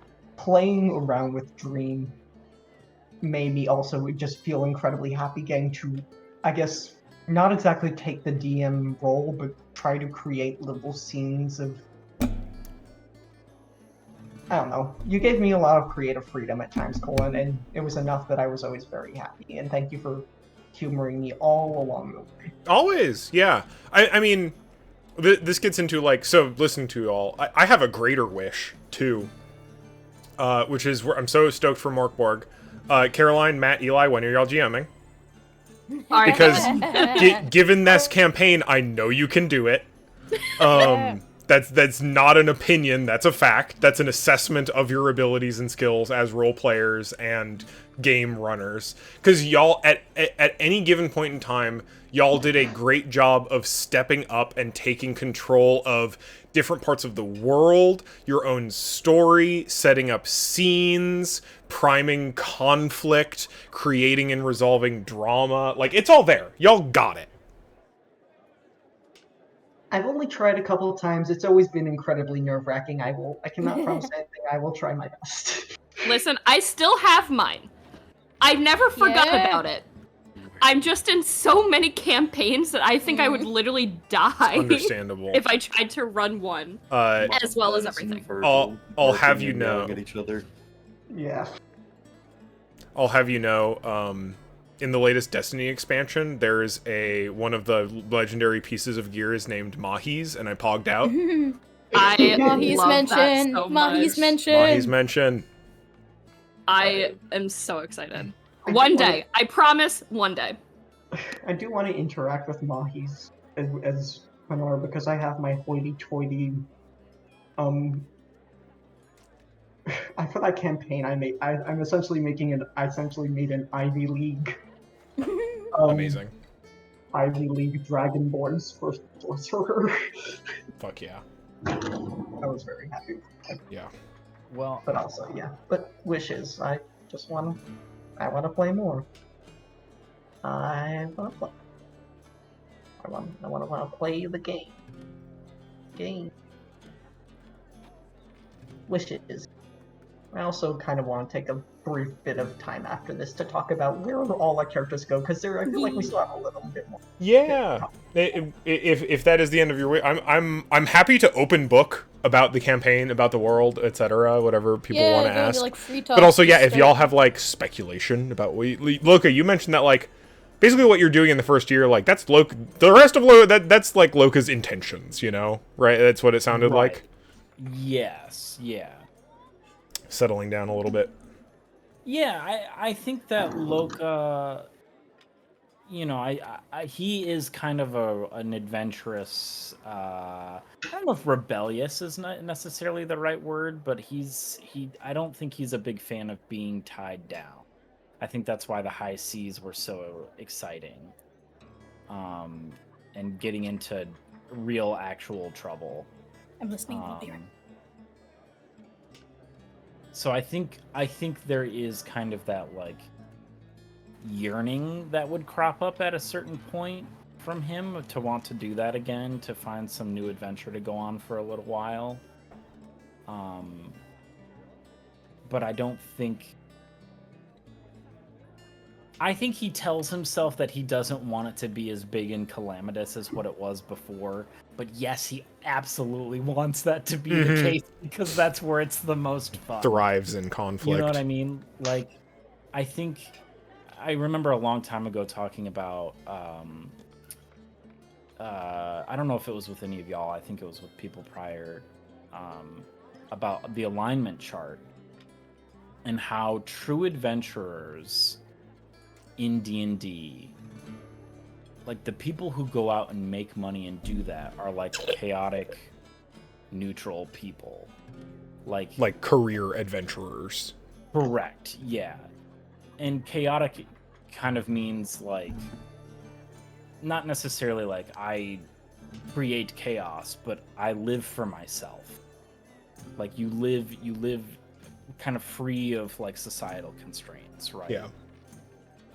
Like you can't be neutral good and not want to like settle down. Right, yeah, because like, you know, there's this reframing of like law and chaos, not necessarily as like a lawful paladin must always follow the law. It's like you follow a code or something like that. You know, it's a little expanded out. So anyways, I digress. Loka, I think the idea behind Loka eventually was that he is a little crazy. I think like when it really comes down to it, he is that kind of like adventurous, chaotic neutral. We never discussed like, oh yeah, our you know, this is Loka. He's a level 1 barbarian. He's chaotic neutral. Like if we had done that, that's what I would have said, because that is, I think that he just kind of like fits into that stereotype in a way. I do love that, like the way character, like all four of our main cast, like genuinely have grown, but are also still fundamentally themselves. Like I love Loka getting to the Horde and being like, I can't pass this opportunity. Yeah. It's so core to who I am as a being that I must shovel coins into this bag or I will perish. Yeah. What really got me was like, I was kind of doing it as a bit to say like, oh, I guess it's too bad somebody's gotta die. Like, I didn't want to kill you, Zoran. Like, haha. And then when Anna says, oh my god, it's actually working. Yeah, the like warning at the front where Dvorak's like trying to pit thieves against each other, and then it just immediately starts working. Yeah, look, I mean, did he actually think about killing anybody? No. Was it funny for him to say it because they were all friends? Right. Yes. When they actually got to the money, was it important that he grabbed the money? Yes. Yeah. He wasn't gonna kill anybody. You know, it was fun. That was, God, I am gonna miss this character. I'll be honest about that. He's so kooky and ridiculous. My little dragon man. After all this time. Is she Dragon Man? You got to be a dragon. Yeah, how did y'all like the wish, by the way? I know that was kind of a surprise. Legitimately almost cried. Aww. It was a great way to cap off characters. Yeah. Yeah, like I feel like we kind of like we said a few things like this moment of like infinite possibilities, all the potential, anything could happen. And it's like that's such a great way to end things. Of just like have what you did it, have whatever you fucking want. Well, Go nuts. and what's so cool about this group of people is that no one would have chosen something so outlandish. Yeah. Like the craziest thing that happened Character out of first, all of that always. was that Loki Always. turned into a dragon, kind of.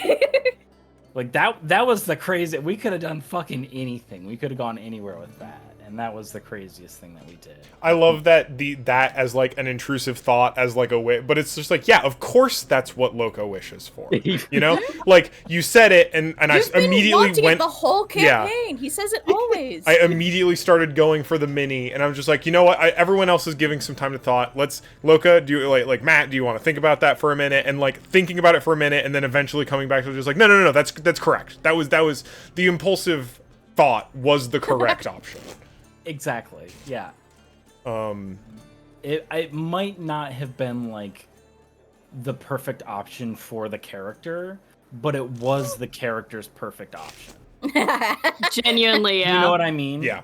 Like he could have chosen something where like, oh well, you know, my best friend that died, you know, back before the campaign even started. Maybe he comes back to life. And I definitely thought about it. I thought about that too. I was that like, was my... yeah, I was trying to like kind of suss out, like I can never predict anything that y'all do, but I like to think about it, you know.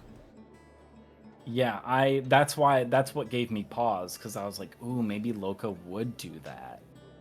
And I didn't feel right. Like he is, I mean, he's selfish, essentially, you know, when it comes down to it. But also, like, in the arc of Loka, it kind of feels like we spent a decent chunk of, like, the middle of this campaign kind of, like, having Loka grieve with Fing and Srisk. Like, that was a real part of Loka's arc during this campaign. And I feel like that wish would have been incredibly poignant, would have been really great in this context, but it would almost have felt like a regression of Loka's character. It's just like, well, now you're just undoing all of that, right? Like, it's just like a hand wave, just like, whatever. Yeah. It's like time travel, undoing character development. I always hate when stories do that. I'm gonna be so real. This is a criticism I have of Encanto, when they let the house be magical again. It's like, no, they don't get that. They should just lose their powers and just be normal again. But that's a side thing. Related, but completely not. Encanto spoilers. You mentioned the, like, that felt like a good way to end with these characters. I feel like it's a fun contrast with New Kyla, where, like, in a very different way, the end of Kyla felt like the end of those characters' stories. Like, in a more definitive, more fundamental way. And I feel like with this party, the potentia, the future is so much less certain. Like, these characters feel like they have so much more life ahead of them. It's the first day of the rest of their lives! It's true! Hope y'all like the Dungeon and Dragon. We finally got it, guys. We finally got it. The Dungeons and the Dragons. We're free. We won D&D forever. We are free. I do have a question though, Eli. Yes. I don't feel like we got the full story. We got that scene, but there's I'm curious what you're willing to share about the stuff that we just don't know anything about. You know what I mean? There really isn't. There really isn't that much in the end. Most of you already know. The archive is the archive. It is almost ageless. Even the people who living there don't know how old it is.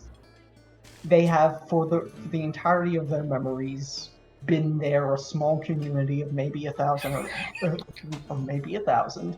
That's small. That's small compared to some city, or maybe a couple hundred. Like, that doesn't even fill up a baseball stadium. Who have been there as long as they can remember, just studying and watching. using artifacts of scrying gifted to them by their mysterious benefactor, the Old Wind, a old as time primordial, living atop the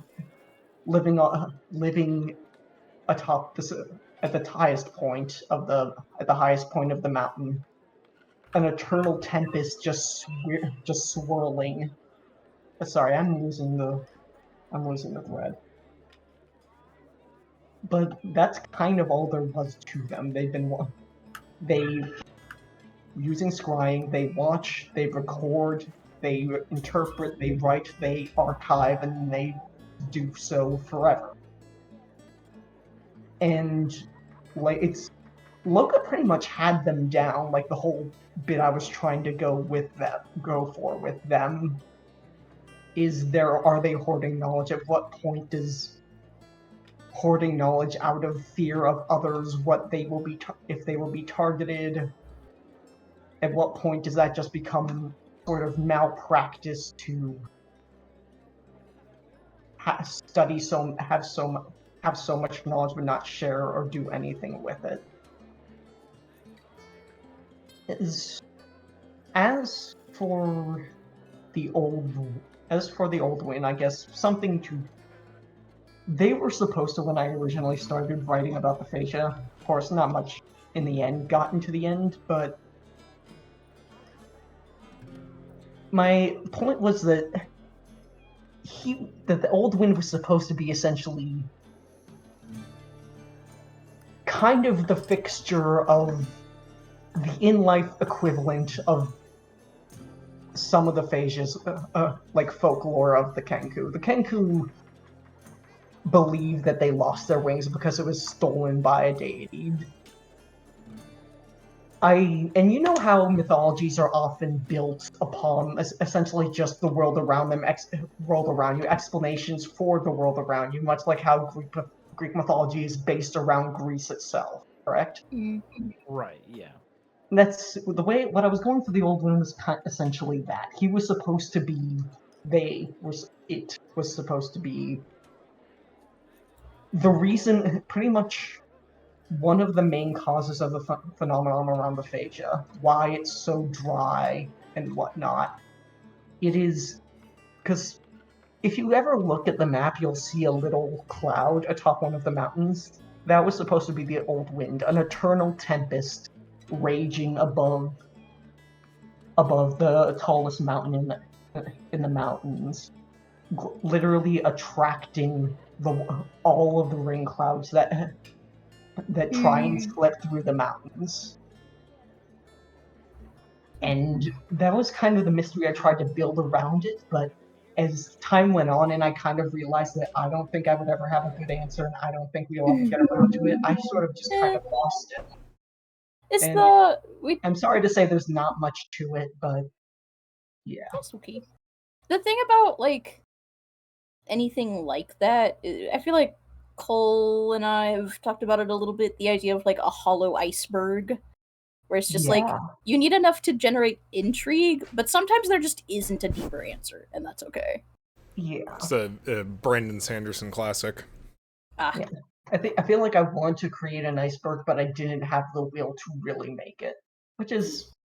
I apologize if that's not too interesting, Matt, but... I don't know.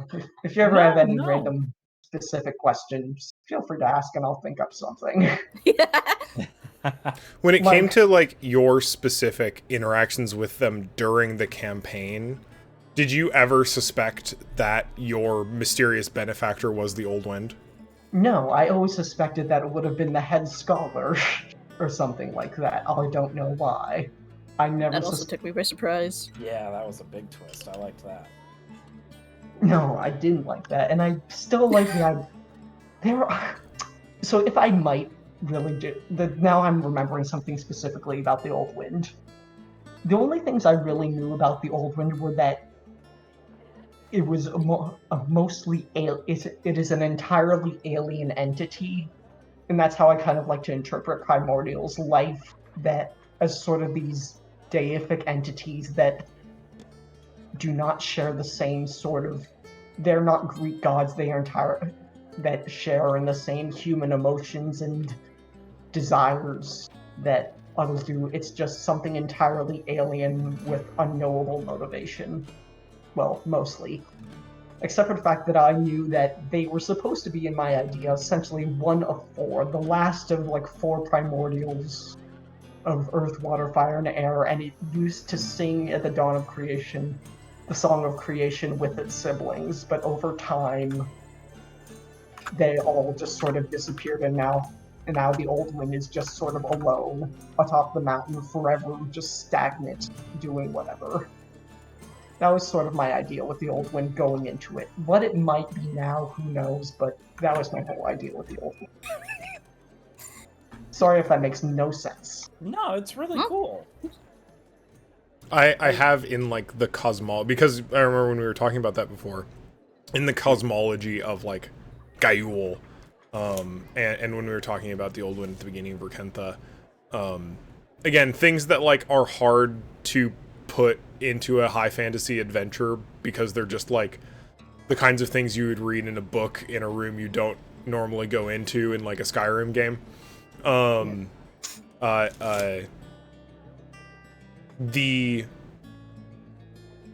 There was an era of dragons, like very early in the existence of like the world, where Tiamat and Bahamut helped shape the world using the song of creation and destruction, which they learned from those primordials. Oh, okay. I always thought the primordials came of them, but no, that makes sense too. How the old wind eventually got there, eventually made its way to the material plane. I don't particularly know, but I remember during pretty much the very start of the campaign, I wrote a little folk story about Hav the Vagrant, Yeah. I reread that a lot. What? I reread that a lot. Oh, you did? Thank you. It was essentially the Kenku origin story of their deity, Hav the Vagrant, which is where Hav's Wrath gets its name. That Hav essentially was, in one of many siblings, a runt of a litter in elemental chaos of elementals eating each other, of elementals just simply eating each other in ceaseless chaos and war and carnage, and that slowly just ran away until there was nowhere else to run.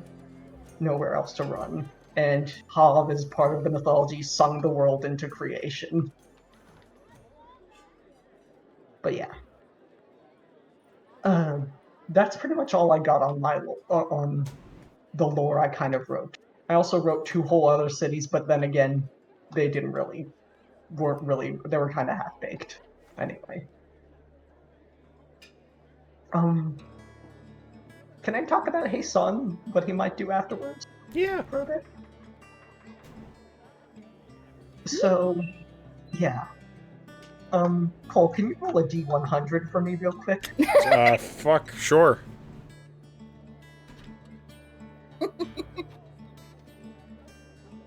Yeet. So, 74. 74. So, I think about, like, this is impossible to think about, but around, like, Heisan will just, being powerful mage as he is, will just sort of learn to teleport at some point, get that spell, and will just, essentially, whenever you see Heisan will show up unannounced and very suddenly. Wonderful. And I think at one point you might stop hearing from him for a bit, and he might write a letter about his, like, this will be like 40 years in the future. About, like, eventually, like, quicker than most humans, you'll see, because Arakaka don't live long, you'll see Heisan age. Like, he will slowly become, he will become frail rather rapidly over the next 50 years. And I think one year he'll probably write about you like, hi, sorry I haven't visited, and he's talking about how his brother passed away, and how he's not been feeling great. And then I think at one point you will... Loka will hear like a familiar scritching of a notepad in his tavern. And we'll see it coming from a stout halfling. Because you rolled a 74, correct? I did roll a 74. He knows how to. I forgot about that. With reincarnate, Heisan Oh my gosh. would have essentially reincarnated himself and made a random body, and is now a halfling, and will essentially show up at your doorsteps, almost expecting you to recognize him, even though that might not be easy. And forever, however long Heisan lives, that's essentially what he's going to be doing. Living out the lifespan of whatever body he has, and then with assistance of Feihu, who he visits regularly, I expect they have like some sort of therapy system, like, hey, how are you feeling about your long life? And we'll essentially just like, I'm still good to go for another round, and he would probably reincarnate himself again. Like a different body every however long he lives. That's actually really cool. I know I this forgot is about that. a funny joke. This is a joke. But imagining like at some point, Heisan rolls elf and is just like, "Fuck yeah," because they live a long time and he won't have to do it again for a long time. Mm-hmm. And then he rolls like frog and is like, "Shit." Damn Can't it. even hold a quill like this. Damn it. He has to relearn his handwriting every time he reincarnates. God, I'm just imagining, like, Peshmina all this time, thinking just like, man, it super fucking sucks that I'm gonna outlive my best friend. That's a major bummer. I don't like that, but whatever. And then suddenly you're just back again. It's just like, oh, You're gonna Oh. outlive all of us. oh, Yeah. yeah, I should have known better. Damn. Slowly becoming one of the most powerful mages in all of Gaiul. It's just like, shit. No, you would pull some bullshit like this, huh? Jeez. Yeah. Incredible. Amazing. As long as he has his whole thing with Faye. He was Yeah. like, hey, if I get off the rails, make sure I stop. I think that will, like, I love the idea that relationship would develop.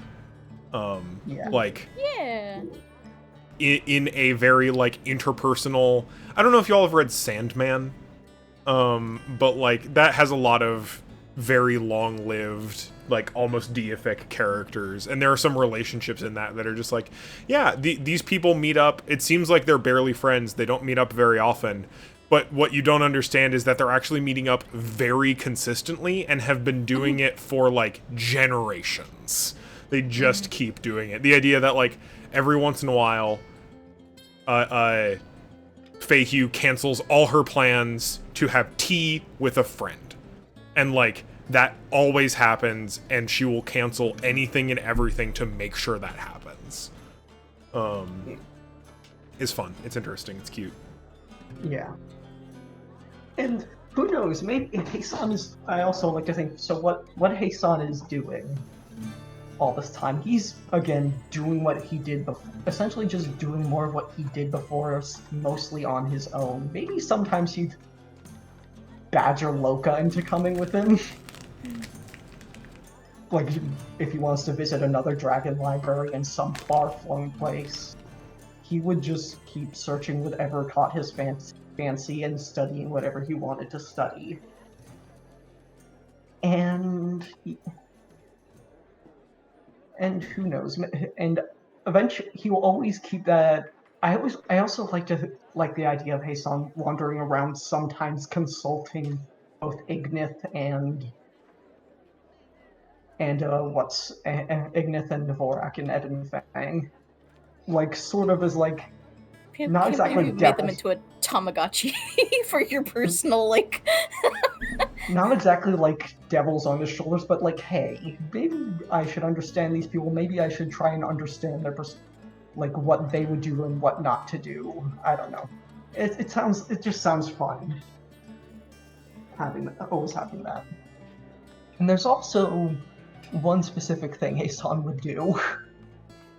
Heisan would be constantly, I also discussed this with Caroline, and would be actively searching for Emra's new warlocks if they ever showed up. Emra's #1 hater! Yeah. Eternal!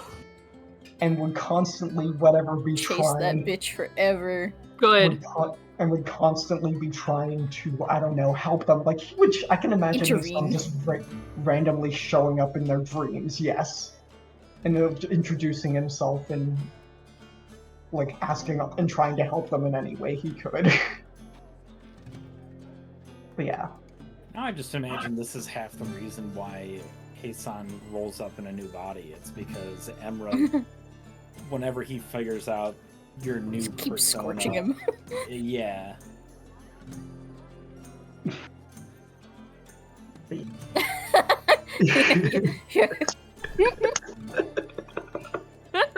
Value proposition. What is this say?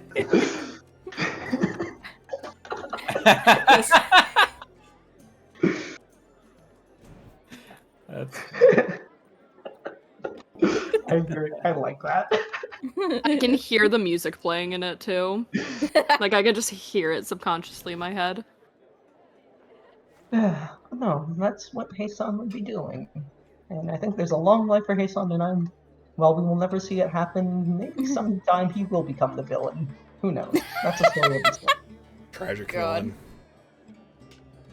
I feel like Heisan is the kind of character you would, like, we would find artifacts about Heisan in the far future, you know, where it's like, you find writings from Heisan, other scholars referencing Heisan, like, maybe even under, like, a title, like, The Great Scribe, or something like that.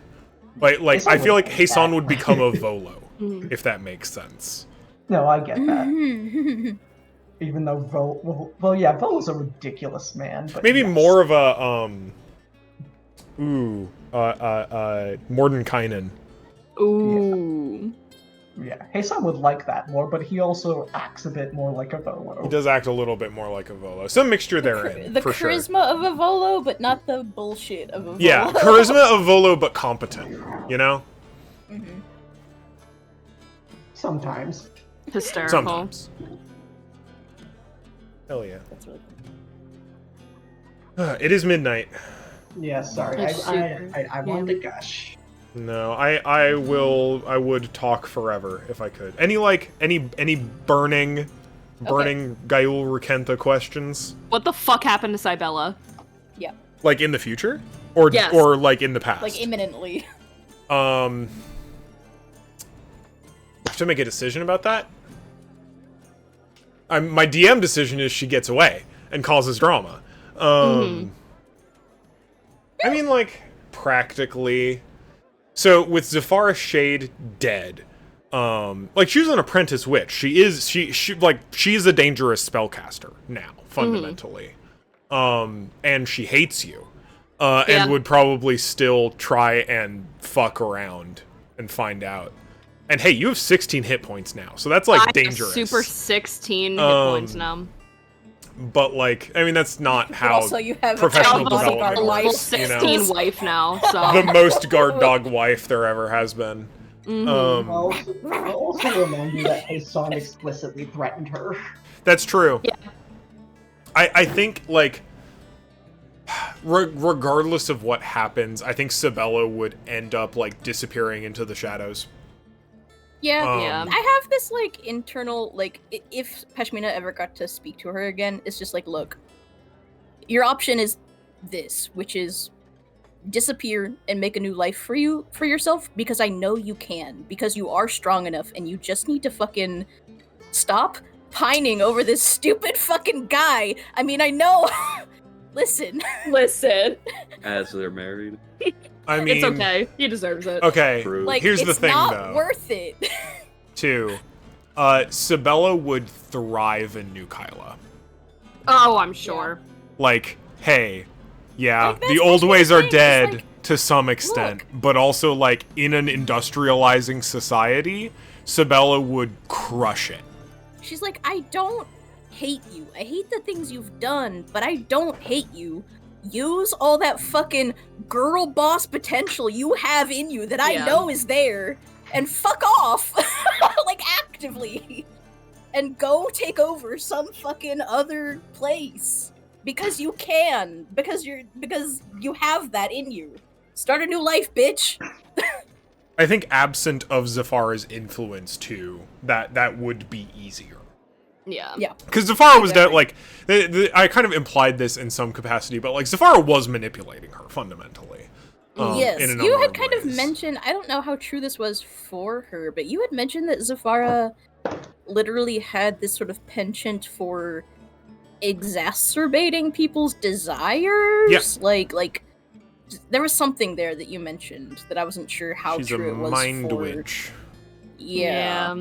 And like if we ended up spending more time with Zafara, Shade, and Sabella as like more primary antagonists, as like being digging more into their motivations and psyche and conflict and whatnot, like it would become pretty immediately apparent that like Sabella is not the first person Zafara has done this to. Like fundamentally been like, hey, you want something really badly, trade offer, you receive trauma and also a bunch of magic. I receive someone who'll do what I tell them to because I don't want to clean up after my newts. You know, like... So, Embra. It's not a great time for Sabella. I'm so happy having made the mini where the light leaves her eyes. Like, it's just such a subtle repose in a way that I really like. Making her original mini, it's insane. So funny. Bless you. It's so jarring to see the one I made versus just the other one. Crazy. I have one more unrelated thing. What?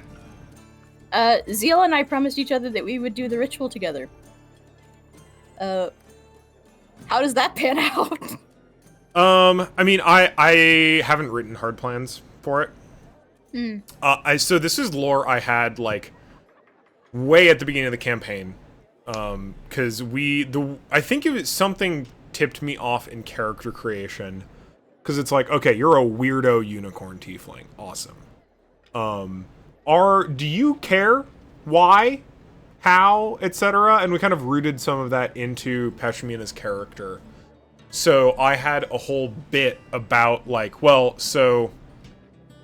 Actually, I had like a third of an arc planned out where, like, Pashmina was not infernal at all. That Pashmina was Fey, like, fundamentally, was, like, the Fey equivalent of a tiefling. And that, if you all wanted to, we could, like, literally have an excursion to the Feywild to meet Pashmina's, like, Fey parent, basically. That is not where any of our story went, fundamentally. No. And especially because it wasn't really Pashmina's core trauma. Yeah. But, like, so Zeal and Pashmina performing that ritual now, like, I think what happens there is largely in the hands of Zeal and Pashmina. It's just like, yeah, you're gonna be able to find out, like, technically speaking, what Fiend and Fae made a deal that caused Pashmina to exist. But, like, what you do with that information is up to y'all. And like, they're gonna be absentee parents. Like, that's they are technically responsible for you, but they have no emotional connection to you whatsoever. Right. It's not so much that she's expecting them to be a new fixture in her life, so much as she just has a lot of fucking questions, and no one has been able to answer them this whole time. Yeah. It's just like... I mean, yeah, spend enough time with a devil and a fae, and they might tell you a truth. Fuck. Yeah. Just like, she doesn't, like... Get Hassan on board. He'll figure it out. Like, what are her kids gonna be like? Like, what is her... She doesn't know what her lifespan's gonna be like, or like... She doesn't know shit. You could probably reverse the process and find, like, the 2 other unicorn tieflings that exist in Gaiul. Yeah. Support network. It's like 1 in, I don't know, fucking El Terrell. Hi, hello, stranger. I'm from across Sanguine. the world. I'm like you. Did you have kids, and what were they like? They're asking the real questions, though. Yeah. I love you all very much. Love you. I'm excited to play more RPGs. We haven't Thank talked you about for it. Another... You know what I'm excited to play? Monster of the Week. I think we should play Ooh. Monster of the Week. We haven't done like a contemporary TV genre drama. That seems like it could be fun. Potentially. But anywho, I'll let y'all sleep. Have a great night, everyone, and thank you for another wonderful adventure. Yeah. We done it! What number campaign is this now? Fuck. Fucking 6? 5? 6? 5? Kyla, Avernus. Firefly. Vampire. Chicago, yeah, Vampire. This. And then Rackentha, So so 5. Wow. Congratulations. Let's make it 6. We're gonna make it 6, baby. We're gonna make it 6 and 7. And in 6 short order. and 7. Are you ready, Sal? No. Yeah, Oh, Sal, yeah, get you ready. You're about to get injected ready into for this nonsense. Magic, baby. Get loved. Get in here. I only hope that I add to what is already a fantastic group. That is my only I can wish. tell you already that you are so on the right track. This is going to be great. Yippee. Alright, guys, when can we play again? The real question. Tomorrow? When will Henny, you're gonna be ready to run Morkborg tomorrow, right? Listen, I'll cancel Curse of Strahd. I can literally run this session 0 whenever people are ready, except we're the trip, Yeah. and then, yeah. We are traveling. I will try and get materials together wanna do- for our Lancer session 0 basically as soon as possible. Awesome. So that'll probably be early July. Yeah. Okay. God, okay. And we can hang out whenever we want in between then. Awesome. Sure, Will it, love during session 0, will it be character creation, like sheet building and all, or is it? We'll see. Because I don't know how to do these sheets. Neither do I. Exciting. We're working on it. ComCon makes a lot easier. I super recommend just I doing it all am through yeah. ComCon. I am more interested in the character side that in the like let's do some narrative level setting and figure out like how and where we want to go, etc. than the like actual character construction part of that, but we will see. I'll let you know. Epic. Yeah. All right. Bye-bye for real. Night, y'all. Have a great night, everyone. Bye-bye. Bye. Hugs and kisses all around. Night-night.